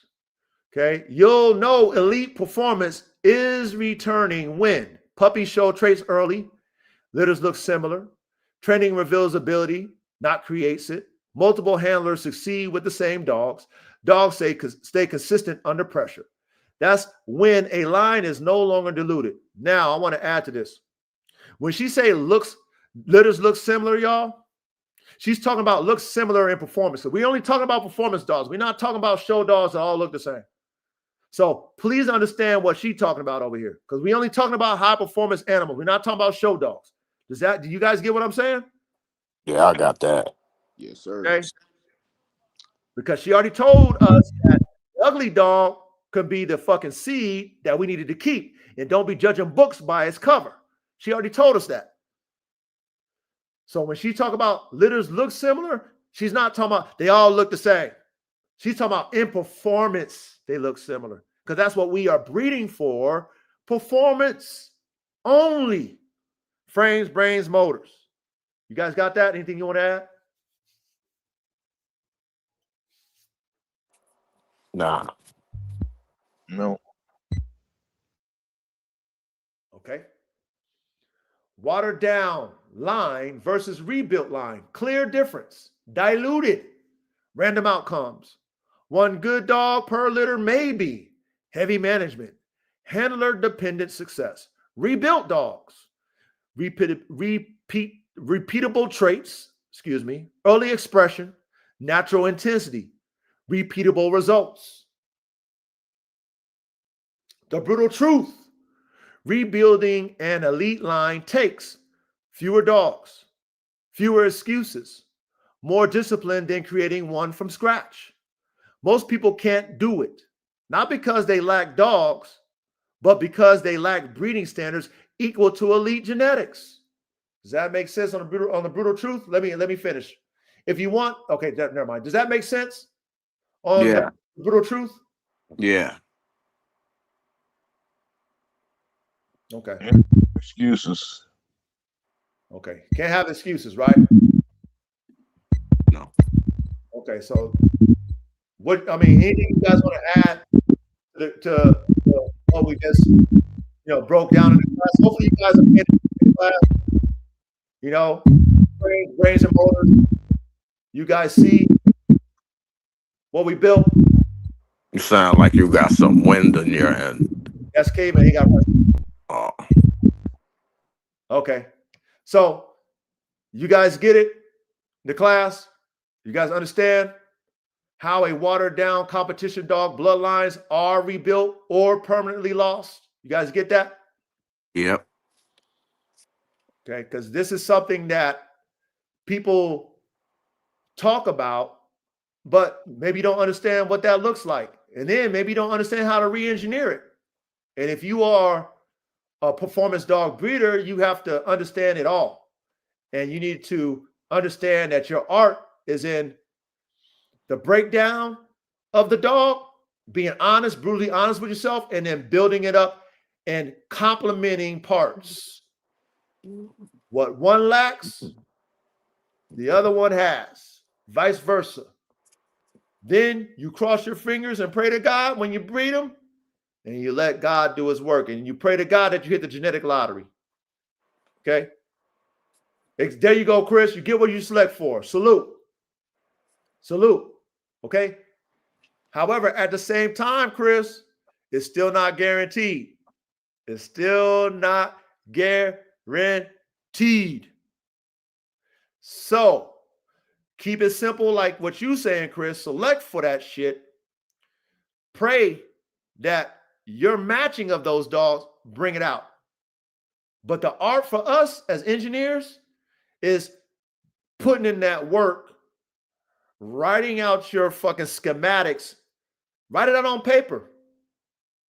Like break down and analyze your dogs, break them all the way down from the mental side of them to the physical side of their frames, how they built, to their motor, their drive, right? Their ability to sustain the drive, the ability to recover, their breathing.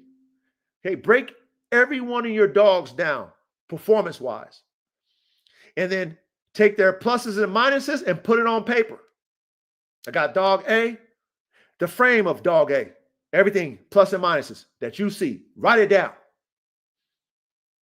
The motor of that dog A, everything you see from this breathing to its recovery to all the different drives to everything that you see when it comes to the internal motor of that dog, break it down plus and minuses. Have it written down.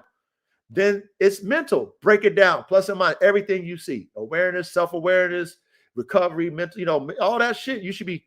And then do that same thing with the other dog. And if the dogs that you pair are not complementing each other to make your offspring better, then you're shooting in the wind. You're throwing your football in the wind. It's going to get picked up by the wind. It's going to go everywhere. Does that make sense? Yeah. Yeah. Okay. So, man, we hit this one on the head, man. Do you see anything in the chat? Ready that I missed? I can't see the chat. Okay. Only if it popped up. You got most of the ones earlier, though. Okay. Okay. So I want to thank all of you who came out to the classroom tonight. I told you it was going to be epic. You know what I mean? And you saw how professionally we dealt with somebody that we love, who we still consider a brother, that we don't got no problem. I don't have no problem with you.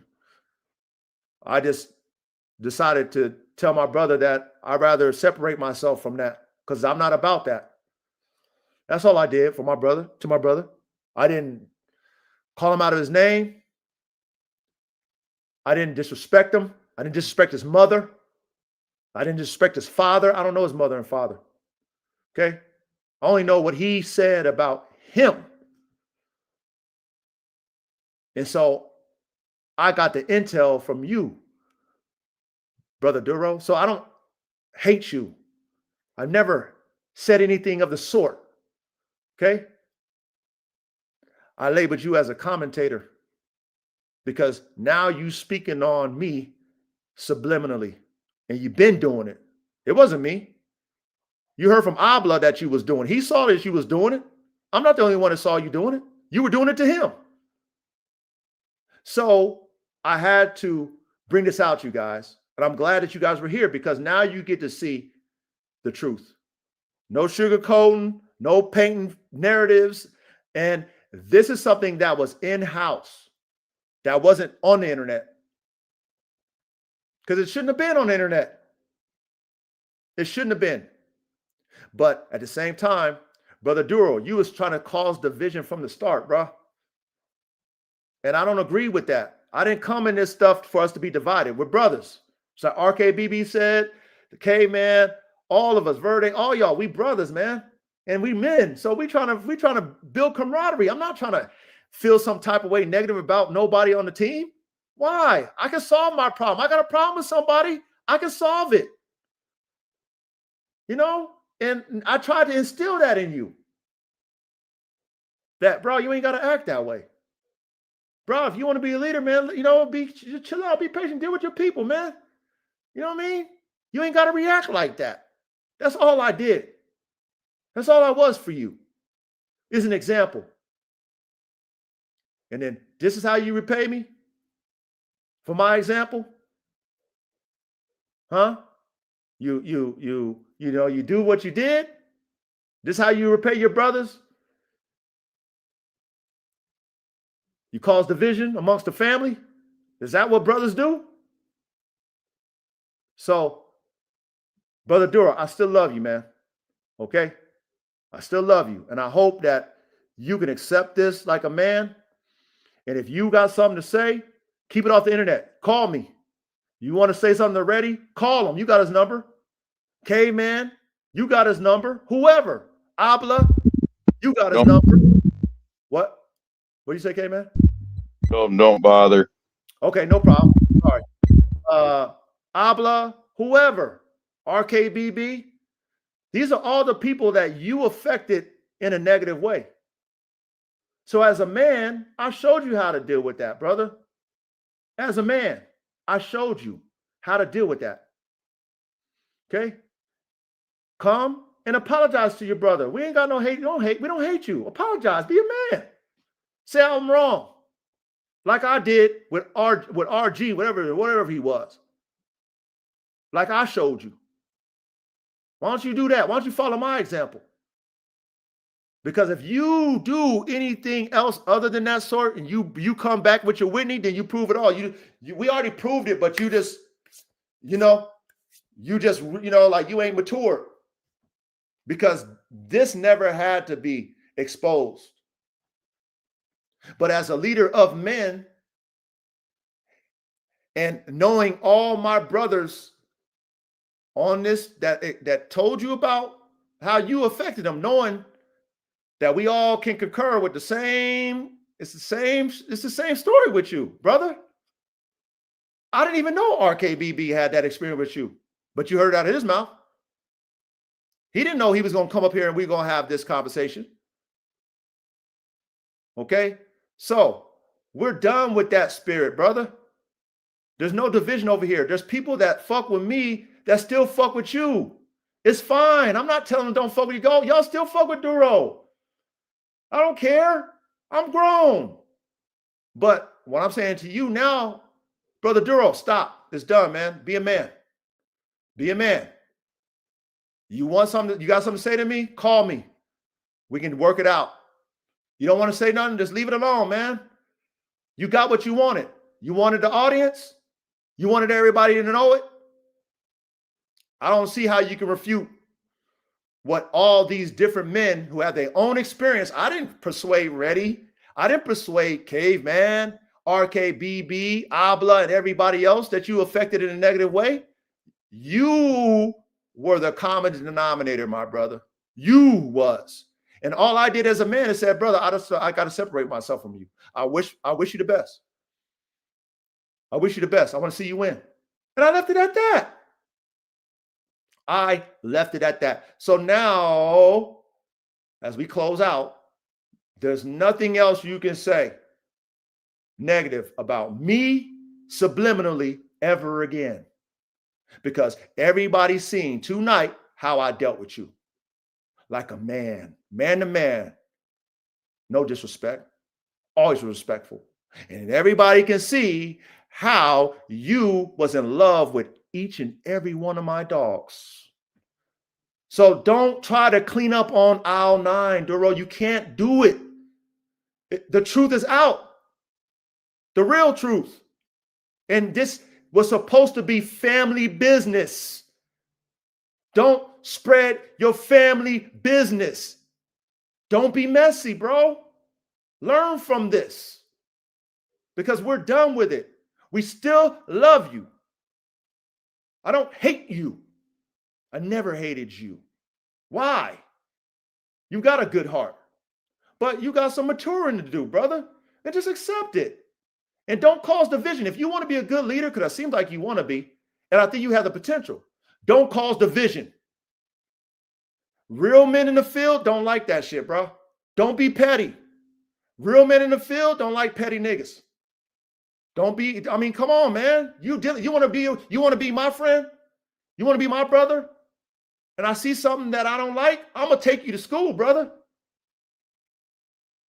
And if I'm doing something wrong, where you can help me and you can show me, hey, coach, man, don't do that, bro. You like, coach, man, why you acting like that, coach? And you show me, I'm going to accept it. So I digress off of that. I'm grateful that we had this.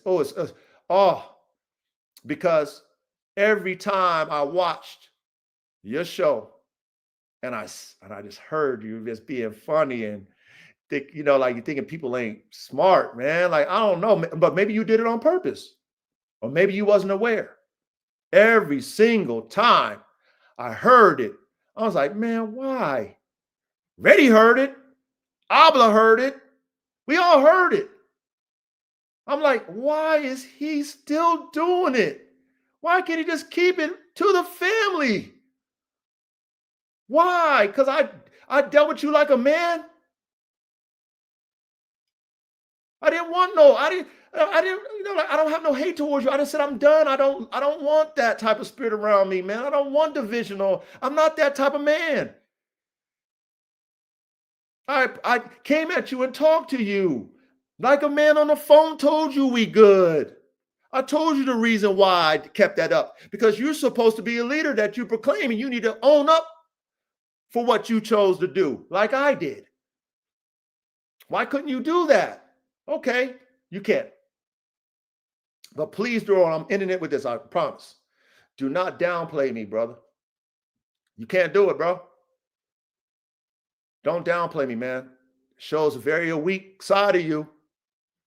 And what I mean by weak, specifically emotionally weak, that's what I mean, Brother Duro. Emotionally weak, because you can't control it. It possesses you like you possessed your friends. You didn't possess me. You didn't possess Reddy.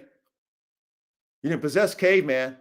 You didn't possess RKBB, but you possess others.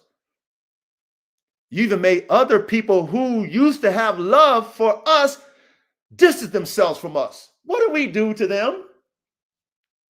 We just showed nothing but support to them. We ain't never talked bad about any of those individuals that you made distance themselves from us. We never did that, never. But you have talked bad about everyone that's close to you. You first talk bad about them, the closest ones to you. I never talked bad about any of them, ever, not even you. Okay, so I'm done. I said this out of love, just like I closed out of love. I said, I love you, and I got nothing but love for you. So let's drop it. Now, all right, hey, brothers, are we all in agreement? Can we don't have no hard feelings towards Reddy, and even UK, man. We don't have no hard feelings. We're done. We're moving on. It is what it is. Yeah, I'm good. Yeah, I've been moved on. I have no feelings on the subject. Yeah. It's irrelevant to me. Yeah. Okay. All right. So we done wrap this up, you guys. I'm grateful for you. Thank you, Reddy, for your support, man. Spinning that 200 ball. I appreciate you, man. Reddy, I appreciate you, man. You know what I mean? And I thank you, Reddy, for not being wavered and telling me that our brother was trying to make you go against me. Thank you for being mature. Thank you. Nah, this is real man shit. That's all it could be. Shit. I'm just grateful. I'm just grateful for y'all. So anyway, I love all of you guys, all of you brothers that still deal with Brother Duro. Have a talk with him, okay? Because I know you've seen some of the things that he's done. I know now that you see it. Now you see it. So talk to him and say, brother, let's do right. Let's not lead with this division and shit. Let's not talk about other men. If y'all want to push your agenda, don't be messy, be clean, man. Y'all smart dudes. Y'all not dummies. Push your agenda without causing division and drama. This ain't Jerry Springer. Let that drama be for female shit. We men. Let's talk man shit. Let's bring motherfuckers together. Stop with this division, backbiting, hating ass shit, man. Stop it. Okay? Talk to your brother. If he don't want to talk to me, he got my line. If he don't want to talk to me, you guys talk to him. Stepbrother, you talk to him. You older than him. Be an example for him. Okay? Y'all stop that. Move on. We done with that, man. And I'm going to still watch your shit, brother. Because I watch everybody. Okay? So just keep doing what you're doing, man. And I don't care if you plagiarize me, man. I don't care if you remix me, man. But just stop the subliminals, bro. I don't care. I'm glad y'all doing y'all shit. Y'all doing y'all stuff. It's fine, man. But don't be doing subliminals, man, and downplaying me, brother. You can't do that. There's no more of that anymore. I already exposed you. There's no more of that. Okay, and one more thing. I got to do this one more time. All my brothers that I talked to you, that I told you about, I already talked to them. So don't think that you're going to be sneaky. I know how you do. I know that you think you got one up on me.